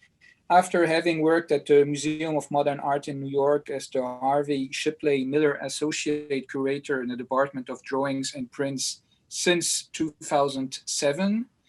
You are the author of the essay Franz Erhard Walther, Objects to Use, Instrument for Processes, published in the context of the Walther exhibition at the Romex Museum in Mexico City in 2018. And you are also a member of the advisory board of the Franz Erhard Walther Foundation. And Gregory, you are associate professor of contemporary and modern art at Boston University. You research art produced in the German-speaking countries since 1945. You published on international artists in relation to globalization, exhibition culture, humor, and politics. And you are the author of the essay Time Must Be Articulated, Drawing and Memory in Franz Erhard Walther's work, published in the catalog of the Franz Erhard Walther exhibition at the Henry Art Gallery in Seattle in 2016. The aim of this second panel is to question the plasticity and instability of mediums at the heart of Franz Erhard Walther's work, their possibility of submitting to mutation, hybridizations and openings, to extensions and expansions according to the temporal and spatial parameters with which his proposal come up against and which institutional reality may at times impose on them. This instability is obviously contrary to the partitioning of practices and mediums called for by the modernists, and which resurfaces in many respects in certain minimalist practices of which Walther was a contemporary, even through obviously and in minimalist matter. The partitioning in question will above all claim to define works that want to be freed from traditional mediums. But Donald Judd's will, for example, to insist on the specificity of an object testifies in many ways to a need to delimit it, where Walther will always seek to renegotiate said limits for new ends. As such, it will be recalled that Walther, for his part, never rejected his identity as a sculptor, but a sculptor, of course, in the expensive sense of the term, a sculptor who certainly sculpts materials, think of his recent body shapes, but also time and space, not to mention language. In 1987, for example, Walther referred to language as a material, specifying, I mean that in a way the sculptor uses wood and iron and the painter uses canvas and oil paint. Language is a material that I shape with. One could also mention that Peter Weibel spoke of a performative turn in sculpture. to characterize the works of his companion Walther.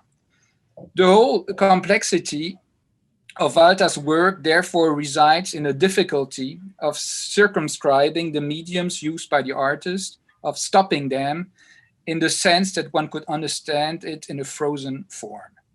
Because if Walther uses volumes in 3 dimensions and mediums in 2, the scope of a particular work can be contrary to appearances. Der Schein trügt, as the German expression says. In this regard, it suffices to consider 2 families of the artist's work, the Werkzeichnung, produced in the 60s and the first half of the 70s, in resonance with the pieces composing the first work set, and the Wandformation of the 80s. At first glance, the Werkzeichnung are drawings in the most traditional sense of the term, except that those drawings which have ended up acquiring over time semi-autonomy are the continuation in the most indexical sense of the term of the parts in volume and in fabrics of the work set. They constitute an extension of it which confuses their identity. And the link that connects them to their counterparts in volume does not allow us to fully emancipate their graphic and 2-dimensional character. The same is true of the Wandformation, of the wall formations and other configurations produced by the artists from the 80s on.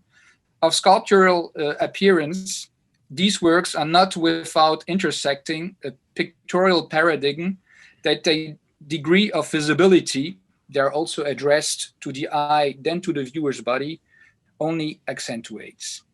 Finally, the fact that some of these configurations originate from this or that formal composition sketched in a Werkzeichnung, themselves once again dependent on 3-dimensional origins, says a lot about the instability of Walther's own medium and practices and the need to consider them in a broader perspective. In moving from object to image and image to object, Walther's work are often subject to changes of regimes and status, to identity changes and mutations, changes that are the relationship to the architectural environment, without even talking about the link uniting them to a viewer and or user, only reinforces. This panel will be an opportunity to come back to these questions, and I will ask Gregory to speak first. Hey. Thanks, Eric.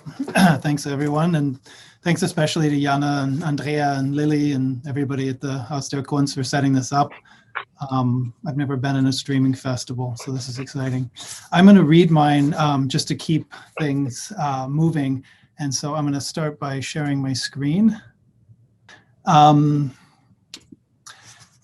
Dust of Stars, a series of drawings and handwritten texts produced between 2007 and 2009, Franz Erhard Walther reflected upon transitional moments in his career.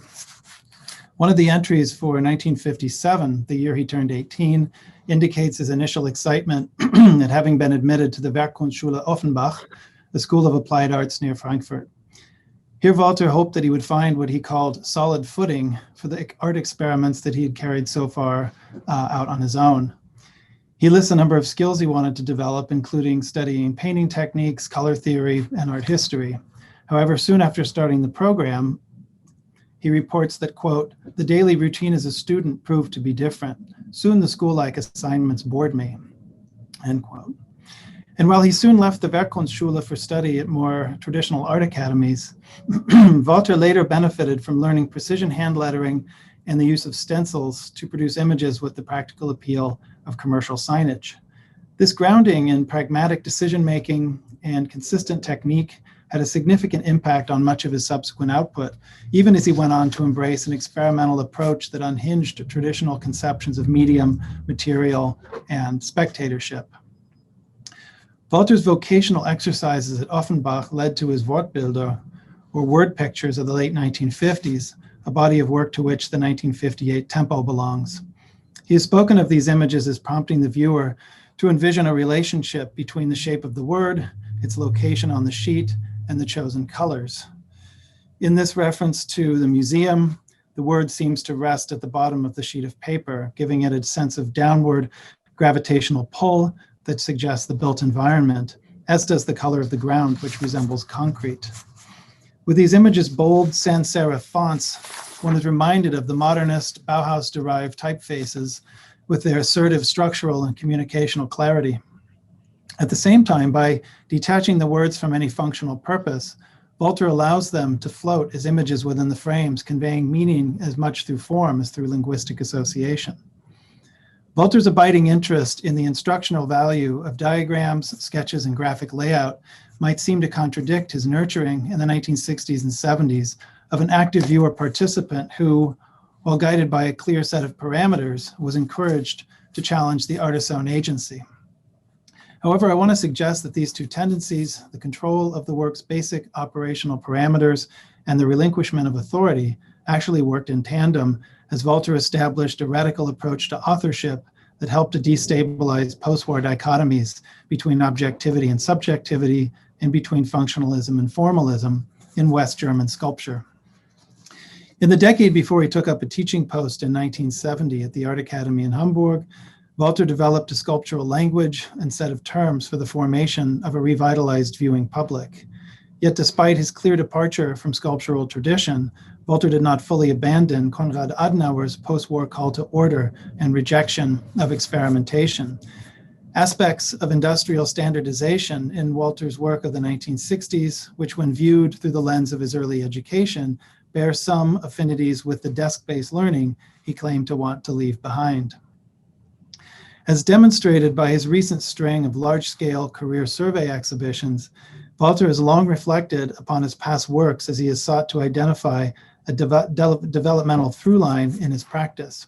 Already in 1972, in the first book that offered an overview of his work to date, he included drawings and paper-based studies that other artists might have considered too provisional to place within a growing corpus of images and objects.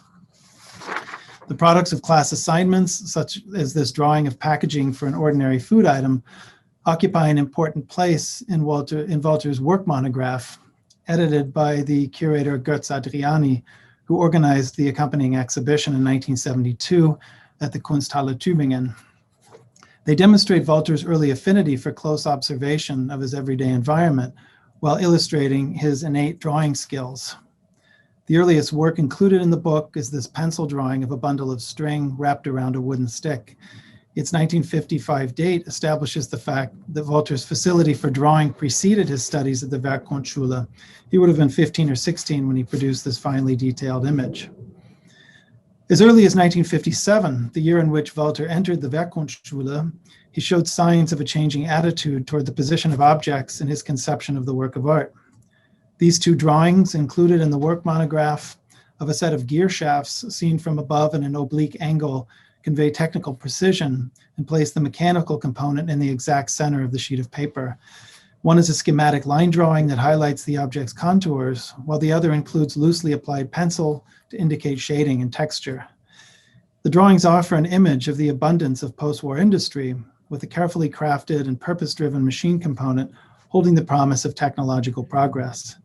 According to the Tübingen catalog, not many of these early examples of Walther's initial training survived, which retroactively enhances the singularity of each image. Several pages later in the catalog, Götz includes a set of 12 drawings, and here are 4 of them, also from 1957, that forcefully shift attention from the center of the page to its edges. The repeated motif of simply rendered frames within frames must, as Walther explains in a caption, be considered as a group that signals, quote, support for the demand of the negation of traditional pictorial forms, end quote. The picture as a representation of fullness thus recedes in order to open up a blank slate upon which a reconstituted observer might project meaning. It is worth noting that this tentative gesture of emptying out initially takes place in a pictorial context, as in this pivotal image from 1960. From the perspective of 1957, Walther's multiple drawings and paintings of empty frames might then be read as marking a temporal holding pattern, a brief moment before he, along with others of his generation, found his way toward a sculptural vocabulary that displaced the field of projection onto real space. As Hans-Ulrich Gumbrecht wrote in his 2013 book on the moment of latency in post-war history, the mood, or to use his specific German term, Stimmung, of the years of Walther's education as an artist was defined by simultaneous, quote, feelings of congestion and easy forward momentum. The sense of steady historical progress relied, of course, on the economic recovery of West Germany during the 1960s, 50s and 60s. Congestion, on the other hand, speaks more broadly to a cultural experience of general unease, of unresolved trauma and buried potential. Walther's work emerges out of and reflects critically upon this conflicted temporality. His wall corners of 1963 mark out a space of potential on the wall of the studio, a site that Walther would never withdraw from, but which he would no longer treat as the exclusive space for the production of his work. In her short but insightful contribution to the Shifting Perspectives exhibition catalog, Steph Heidhuis, and I'm not sure if I'm pronouncing her name correctly, an artist who studied with Walther at the Art Academy in Hamburg, writes about what she calls the dimension of possibility in Walther's work. Heidhuis locates a utopian element in Walther's merging of time, action, and ephemerality. This is a convincing account of what drew the artist to study with Walther. Yet as far as this dimension of possibility entails a projection into the future, it is never idealizing or even particularly concrete. There is no vision for a specific type of social order, no call for a particular political system. Instead, the temporality that structures his practice tends to look backward and forward at the same time, testing his strategies in relation to past artistic conventions as well as to his own growing body of work. Walther has tracked time by constantly maintaining a retrospective outlook. With the aid of a vast array of photographs of actions, drawings of past exhibition layouts, and written accounts of formative experiences, we can chart in detail Walther's gradual move from the self-contained tabletop study to the open space required by the elements of his first work set of 1963 to 69, the career-defining project that has formed the basis for the current ongoing reevaluation of his oeuvre. As we learn in photographic documentation of his early studio experiments, it is only a short leap from his multiple renditions of the image with the absent center to handheld objects that still keep a degree of two-dimensionality intact. These photographs, taken during Walther's studies under the painter Karl Otto Götz at the Kunstakademie Düsseldorf, show his interest in documenting a logical progression from the projective space of the picture to the haptic space of the body. With his first work set, Walther produced a fully realized group of objects that proposed a more embodied relationship with sculptural form. His notion of practice situations, the term he used in the foundational 1976 interview with Georg Jappe in Studio International, implied that these participatory actions would ultimately contribute to the social good. Indeed, the question of use or usefulness has long been posed in relation to his work, as is apparent in this 1975 exhibition review that describes his art as taking the audience beyond what the writer refers to as our everyday, quote, patterns of experience and thought, end quote. I find this question just as relevant today. To what extent can Walther's work guide the participant in imagining alternative forms of behavior and thinking? In her recent book, What's the Use?, Sarah Ahmed writes about a category of use that can be thought of as a contact zone, such as a footpath in nature that many individuals have helped to form over time. With the first work set, Walther displaced the passive, unified work of art with an active scene of labor performed by coordinated bodies moving alongside of and within the object.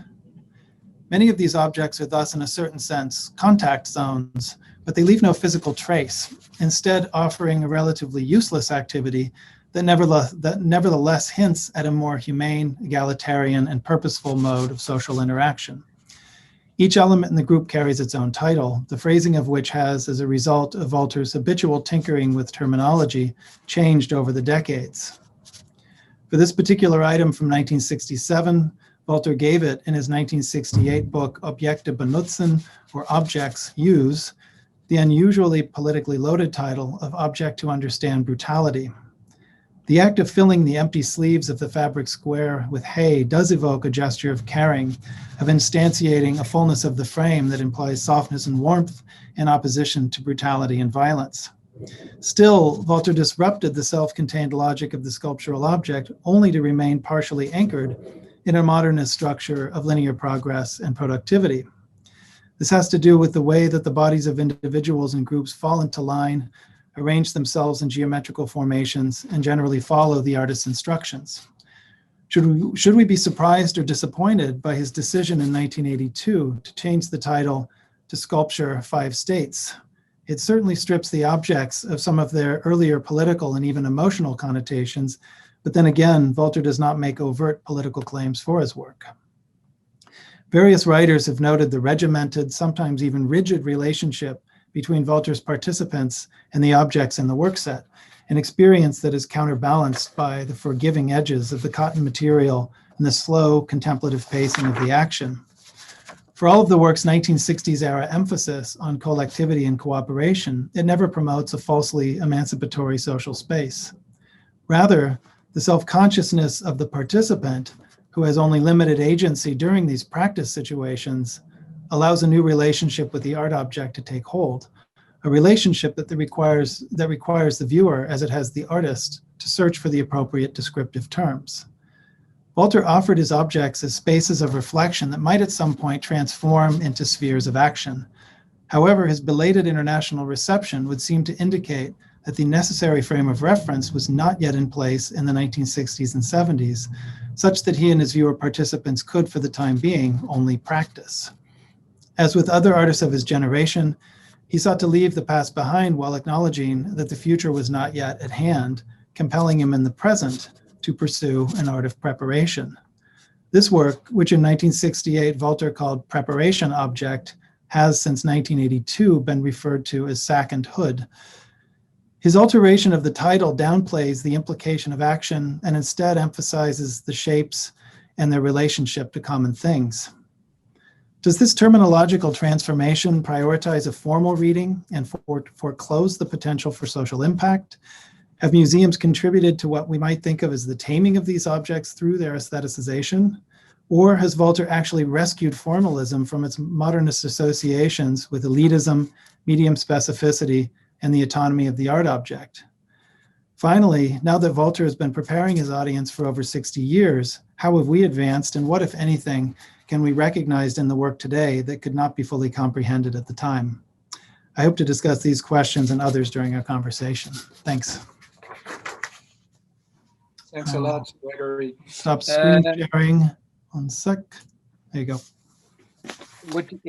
It's the question I asked Yasmir, Christian, and Gregory. We should maybe put the questions at the end of the 3 discussions. What do you think? Yes. Your questions. Yeah, our question. Yeah, I think so. Huh? I mean, whatever. Better, huh? Yeah. Okay. Yes. Okay, so yes, Neil, it's your turn then. Well, thank you, Eric, and thank you for being here, all of you, and for the team at Haus der Kunst. I have some preliminary notes. I have to say, it's been 10 years now for me since I first worked on an exhibition with Franz Erhard Walther, and I realized it's still a work that I'm discovering as I think more and more about how it works in the world that we live today.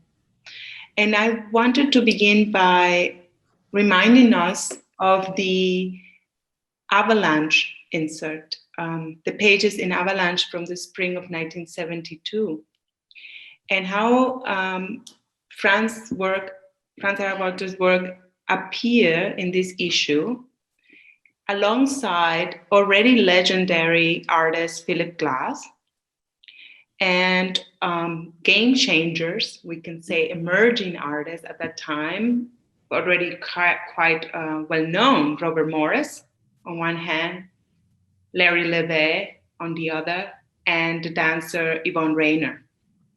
And this spread of images that again uses some of the images that Gregory was showing us, the black and white, the celebrated and quite famous now black and white photographs by Tim Roeder.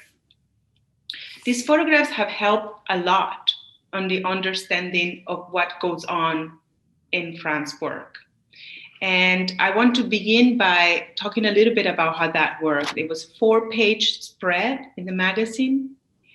It included selections of sequences of the photographs of certain items in the first work set. And it showed Franz Erhard Walther in it, along with participants. They are using the instruments, as he calls these pieces from the work set. And in particular, I want to start with the first image, which is an image of the item number 26. And like Gregory pointed out, the subtitles of these items change over time. So it's sort of hard to know what to say are their subtitle, but we're just gonna say number 26. And what we see in the first photograph is that they are participants. There are 3 people on their knees. They are on a carpet, and they're all touching the cloth piece. And then 2 people are standing, observing them. One seems to be directing the situation, while another is just looking down onto what's going on, this unfolding of the cloth. And the action documented in these photographs is what Franz calls his work process. So watching, observing, something being unfolded, and others acting on it. And I think that it is here in this instance that we see how this instrument to be used, is composed. We understand from the images from the 4 photographs that the bodies and their movement of the body is what unfolds the situation, that there's an activity going on. We have no access to knowing what kind of sounds were made or what kind of instructions were said, or words were uttered, but we understand it almost as a choreography. We see the images, and he positioned the images in the layout of the page as such, as almost like film stills. So we see the opening of the work, the holding together the work in stillness, and then we see the work being put down.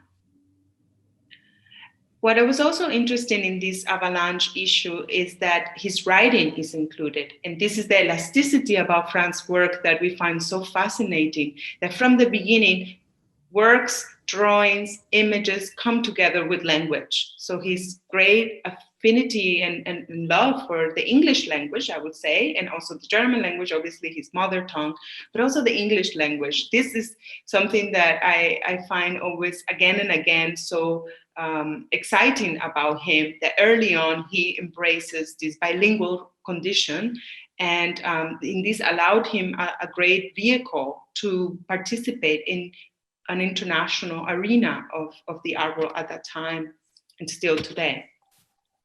So the pages are organized carefully, and across the page we see the images, and below them are these captions. And I find it really intriguing that alongside with the title, number 26 from 1967, he puts just terms. He throws in the term head body, interval, work set. These terms are part of what I call the Waltherian lexicon. They appear again and again in drawings, and they are left for us to conjure their meaning. And we sense that it is in these terms that he gives us instructions as to what goes on here. So by the time you reach the 4th image and the last on the page spread, we see the participants walking away. You get a sense of the work is done. And perhaps also you read in their body language exhaustion. There's a gesture, someone with a hand on the head, that gesture of tiredness. And I read these images now based on my own experience of being in the work of Franz Erhard Walther on multiple occasions, to know that these are the emotions one goes through.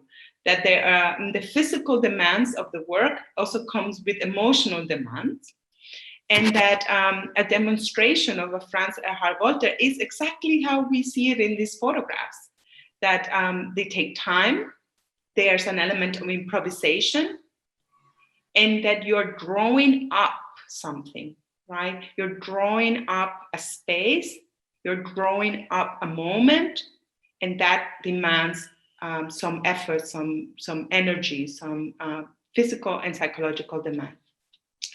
So the act of composing something with fabric, I was thinking, yeah, that is, that there's nothing unfamiliar or absurd about seeing a group of people holding a piece of fabric.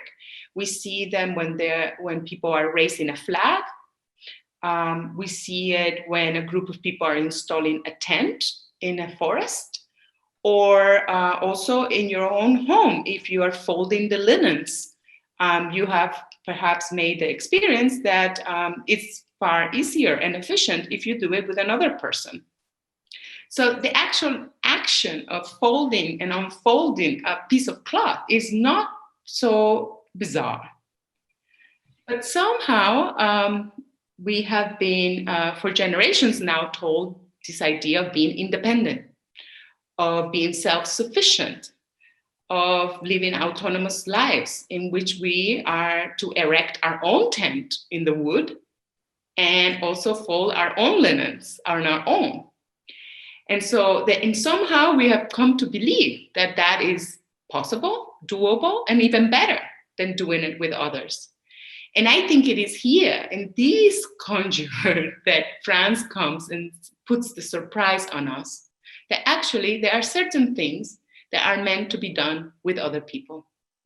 And it is in that zone in which we arrive to the moment of surprise at the museum, when we are forced to confront that actually what is expected of us is not to be independent, not to be in solitude, not to be self-sufficient, but to look for a person in the gallery, perhaps a stranger, or perhaps the person who came with you to see the show, to join you in the activity of unfolding a work set. And here is where surprise, I feel, takes over. And so could Walther's first work set have changed the course of history? I often ask myself the question when I fantasize about how things could have gone differently. Had he managed to manufacture unlimited editions of his first work set, where each one of us would have had this in our home to use among our friends.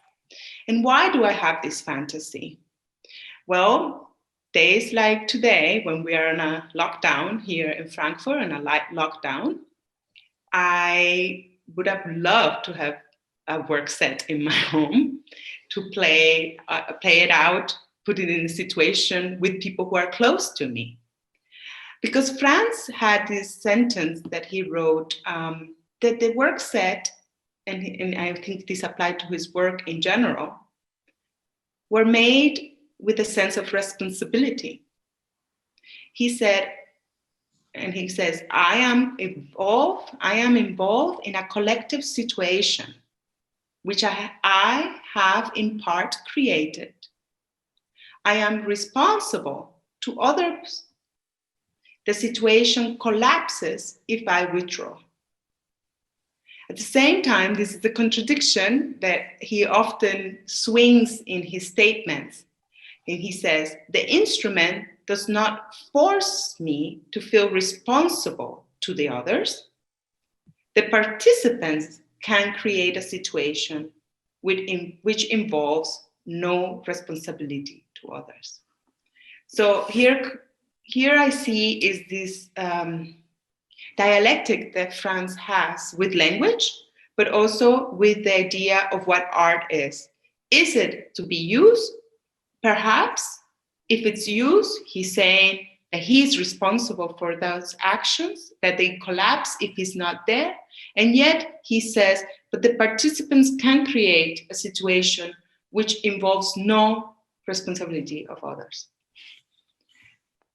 I am very interested in thinking of Franz's work in this idea of responsibility and action.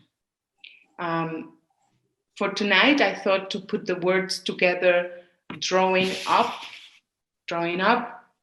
common ground, because this phrasal verb to draw up, which in English it's a combination of, right, when you use a phrasal verb, you are combining verbs, a verb with other categories, a particle, a preposition, an adverb, to compose a unit.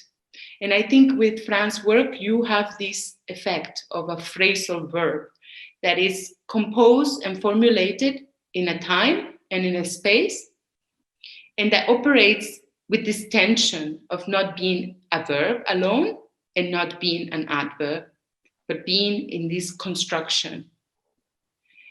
I find that this is something that he does greater when we are asked to discuss the language that he uses with the forms that he generates and with the representations that he puts out in his drawings, for example. And I think it is here in this triangle, like often is being said in other literature, that Franz operates in this three-point structure of language, image, and form, which adds to that, we can add a fourth dimension, the space. It is in this tension of all of this pulling for direction of meaning that I find in him, in his work, in his practice, a political dimension, because it demands from us, the viewer and the thinking being in the work, in front of the work, a decision to whether be in it or stay out of it. And this intention, this invitation has an intention to put an antidote to absent, disengaged thinker, and what could be called a non-thinker. Yeah, and he's forcing us into the direction of, even if you make the choice not to join into the action, into the demonstration, then look how the words, funny words that he has used over time, not to join the demonstration. If you choose not to do that, then you are also acting on a decision. You are making an active thinking and a decision in it. So perhaps my remarks tonight are just impacted by this long period of isolation and of distancing, on unnatural living in a distance from one another that feels monastic and non-common, non-liberating, non-emancipatory moment in which we live.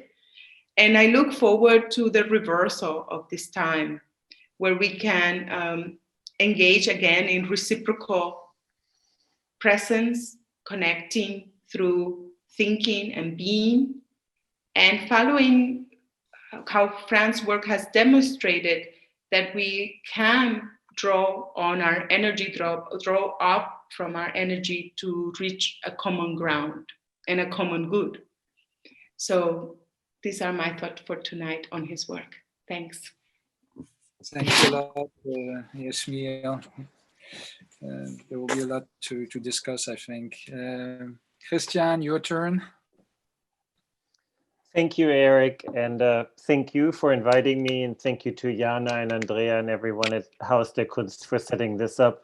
Coincidentally, the opening of this exhibition in early March was my last international travel, and I basically returned to New York the next day, and 2 days later everything shut down. So it feels a very strange but also a very fitting kind of circle to return back to the exhibition after several months of lockdown and isolation and think about what happened and what I saw on my last travel in March. So this is a wonderful opportunity. What I'm going to talk about is in many ways a variation on an argument that I've made elsewhere, in which I've situated Franz Erhard Walther's work around the time of his years in New York, against the backdrop of the vital and competing artistic tendencies of 1960s New York, as, if you will, an extended negotiation between the legacies of abstract expressionism on the one hand, and the primacy of minimalism, performance art and conceptual art on the other, the struggle between painting and sculpture, if you will. Walther's own artistic trajectory, I think, mirrors in this course quite closely, with early work aiming to expand the convention of informel and abstract expressionism, and the breakthrough of his formative early mature works located exactly at the fault line of painting, sculpture, and the new artistic experiments of the 1960s. And Gregory, you've written beautifully about those early drawings that are exactly situated at that intersection. His early works of the years 1961 to 1963, for instance, immediately preceding Walther's most iconic work of the first work set from 63 to 69, can be understood as a crucial moment in Walther's oeuvre, when a first decisive shift from the pictorial conventions of post-war abstraction toward the material and process-driven operations of minimal and post-minimal art occurred. Walther's Papierfaltungen, or paper foldings from 1962, for instance, produced by folding and unfolding a large sheet of paper 6 times to produce a grid of 16 fields, or his 16 Lufteinschlüsse from the same year, 16 pillows of air trapped between 2 sheets of paper sealed with glue around all 4 edges, both combine the logic of the grid with the primacy of the material manipulation. It is commonly understood to locate this shift as a struggle to abandon the conventions of abstract painting in favor of sculpture, performance, and conceptual art. And Walther himself acknowledged this struggle, however obliquely, in an interview with Ulrike Müller from 2005, and I quote, "At Documenta 2 in 1959, I first saw originals by Jackson Pollock, Barnett Newman, Willem de Kooning, Mark Rothko, and Robert Rauschenberg. How fresh this New York school looked compared to the ingratiating École de Paris. I moved to New York in 1967, and the work that I had been developing since the early 1960s found a place in this inspiring, optimistic atmosphere. However, there was a tendency in New York to subsume the manifestations of art under definitions, and my pieces did not quite fit in. They were not minimal art, even though they seemed to contain such forms. They were not conceptual art, though they were conceptual. They were not body art, though the body is present in the actions. They could not be counted as performance, though they have an innate performative quality." The unease Walther expresses about the lack of categorical clarity of his works of that time shimmers with echoes of the discussions about the proper role and definition of art in its variant disciplines in the 1960s. The contestations about the relationships and differences between painting and object, sculpture and performance, artwork and viewer, and so on, which had come to a heated crescendo around the time Walther arrived in New York in 1967, are well rehearsed, and I will not go into detail here. Instead, I want to follow a thought line Katie Siegel and David Reed have proposed in their 2006 traveling exhibitions entitled High Times, Hard Times, New York Painting 1967 to 1975, which looked at the condition painting found itself in New York during these years, a condition generally rendered as irrelevant, in retreat, exhausted, derrière-garde, or in crisis. In her introductory essay, Siegel reiterates the now familiar narrative of the late 1960s art world, and I quote, "Familiar chronicles of the late 1960s and 1970s emphasize both new mediums and the exhaustion of older mediums and histories, primarily the dead end of painting, particularly as defined and historicized during the 1950s as a reductive, formalist enterprise. This created a complex and even contradictory situation, of course, for artists engaged with abstract painting both at the time and subsequently. If the possibilities lay outside painting, what to do? Some, like Milton Resnick and Kenneth Noland, retrenched, insisting that mining second or third generation abstract expressionism was the serious, if unfashionable, route to take. Others, such as Richard Serra and Alan Capro, quit painting to pursue sculpture, performance, or conceptual art. These two routes, almost two sides of the same coin, are accounted for in histories of the time. In their definitiveness, in the certainty of their positions, one must paint, one cannot paint. They lend themselves to current modes of writing art history based on either-or propositions and sudden historical breaks, end quote. But what Siegel and her curatorial collaborator, the artist David Reed, suggested instead is a vitality and experimentation in painting that draws from a newly found freedom in its marginalization, and from the shifting intellectual ground that was prepared by the discussion about objects, materials, composition, and form that artists like Donald Judd and Robert Morris had explored. Painting here no longer served as the flat optical foil, literally the ground, against which new approaches in object-based art could be enacted. Rather, painting began to insist on its material condition, on its reliance and visibility of process, and its ability to incorporate disparate attitudes toward the definition of a unified picture plane.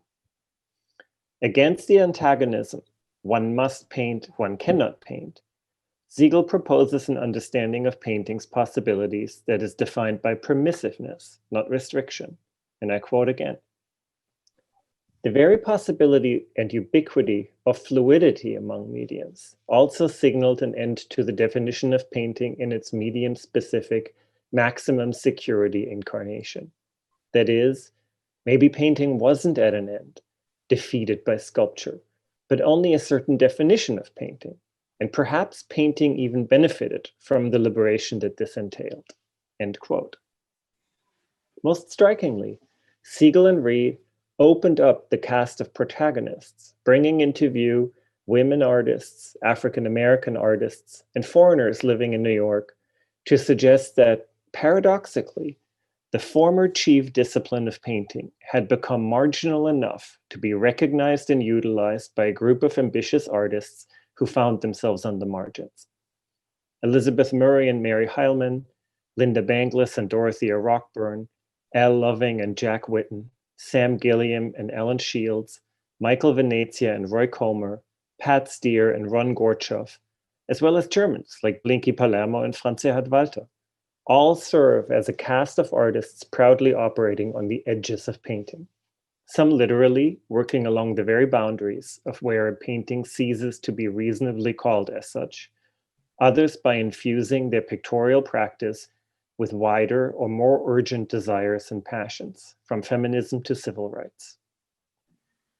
Siegel and Reed defined the project of High Times, Hard Times as a drastic expansion of the concept of painting. The included artists could be understood as examples for the various ways in which painting as practice and object can be altered. Tools used, from squeegees to sticks, different kinds and forms of paint application, pouring, spraying, rubbing paint onto the support, to the dense gallery of, quote, things to do with canvas that provide maybe the most direct place for Walther's work in this context. Here, the limp, basically sculptural forms of unstretched canvas that Sam Gilliam employed to great effect. Richard Tuttle's muted, dyed, irregularly shaped and simply tacked up canvases, Palermo's Stoffbilder, and Walther's various objects included in the show unify only when considered as different examples of canvas application. Understood this way, as a kind of canvas in the expanded field, Siegel and Reed's definition of painting in the late 1960s and early 1970s suggests a context for Walther's work that might give shelter to the unease he expressed to Ulrike Müller in the passage quoted earlier. After all, Walther did not shift his practice after his move to New York, but encountered a different audience and context for it. Take the first work set, for example. Begun in 1963, 41 objects of the total 58 are dated 63 to 67 and presumably predate Walther's arrival in New York.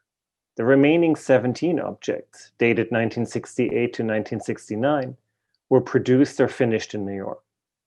What is striking is that there's no perceptible difference in the materials, construction, or intention of the works made in New York. Rather, they appear as a continuation of a concept fully formed by the time of his arrival.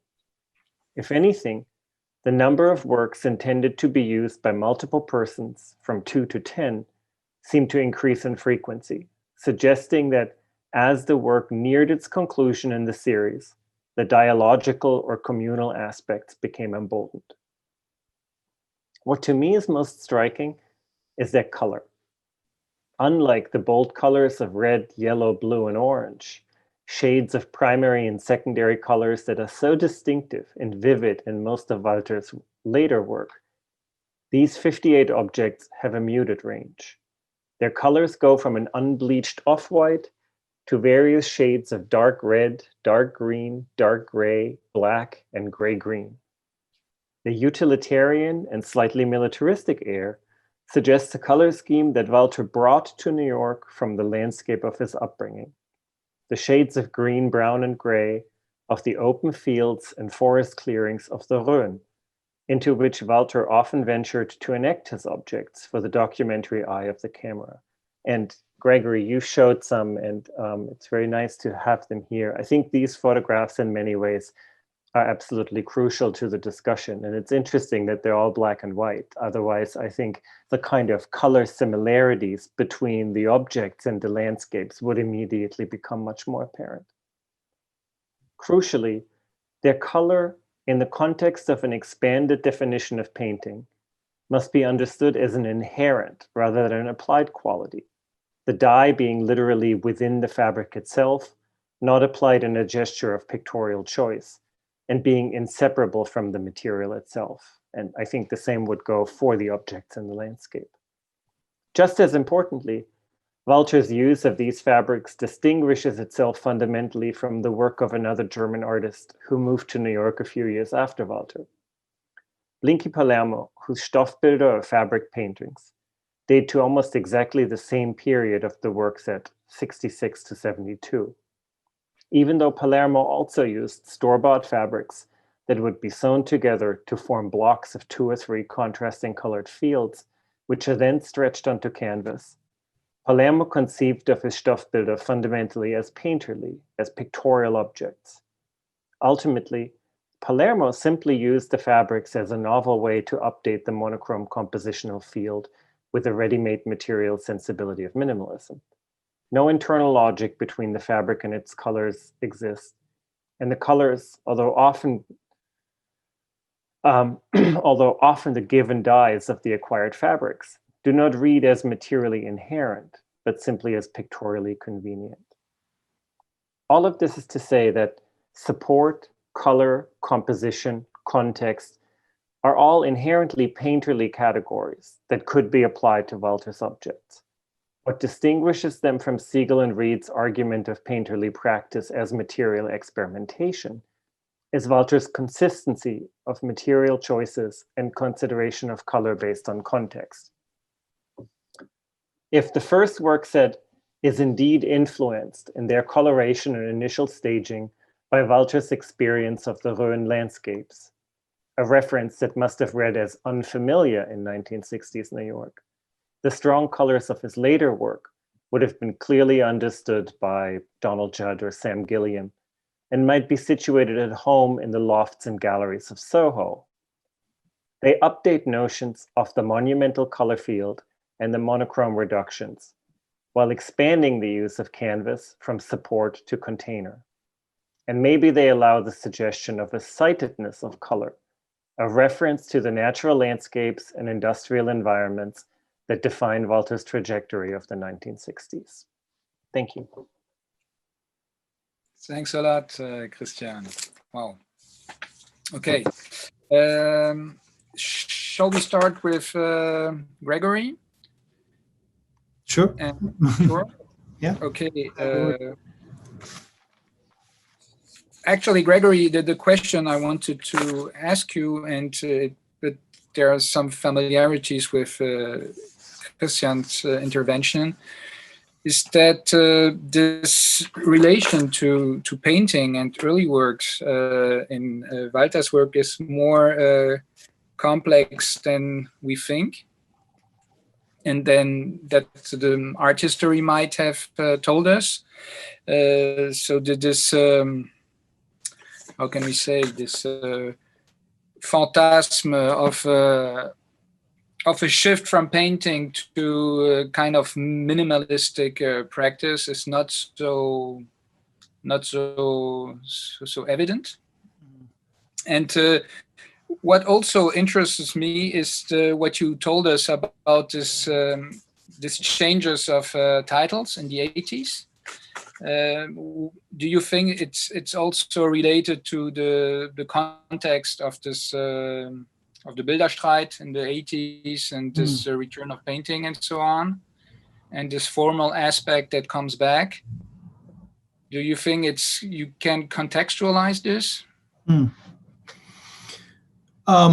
Okay, so I guess to the first question, which is a kind of big question, maybe you can pinpoint a little bit more what you mean by what's been overlooked in that relationship between painting and sculpture in the histories that have been told. Are you referring to something specific, or you mean more generally that painting remains a key component of his practice and how we need to read it in the present? Yes. Okay. Yeah, I mean, I think another way to look at it, yes, I mean, I agree. And I think Christian just laid out why we need to keep the medium of painting in mind always when we're thinking about the extent to which Walther is a sculptor. But I think in another way, you could think about his work generally being pictorial or being based on image-making strategies as much as it's based on object-making strategies. Because he's always been so attuned to not only recording through diagrams and documents and drawings in 2 dimensions how these works might be used, how they have been used, how they might function, the purpose they might serve eventually, as sort of prototypes for something that would be produced on a larger scale, as Yasmiel was bringing up, and that's another really interesting idea. But I think it's also the relationship to photography from early stages of his work, and not just with the photographs from Tim Rautert, but also his own attentiveness to recording photographically, documenting this process. I mean, even those photographs, the wall corners, that photo of him in the studio, I love that image, and there's several of them where it's an image of a certain performative action where he's on the ground in front installing these things, but they themselves are marking out a pictorial space that is contained within the space of the photograph.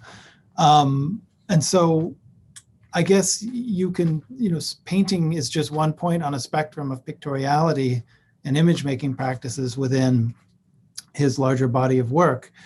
Now, as that then maybe brings us up to the question of titling, I mean, that's something, and I was really helpful to have access to your recent book, Eric, which I just got, by the way, so I haven't read the essay in detail, but when you lay out the trajectory of how he changed the titles over time, and they didn't just change once, as you make clear, they sometimes changed 2, 3, or 4 times over the years. And in many of them, and I can't say that this applies uniformly, but many of them change from titles that are more evocative of action, that are more evocative of social space, that speak to the performative side of the work or the potential social ramifications of the work, and move more toward a description of the forms. And that's something I was trying to draw out here. Now, how that might relate to this early 80s, whether we talk about a resurgence of painting in Europe and in the US in particular in the late 70s and early 80s, where we talk about the Bilderstreit, particularly in Germany or West Germany at the time. I'm not entirely sure how this would, I don't know, I haven't thought this through. I don't know to what extent his work was talked about in that context. I guess you'd have to really look at his wall formations of the 80s to start thinking that through, where the work really is pressed up against the wall and is something that, to my knowledge, is not entered into as regularly as the objects, physically encountered as regularly as the objects in the first work sets. I may be wrong about that, but I've not seen them activated too frequently. And when they have been activated, it's usually by the artist and or the curator of an exhibition. In other words, more geared to a very sort of singular demonstration rather than used by multiple visitors during the course of a show. So I suppose they become even more static in that sense, and one does tend to observe them from a distance. And given their scale too, you really think about some of the issues that were at stake in the late 70s and 80s as painting became such a dominant player in the market. And so I don't know, that's a question we should actually pose to Franz Erhard Walther to see if 82 is a particular year in which he was thinking through these issues in relation to other developments in the art world at the time. Are you aware of these? Something I'm not as familiar with. I don't know. I don't have it. We should ask him the question. Yeah. But it's certainly related to those years, I think, yes, because it was also the year of the Rudi Fuchs documenta. Yeah. So where he participated and something changed, I think. Yeah, and right after Hunger nach Bildern came out, and I mean, this, in a way, this is sort of the European extension of some of the history that Christian was laying out, and maybe to some extent. Do you see a connection there, Christian? I don't know. I mean, I wonder to what extent by that time Franz's objects and he sort of like his artistic status, so to speak, where on that sliding continuum they would be situated. Because I think so much when I think of that early 80s discussion, it really kind of denotes the beginning of something of a conservative shift, if you will. Mm-hmm. It's the year of the geistig-moralische Wende and Helmut Kohl coming into office, and Documenta 7, Rudi Fuchs's Documenta, being so much about these kind of erratic spaces of the gold room, the silver room, and so on. Really these ideas of a kind of preciousness and a return of a certain kind of formalism.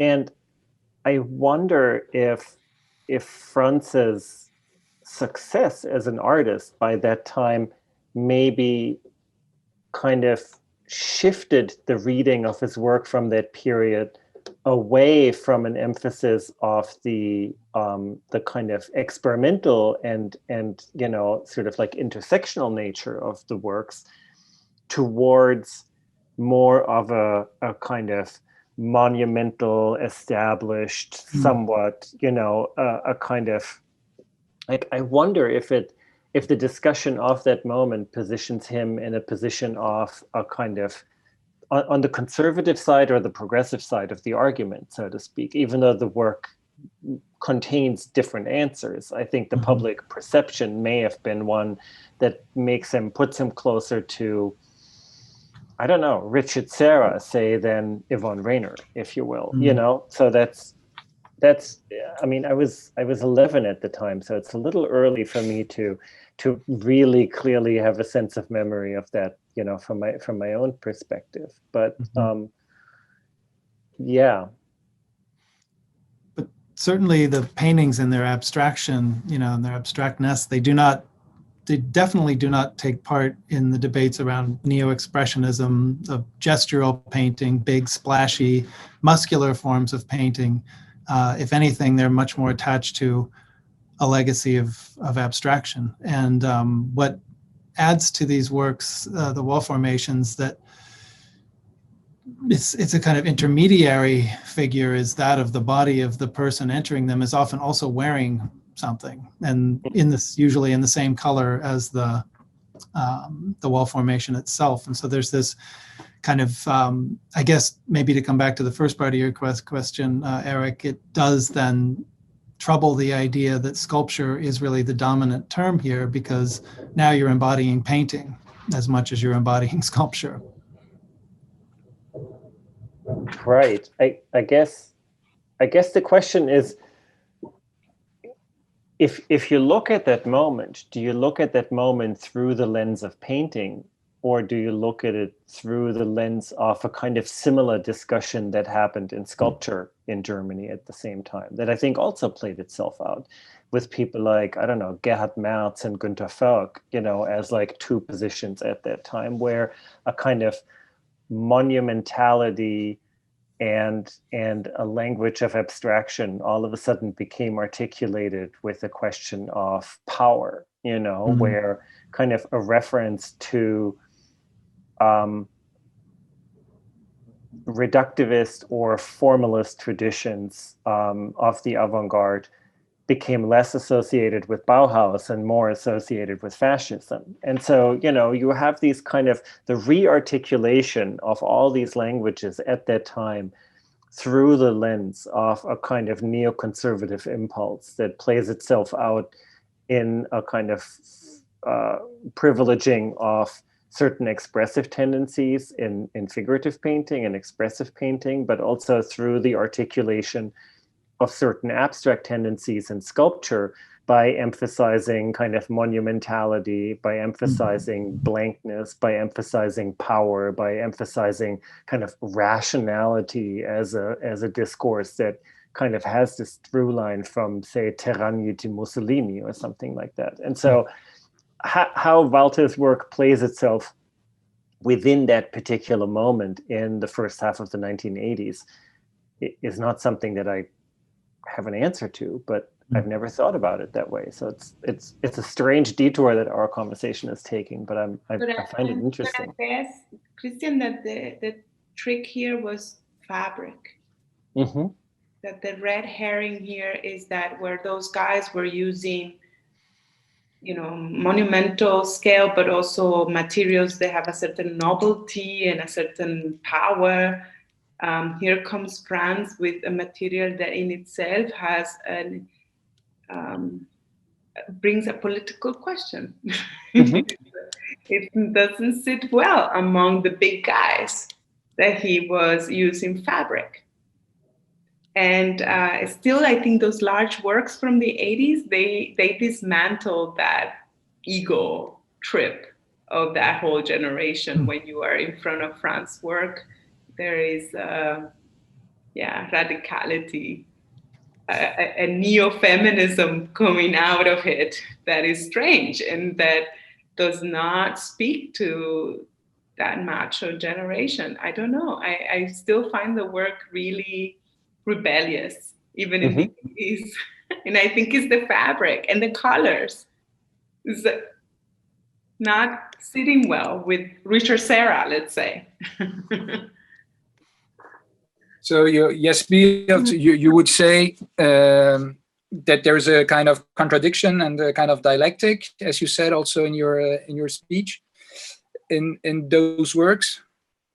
Yeah, I think Franz is constantly, he's a trickster without being, not in a humble way. I would say that in the work, I find it, it's always forgiving that he suggests something and at the same time puts a question mark. I feel like it's maybe there's an anarchic vein in Franz's practice. He does not want to answer that, right? I feel like the work constantly resists making a big claim. In a way, I almost feel like he writes in lowercase letters. That would be his conception of responsibility. Yeah. Except so many of his drawings, Werkzeichnungen use uppercase block lettering. I mean, many of them do. But then it's also all uppercase, all caps. Right, okay. Fair enough, yeah. Yeah, I feel like there is something always, when he wears a red shirt, then you always know that he's resisting a certain code of behavior that is expected here in the culture where he grew up. And he comes to the opening with the red shirt.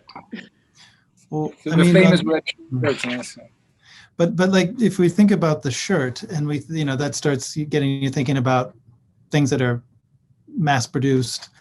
I'm interested in your idea of the prototype or the potential for mass production, because that's in some ways that's carrying on a kind of dialectic that appeared in the Bauhaus, between the craft artisanal object and the hope to mass produce out of objects that still had the quality and the tactile appeal of the more artisanal kind of workshop produced objects.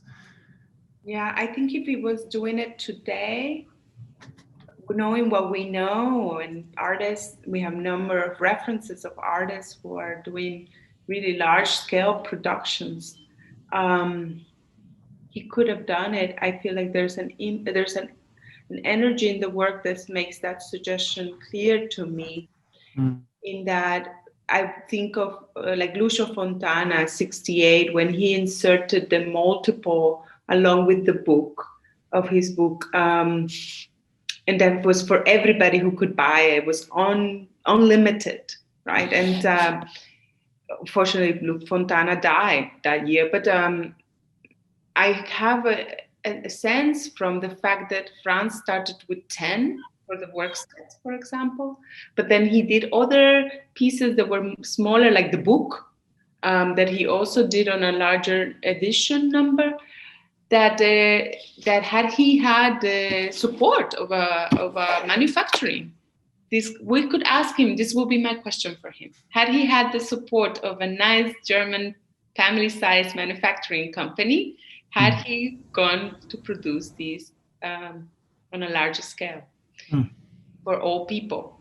And the reason I have this feeling and thinking about it is that it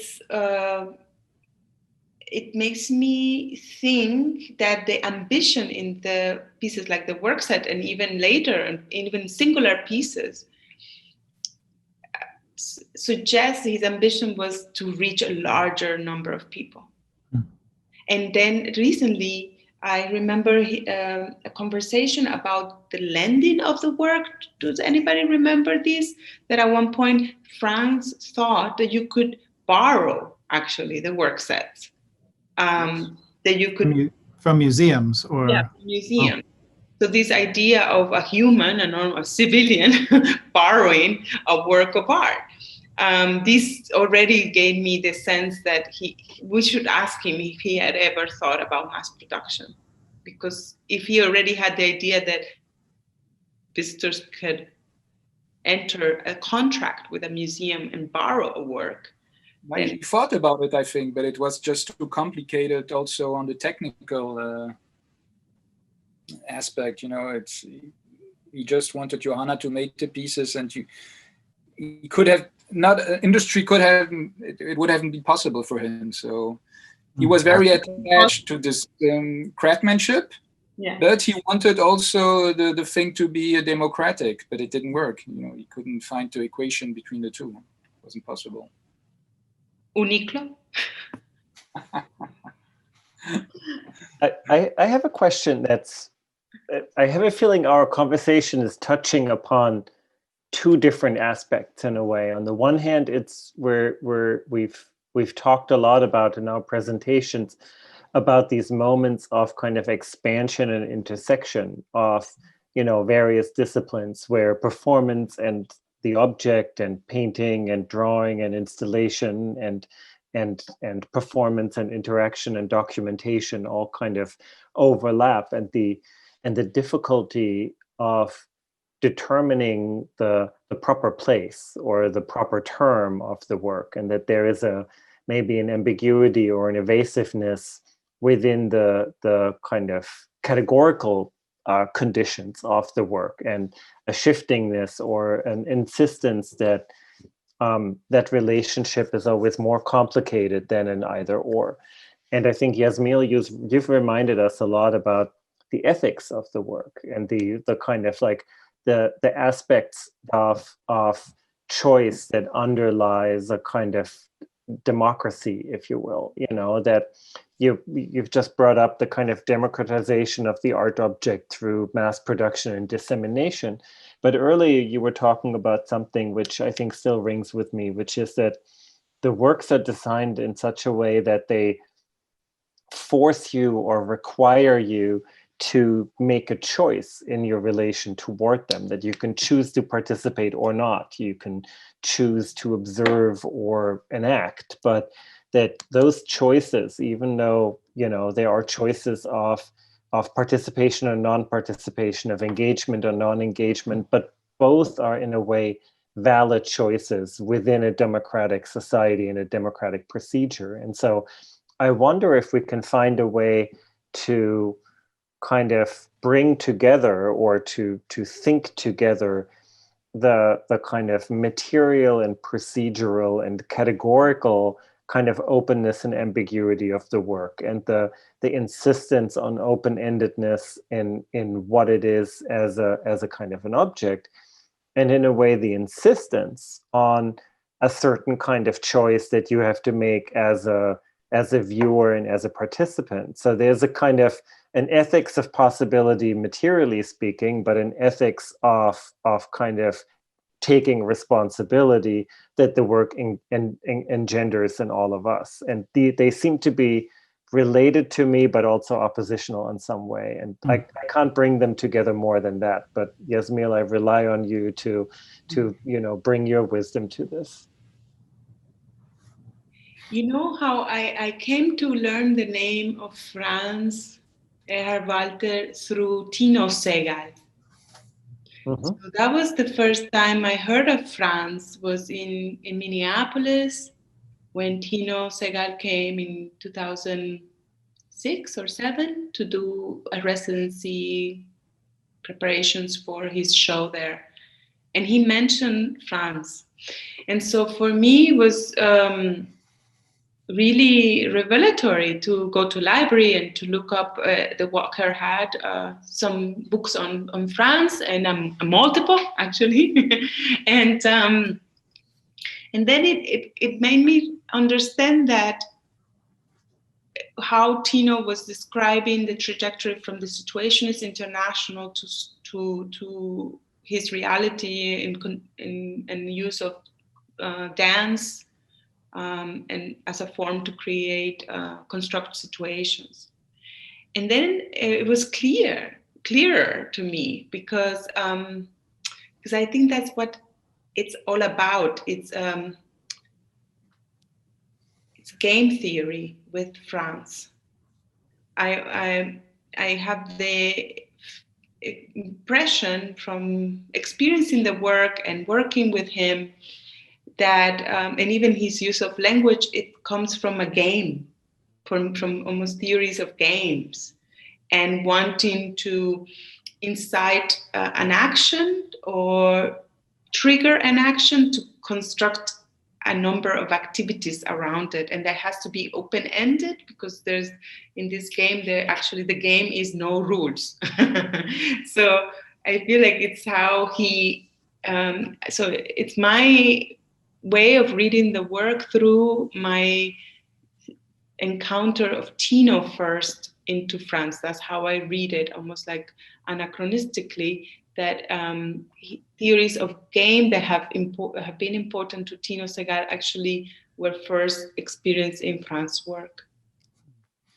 But your mention of rules, I think, is important in this context too, because all the best games have really explicit rules. And I think Franz, I mean, in some ways, his reliance on rules and on procedures and on instructions, actually puts it closer to a traditional game with a set of clear objectives and boundaries, except for with the game, you know what you're trying to achieve, whereas with his work, that's where the open-endedness comes in. There's no objective, there's no clear outcome. And I think the rules play out both on the level of each individual piece and how they're meant to be interacted with, but also in the institutional context, the actually rather limited access we have to these works. I mean, I remember participating with some of the objects in the first work set in your exhibition at DIA, where, if I'm not mistaken, we were using the actual edition rather than a copy of it. Whereas in more recent iterations, I think we're now using copies because of the number of people who are using them. And so, you know, this is, in terms of the ethics and all of this, to come back to Eric's point, or to come back to Christian's point, I think the institution is an enormous part of this, and especially in all these recent iterations of these works. I mean, if you think about how the work would have been engaged in the Spaces exhibition in New York, where it was more loose and tactile and maybe a little bit more anarchic, you know, although he was there to guide the experience. And then I suppose I don't know enough about the exhibition history to see how that has tracked over time, but you know, it's noteworthy that your exhibition of the first work set at DIA was, I think, the first time that work had been shown at DIA, despite having been in the collection for quite a long time, right? Yeah.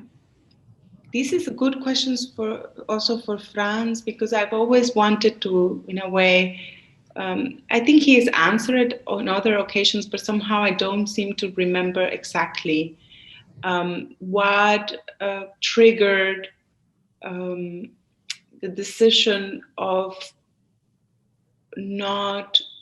coming up with the storage mode, right? Because that was also my first encounter with the actual first work set was in Geneva, where they were in storage mode, put into cabinet. And I wonder if something happened after the 70s. It would be good to know where the contact with the institution. I think that's a great topic that I don't think I have read about it yet. Maybe correct me if I'm wrong, Eric, if someone has written about institution power in relationship to the reception of Franz's work, or institution restraints, right? This almost like his work is so anarchic that pushes for an institutional critique without meaning, like without being his intention to do an institutional critique, but it is pointing to an institutional critique when the work is not being allowed to be used, when the work is not exhibited how it was intended, and so on. But I haven't read anything, anybody taking on the question of institutional critique in the work. But it started already in the 60s, I think. There was already a conflictual and complex relation to the institution. One text is very interesting. This New Yorker Tagebuch, this New Yorker diary he wrote after the Spaces exhibition, where this question of the rule is also very important, because he's not a real anarchist, because he puts very clear rules also. So I think, and also to come back to what Christian said, between those two poles, those two ethical poles, I think that language has a big role to connect both polarities in Franz's work. So this political and ethic dimension, and this material and activation thing, you know. Lots of contradiction, lots of great contradictions. I think that's and I think in the three speeches we heard now, in your speech and in Gregory's and in Christian's speech, this question of contradiction in this work, this tension, this struggle, is very important. I think this is really a key thing in Franz's work, you know, till now. Well, I'm glad, Yasmina, that you mentioned the role of storage, you know, and this idea of kind of stored potential, the depot. I mean, of course, this starts getting you one to think about his relationship to various other people he encountered at the academy in Dusseldorf. Obviously, boys could come into that conversation, but also someone like Emi Knöbel and his Room 19. I mean, that's another aspect of this moment, and it becomes quite visible in Franz's work in this, because it's not just when the things are unpacked, it's what they look like too when they're wrapped up, and the attention paid to the container, to the packaging, which is effectively the same material as, or at least in most cases, I think the same material as the contents. And so that kind of relationship between inside and outside, between use and non-use, between potentiality and actuality, form a set of contradictions throughout his work, or productive tensions is maybe another way to put it. But that's something I feel like I need to engage with more at length, is the idea of, the sort of mode, the mode of storage, and the factor of potentiality, because even the activations themselves are more about suggesting potential rather than actualizing any particular outcome. So somewhere in there, even when they're being used or performed or demonstrated rather, they are not aiming toward any sort of, there's no telos there. There's no specific outcome. It's the process that suggests maybe other kinds of processes, other kinds of potentialities in other contexts. I also think that an aspect of these, and with the work sets in particular, the privacy, it seems like this is a topic that I never got to discuss with Franz, of how it felt at the beginning, or how it was at the beginning, when he had 4 people, to say, in participants, 4 participants, 5 participants, that he knew, and what was the difference when he did this at Dusseldorf Academy or at Documenta, where all of a sudden it's a huge spectacle. People are observing and watching your endurance, because in some of these works you just have to wait. You have to have a lot of tolerance and to wait what happens, to see the thing unfold, to experience what is this dimensional space that you go when you're performing it, or when you're not performing it, but using it. Okay, I guess it's the right term. But when other people are watching you, how did that affected his conception of the demonstration? Something about it, because early on when Heiner Friedrich acquired the work for Dia at that time, he was representing France and early on, and then stopped. But the work, that's how it entered the collection. There was the thought of making a museum dedicated just for the work set. So the idea was, perhaps was Heiner's idea, something to discuss with Franz. If he was here with us, we will get a short answer, if that was his idea or Heiner's idea. But that gives me the sense that there was also the idea that this was a place you went to do works. Almost like you go to yoga, or you go to a place to meditate, and you could go and do the work set. Or to the Rothko Chapel or something like that, Yeah. I've never heard that. It's interesting. There are some drawings in the archive of the Dia Foundation about it, some documents, paper documents, because it was supposed to be in Haarlem. I think, Christian, didn't you say? Oh, go ahead. Yes. Sorry. No. Sorry. Didn't you say some things in another talk, or maybe in a conversation, about the Spaces show and how that was important for Walther in understanding how he wanted his audience to interact with these objects? And didn't he have to make some changes along the way? I mean,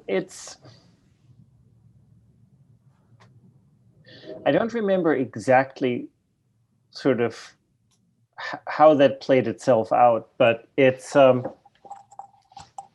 mean, I think one of the interesting things about the Spaces show is the way it was located at the back of the museum, with this sort of glass, basically like you were in a storefront at the museum, and you had to go into the room and sign up at a calendar in order to get a slot during which time to sort of interact with the works. But you're also completely on display because there was a giant window where everybody could see you interacting with it. So it had this very particular kind of relationship between kind of public performative aspect and a kind of like personal, private relationship to the work. And I seem to recall that in one conversation that I had with Franz when after I was able to acquire the first work set for MoMA and then restaged the work there in 2011, which was, basically the first time that the work had returned back to the Museum of Modern Art since it was shown there in 1969. And Franz came and re-performed some of the works at the Museum of Modern Art. And, we had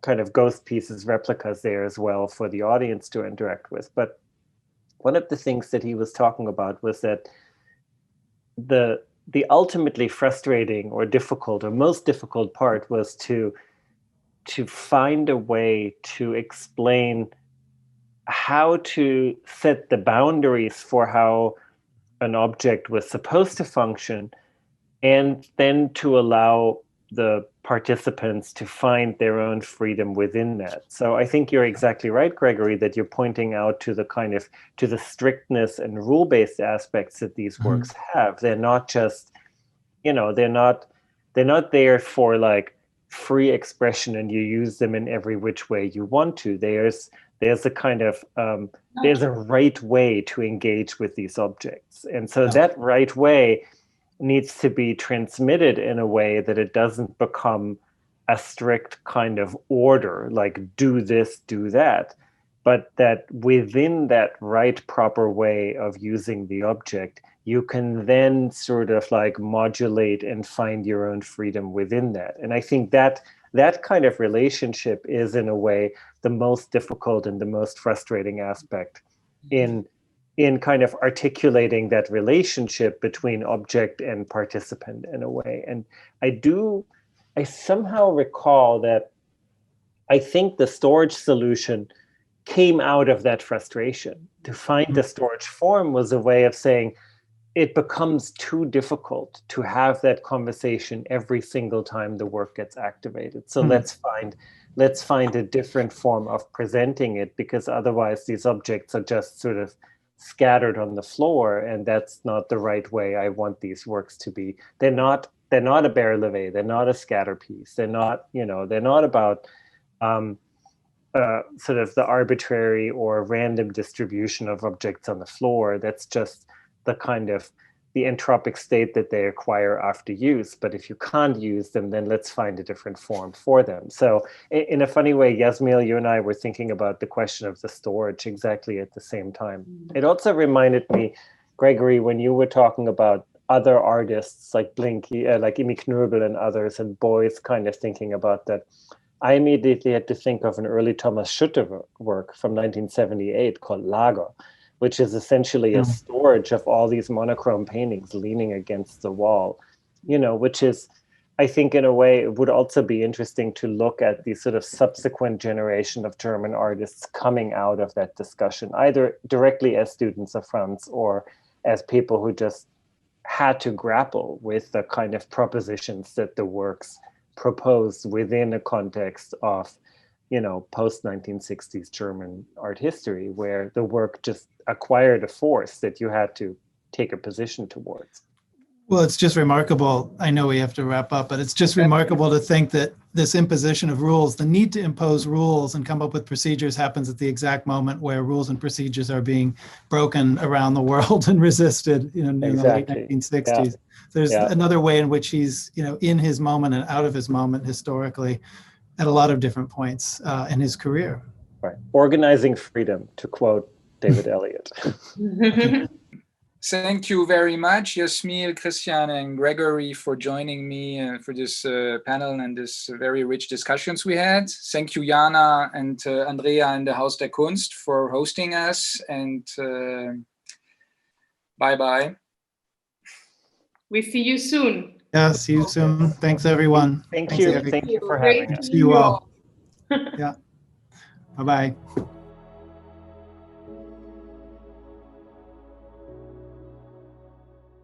Many thanks, Eric. Many thanks to all participants for this exciting second panel. Now, I have the special honor of warmly welcoming Franz Erhard Walther to the exhibition, personally and in flesh. Despite from the special circumstances, you have come to see the exhibition for the last time, which will only be installed here at Haus der Kunst until tomorrow. And to enter into a dialogue with our audience and the participants, albeit virtually via streaming instead of physically. Dear Franz, welcome. Thank you. We were very pleased that you have come and are available for question and answers with our audience. So, how are you doing? I'm fine, in good condition. I'm relaxed, so we can start. Great. May I ask you, how is it for you now to be here in this closed exhibition? A little bit of sadness.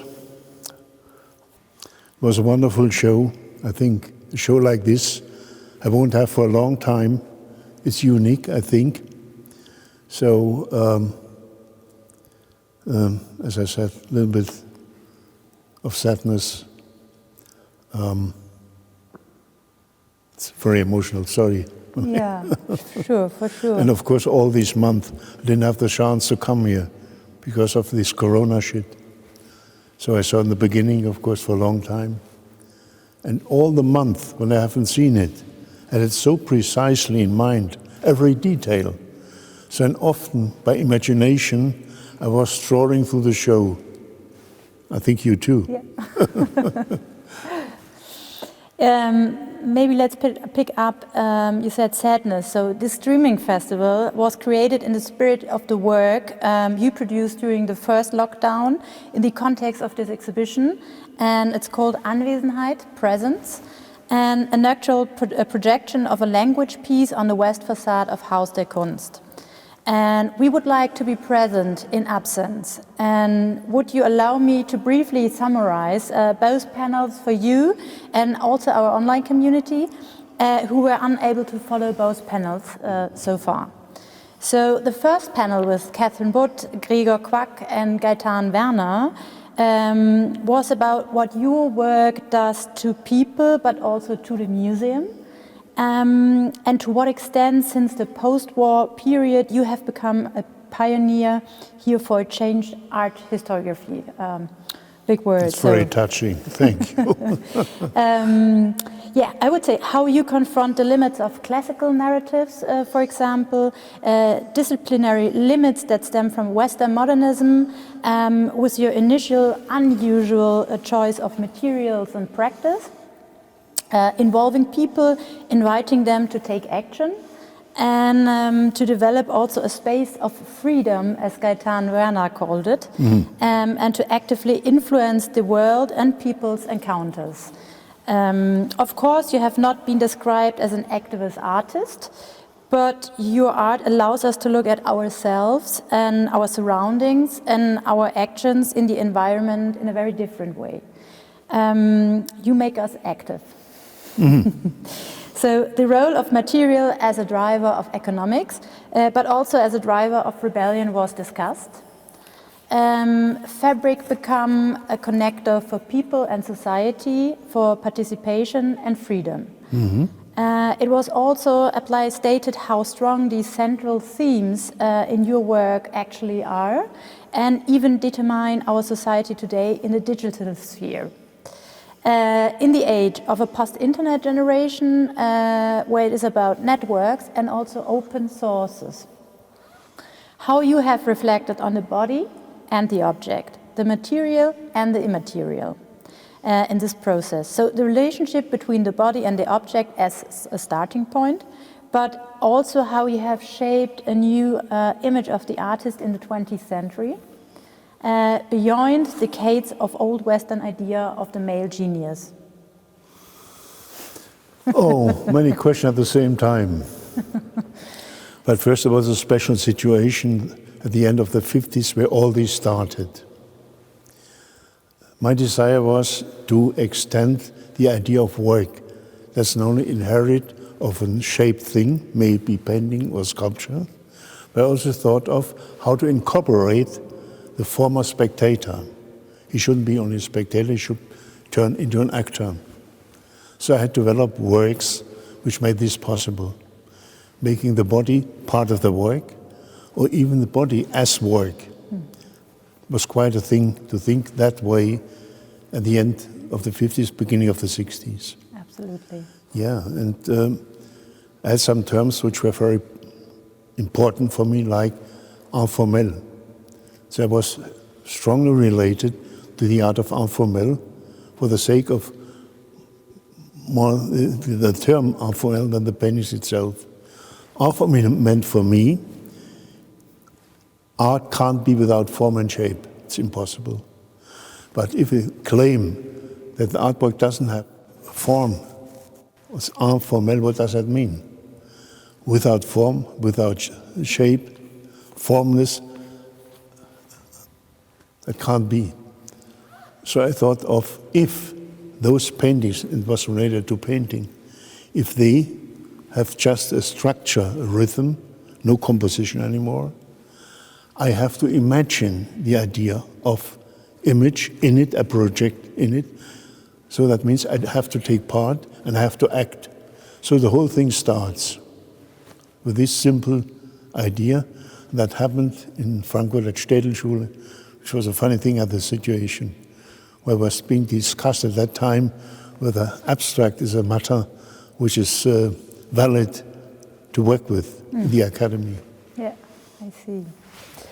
Would you allow me briefly to summarize also the second panel with Yasmil, Eric, Christian, and Gregory? Your work was discussed with regard to the aspects of hybridization and media expansion, also by means of temporal and local parameters. The differences to the practice of the modernists as well were clearly highlighted in the context of subjectivity and objectivity, functionalism and formalism, also pretty interesting. At the same time, your choice of materials, like fabric of course, is also understood as a very political decision. Because you would so dismantle the ego trip of those big guys in the 1960s. A form of neo-feminism is emerging from it, said Yasmil. As well as the shifting from object to image, from image to object, as Eric said. And the movement of the body also plays a central role here, since it is from this movement that the situations are founded or unfolded. Image as choreography, image as film still. I know you would agree, you wouldn't agree, as Jasmine said, but also the action that unfolds acting independently instead of acting non-independently, which we are supposed to do normally in our societies. And Christian Rattemeyer sees in this that you get people to make a choice to participate or not, for example. Well, sure. And participation or non-participation is already a great democratic quality in your work, in his opinion. All in all, you were assumed to have more pictorial than object-based strategies compared to minimal art, for example. Your decision to hide or redefine the site of the institution as such during conception was considered both anarchic and as form of brilliant institutional critique, and that you founded something like a new relationship that you have established between, of course, recipients, producer, and the work itself. We will now turn our attention to questions that the panel participants have asked you. We now hear the first question by Catherine Wood, Senior Curator at Tate, and she moderated the first panel. So. Well, hello to Franz. We wish you were here too, or we wish we were there, and greetings from Tate Modern. It's been a real pleasure to be reading the catalogue that's been produced on your work and talking to Gregor and Gaetan, and looking at your work again on display at Tate today, sadly empty of visitors at the moment, but it really made me think about how, since the earliest work of yours, when you would be in the gallery, say in 1969 in New York, and demonstrating how people should participate, and these questions of people feeling either intimidated or wanting to do it their own way or needing to be shown. I wondered if you could describe in words the kind of mood or attitude that people should bring to the action. People sometimes associate participation with a playfulness, but I see it as a much more kind of ceremonial approach. And I wonder if there are specific words you would use to describe an attitude to partaking in the action of your works. First, in the beginning of the 60s, my artist activities, they seemed to be so far away from the art world, and they were being used terms which had nothing to do with it. So I insisted of that it is part of the art world. And before we talked about the question of material. I choose material, which is quite important, fabric, because that hadn't been used before in the art world. That made me free from history first.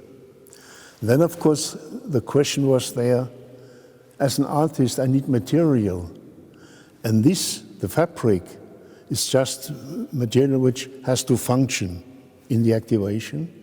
So the second idea was, if I act or we act, what's the status of the body in time and space? Next definition was that I had to think that the body itself could be seen as material, as well as the time, the real time, which is being created in action, or I define it in action, and also time. Time can be structured, can be articulated in this activation.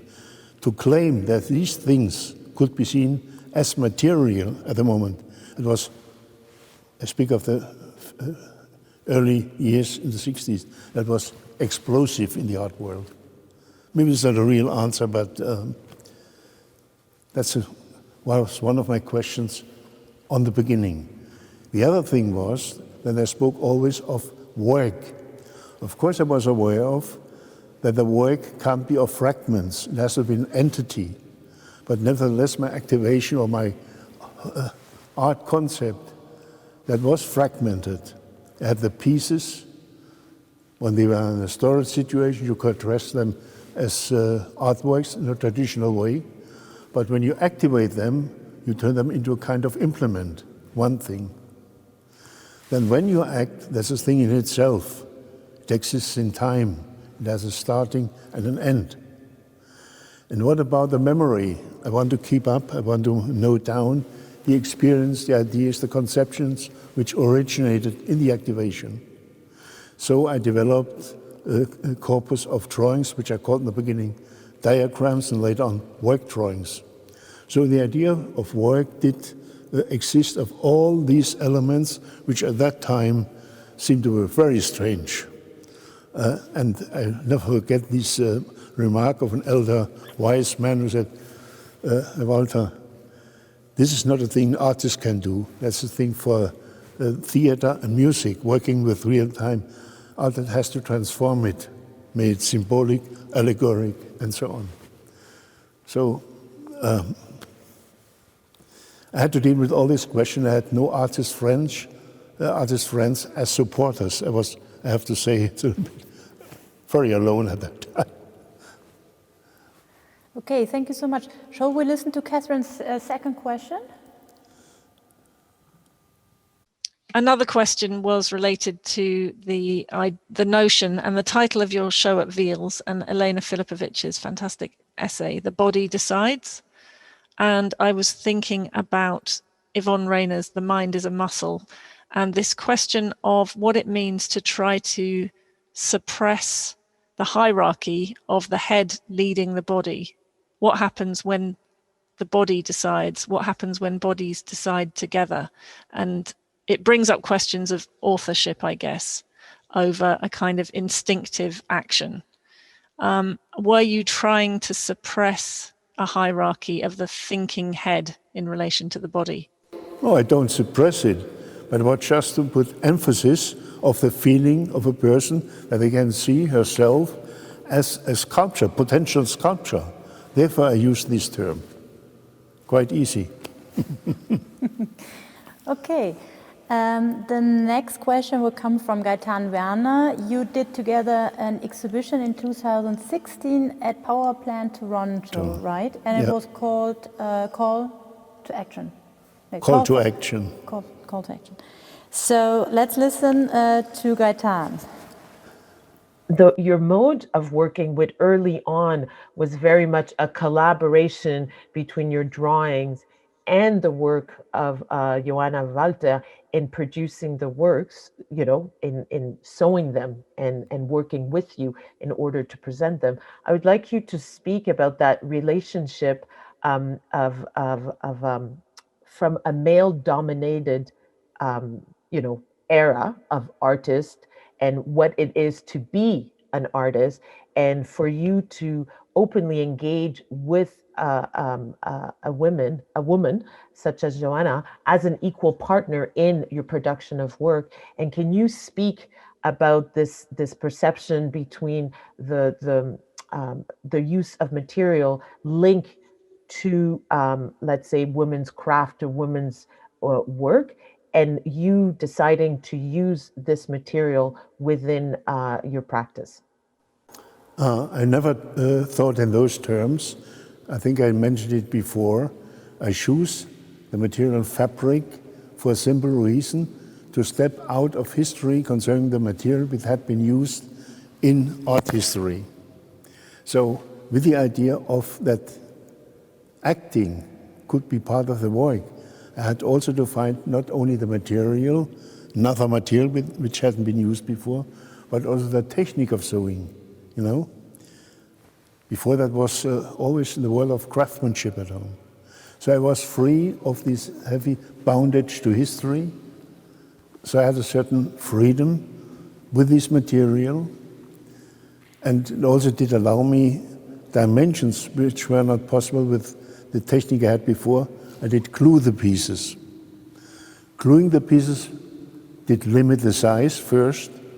And there was always, that disturbed me, the connotation of collage. So with this, it was too close connected to history.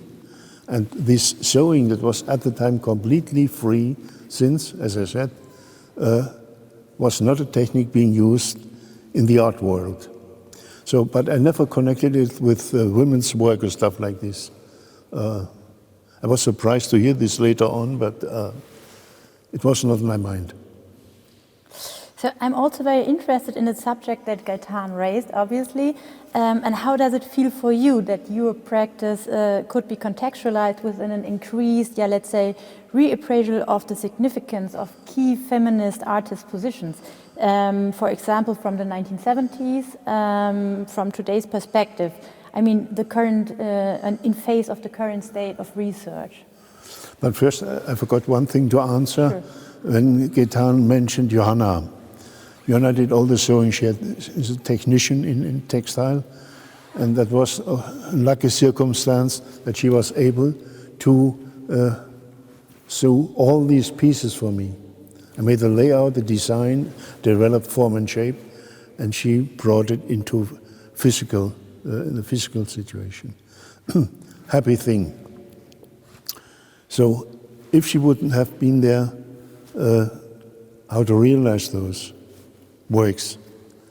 I had to learn sewing, but I would have, but that is so, concerning time, so intensive that all these, for me, very important world of work drawings, which tell about the experience in the activation, wouldn't exist in this large number, which I think is possible. I forgot to mention that before. Now, I didn't answer your question, but... Yeah. Yeah. You have to repeat it again. Yeah, sure, of course. So again, so how does it feel for you that your practice could be also contextualized with an increased, let's say, reappraisal of significance of key feminist artists, especially from the 1970s? Like from whom? Today's perspective. Like whom? We brought up names during the panels like Zenga Ningudi, for example, from the US. I have to comment, I don't know her. I know certain works by Lucia Clark, a few things. Some smaller in size, they're quite beautiful. If she did large things, for me it was kind of Rio Carnival. Very funny, I don't know. Very ambivalent work. The only well, I started with using fabric and the technique of sewing in the end of '62, beginning of '63. There was no other artist, I thought, or all the other people around me thought, there's no other artist, this strange, funny work, which can't be part of the art world, applied art. And then we learned about the work of Klaus Oldenburg. He was the one who did, I thought, legitimate working with fabric. So that was the only one, and we saw the first work, I think, can't remember, maybe in the beginning of '63. And before, the artist friend, they always made jokes about me. Now he turns to a tailor, he will become a tailor. Funny stories were being told about this. And then at the moment when Klaus Oldenburg became known, it was silent. I see. Okay. Only then. Yeah, thank you very much for the answer. Now we will listen to Gregor Quack, who is studying at Yale University with Pamela Lee. Hi, Franz. It's been a great pleasure to speak with everyone, with Gaetan and with Catherine about your work today. I have a question as someone who's currently working on their dissertation. I'm reading a lot. There's so much new scholarship about your work coming out, and so many new ideas. And so my question is, what are aspects of your own work that you never knew about that have been discovered by other people in the recent years? Because you've spoken about how maybe your work wasn't fully legible back in the 50s and 60s, and that it is now. So what are some of the things that have become legible and that we can now read that you maybe didn't even know about? And in conjunction to that, how has your attitude changed to other people's interpretations of your work? Are you more permissive of allowing ideas about your work that you maybe didn't come up with in the beginning, or have you always been that way? In my generation, at the time when these works had been developed, there was no adequate language to describe it. So there were terms applied which didn't belong to it. And often with terms which has nothing to do with the artwork. And I had insisted that what is part of the artwork, nevertheless that I wanted to step out.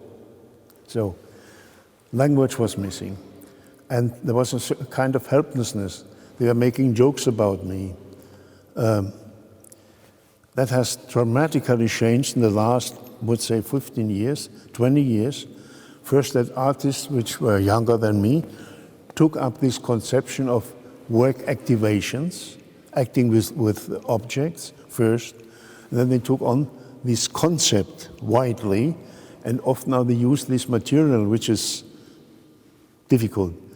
But of course, for me, it's a kind of honor that a new generation of young artists take on this work concept, which had been developed decades before. Meanwhile, your generation, Gregor, they have, it's my feeling, also Jana, you have an adequate language to describe it. So I feel for the first time, since a few years, the first time that my work concept is really being understood. That was not possible at the time, as I said, when I started. There was a heavy, rejection of it. That disappeared.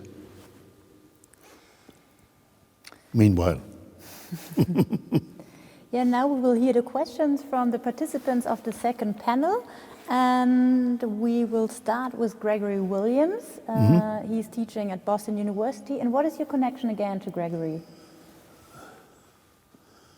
He has a big understanding of my work concept. Okay, awesome. And by the way, and it's funny with him, we speak German together. He lived for a long time in Germany. Okay, I see. But his understanding is, for me, it's very important. The way he addresses my work.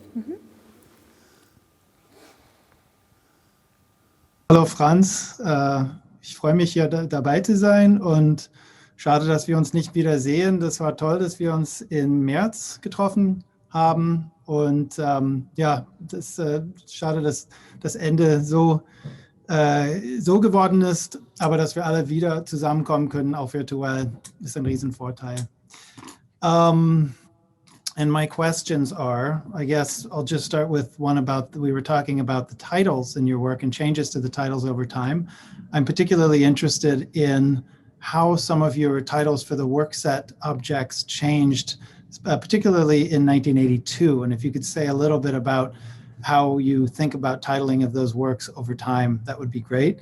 And then I'll ask just a big messy question and just say, what is the role of utopia in your work? Well, first, the change of titles has simply to do with my experience I had with the work activation. On the beginning of, it's a rather sober this naming of the pieces, and later on, let's say, content, meaning of it flows into it. That's a change. And I think and sometimes it becomes simpler, the formulations of in the beginning biographical, and then later on, they were more related to the art world, I think. That was the first. And the second question was? What for role plays utopia in your work? A big one, of course. A very big one.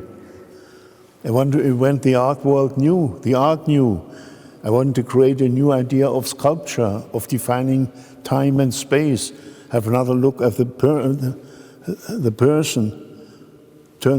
try to turn the spectator into an actor. It was a big thing. That was utopia, I think. Sorry. Now we will hear Christian Rattemeyer's question. He wrote also a meaningful essay on your work and emphasized, I would say, the meaning of painting for your work. Okay. Hallo, lieber Franz. Es ist so schade, dass ich heute nicht persönlich in München sein kann, aber es freut mich, dass deine Eröffnung meine letzte Reise nach Deutschland war, bevor wir alle im Lockdown eingeschlossen wurden. Insofern sende ich Grüße aus New York an dich und an Susanne und an alle und freue mich, dass ich wenigstens virtuell an dieser Diskussion teilnehmen kann. Dear Franz, can you remind us what the decisions were that led you to come up with a storage form, and when you decided to abandon the storage form as a valid format for the first work set? Well, in the beginning, when I started with this work, which could be activated, I just had the question, what do the pieces represent when they are on the floor or on a table? They never appeared on a pedestal. So you could address them as strange sculpture. But when you activate them, let's say you have pieces you take in your hand, you change the subject.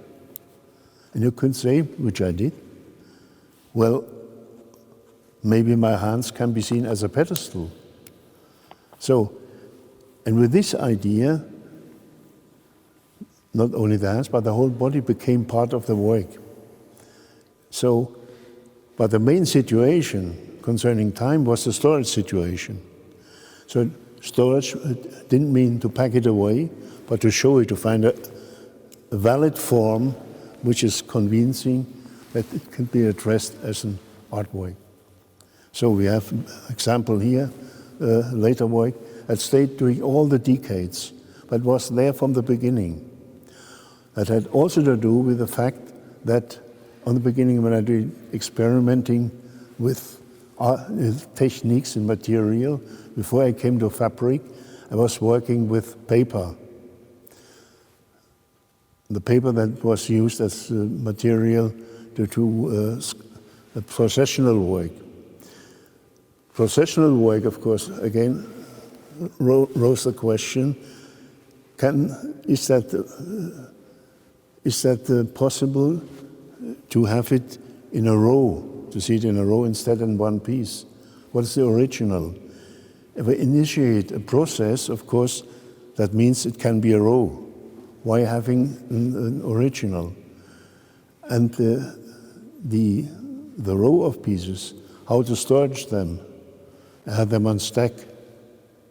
Someday when I did them fold over like a book, I said, well, I fold it over, it has two sides, but how about my folding? Folding over could be part of the work. That means handling. And with this thing, when I discovered that, I developed works which were done produced for activation. There's a process behind a discovery.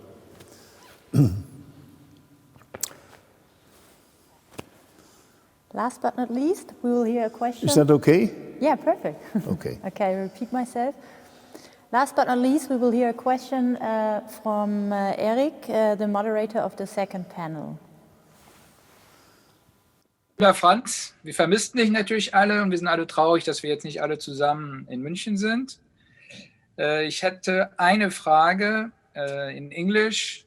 Franz, the idea of exhibiting at the Haus der Kunst has been a source of unease for you for a long time, given the imposing architecture of the place and its history. Now that you have taken the plunge, what is your perspective on this experience?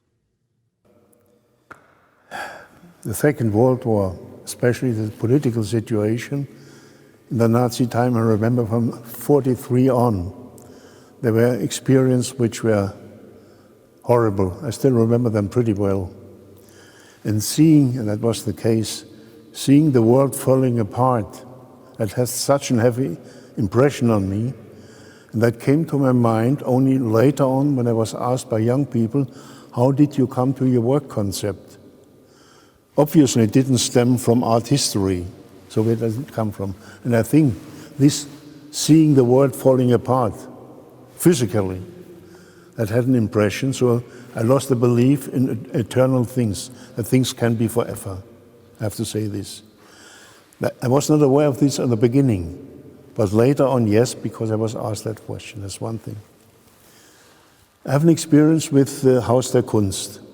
I think it was in 1956 or 1957, there was a show, a Picasso show here. I went to Munich, I was, I think, 18 years old, to see that show exactly in this Nazi temple. And it did overcome all this. So from that moment on, seeing that show, the brown dust had disappeared for me. So I had never a real problem with it. It is, I have seen shows which didn't really deal with this architecture. I saw this, but I think in our case, it worked quite well. So it's a big experience all to see that I did overcome the history of this building. So now we will see the last question from our panel participants. Let's listen to Yasmil. Mm-hmm. Hi, Franz. My question for you is, did you ever think about manufacturing, mass producing the first work sets? That was an utopia in the 60s. I couldn't realize that. It was an idea. I couldn't realize for a simple reason. First, there were no collectors or whatever to want to have the pieces, and I didn't have the money to produce them. Otherwise, I would have tried to. Nevertheless, the first work set, from a certain moment on, end of the 60s, there were a lot of collectors, also museums, interested in these work of 58 parts. And then came the idea whether to make replicas.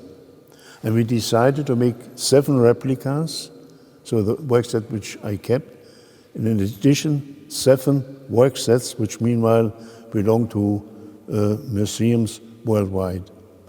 It was a big effort, also concerning material and time investment to produce those works. But the idea was there at the time. Also for the idea of everybody should have a chance to work with these pieces. They shouldn't be unique in the sense of the original, you know, we think. Activation could be done. That was the main thing. The emphasis was put on the activation. And I claimed that the activation, the acting, is the artwork. And the pieces then would serve as a kind of implement, as I mentioned before. And for that reason also, we thought about doing replicas. I wouldn't say editions, but replicas. Franz, I would suggest we will now continue with questions from our online community. Would you allow me to forward some questions? Sure. They're a bit different, but also highly interesting, from my opinion, from my side. First question would be, where do the fabrics you work with come from? First in Düsseldorf, beginning of the 60s, 63, 64, we found, I don't know where, a store which did deal with remnants, with rests. So I got them rather for little money. But even that money which I had was not enough. So when there's a poor artist, I have no money, but I need it, and they made a special price for me. It was only a little bit. Then when I was in New York, we found in downtown so-called retail stores, mostly old Yiddish people coming from Europe, all the very sentimental when I came there and they spoke Yiddish and I understood it, and I'll never forget this. So therefore I got rests of bales of fabric. I didn't have the money to buy the core size. And later on, was in 69, Karl Ströer, Paul Wember, they wanted to have replicas of the whole work set. And some collectors want to have them. Then we decided to do the replicas. And we went from New York to Fulda because there it was simpler, easier to realize that, since Johanna's parents did have a tailor shop. What was I going to say that? I lost. Where do come the fabrics from? Maybe during your at that time was also a funny situation. From Johanna's family, there was a guy. Well, in Fulda first there were 2 large factories producing fabric. And one from the family of Johanna, he said, well, if you need it, he had a huge store with bales of fabric as remnants. And that meant often a lot of material. So there I got it quite cheap, rather. And I always used material which exists already. So I didn't have the chance, and it was not necessary, let's say, to dye fabric in the color. That came later with the wall formation at the end of the 70s, where the idea of image came back. That needed color also, not only the material fabric, but also color. And fortunately, there I could afford dyed material. So I don't know, I don't remember anymore where we found this factory who could produce them. But important was on the beginning that I had to find out where could I get for little money the adequate material. Adequate material meant bright color was excluded. So the quality meant strong, thin, and I also had to have the foam rubber for patting some of them. That was not easy to get with the little money we had. So where did it come from? I see. Yeah, thank you so much. A question from another online viewer is, what do you prefer to wear yourself? What I do, what? What do you prefer to wear yourself? Normal stuff. Okay. But I prefer some colors, often red, sometimes yellow, and this ochre neutral stuff. Okay. So another question of an online viewer would be, which colleagues do you appreciate? Walter de Maria, very close friend, for certain reasons. That they explains to me. And from the 19th century, my hero is Paul Cézanne. Okay. Another question, what do you think about the art market? I never was interested in the art market. And I never worked for the art market. That's important for me. Never, ever. And I never would. Okay. Another question is, do you sometimes fail at something? Well, when I develop these works, like the wall formation, I do so precise drawings, narratively, also in color. And I never make mock-ups. I develop them by drawing. They are, for me, so precise that I can decide on hand of the drawings whether it's valid to realize it or not. So in that sense, I never failed. It was a big word, but what was that means, sorry, if I say, I never had to throw away a piece because I failed. So a last question from an online viewer is, do you have any interests besides art? Cooking. Okay, very good. Thank you, Franz, for all these answers and for allowing our audience to get in touch with you so closely. Now we come to our last item on the program, another live activation with Lehmann Walther, the son of Franz. He just arrived and will personally activate the work Cold Steel piece from 1969. And maybe you can tell us what is so special about this work and how it functions. Well, first, another definition of the idea of sculpture, you know. Time is part of it. It's really a sculptural thing. You develop it. You have to make decisions concerning what plate you take first. So you create relation of proportion in time and space. The body is in the center, and as I said before to a question, the body, as you can see it, is material. Time is material, and also the space, if you want to. In this moment, maybe the acoustic moment creates a base. It's quite a complex thing of the idea of sculpture. And done in '69, you know, that was something for me. It also was an answer to the art situation of that time.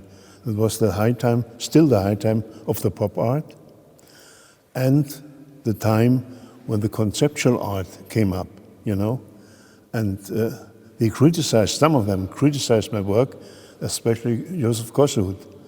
He said, he used the metaphor, it smells too much. I mean, they want to have it pure, black and white. So my answer was, conceptual is wonderful, but it's the bones. But the bones need flesh. So he looked at me and was laughing. So it was my answer, this momentum of, it is conceptual, but at the moment also it's related to terms of art history, sculpture, time, space, material, in another definition as it had been done in history before. That was my aim. Franz, once again, thank you so much. It's highly appreciated that you made your way to Munich in this demanding situation. And to all of you... Thank you for the invitation. Thanks, Franz. And to our online audience, we wish you now a wonderful activation of the Cold Steel piece with Lehmann Walther. Thank you so much.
After one day of Shifting Perspective Festival, meaning 2 panel discussion, a artist talk, a Q&A with the artist, and 3 activation, one of which an historical activation, it's now time, sadly, to wrap up. And this entire event would never have been possible without the fantastic contribution of a small but wonderfully committed team at the Haus der Kunst, inevitably without the artist Franz Erhard Walther and the Franz Erhard Walther Stiftung. But the most important is the team, the technical team who made everything possible, and the team at the Haus der Kunst. So Andrea Saul, Lilly Christoph Homburg, Tina Nju, Alexander Reiser, Luisa Sepp, and JANA BAUMANN made this happening, and this is for us a huge achievement.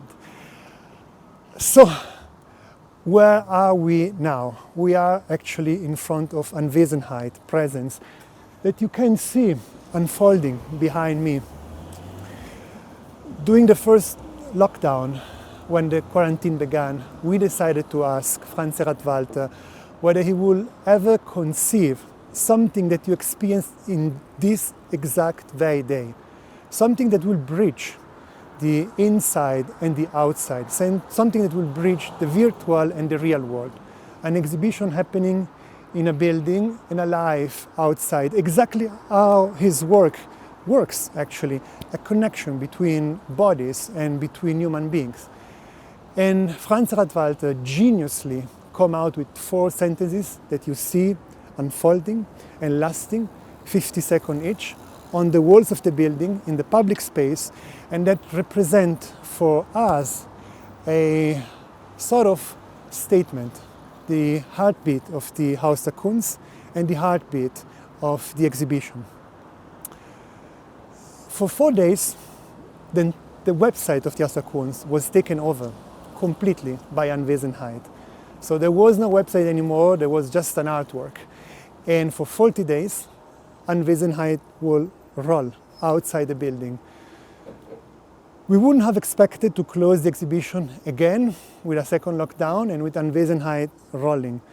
But it is somehow an ideal circle that a streaming festival and an exhibition based on the idea of liveness and being alive ends this way. So once again, thank you, Franz Erhard Walther. Thank you, everyone. And please stay tuned to Haus der Kunst Live, which is a small but very important instrument we invented with an artist to be alive in the real and in the virtual world. Thank you, everyone. Thank you.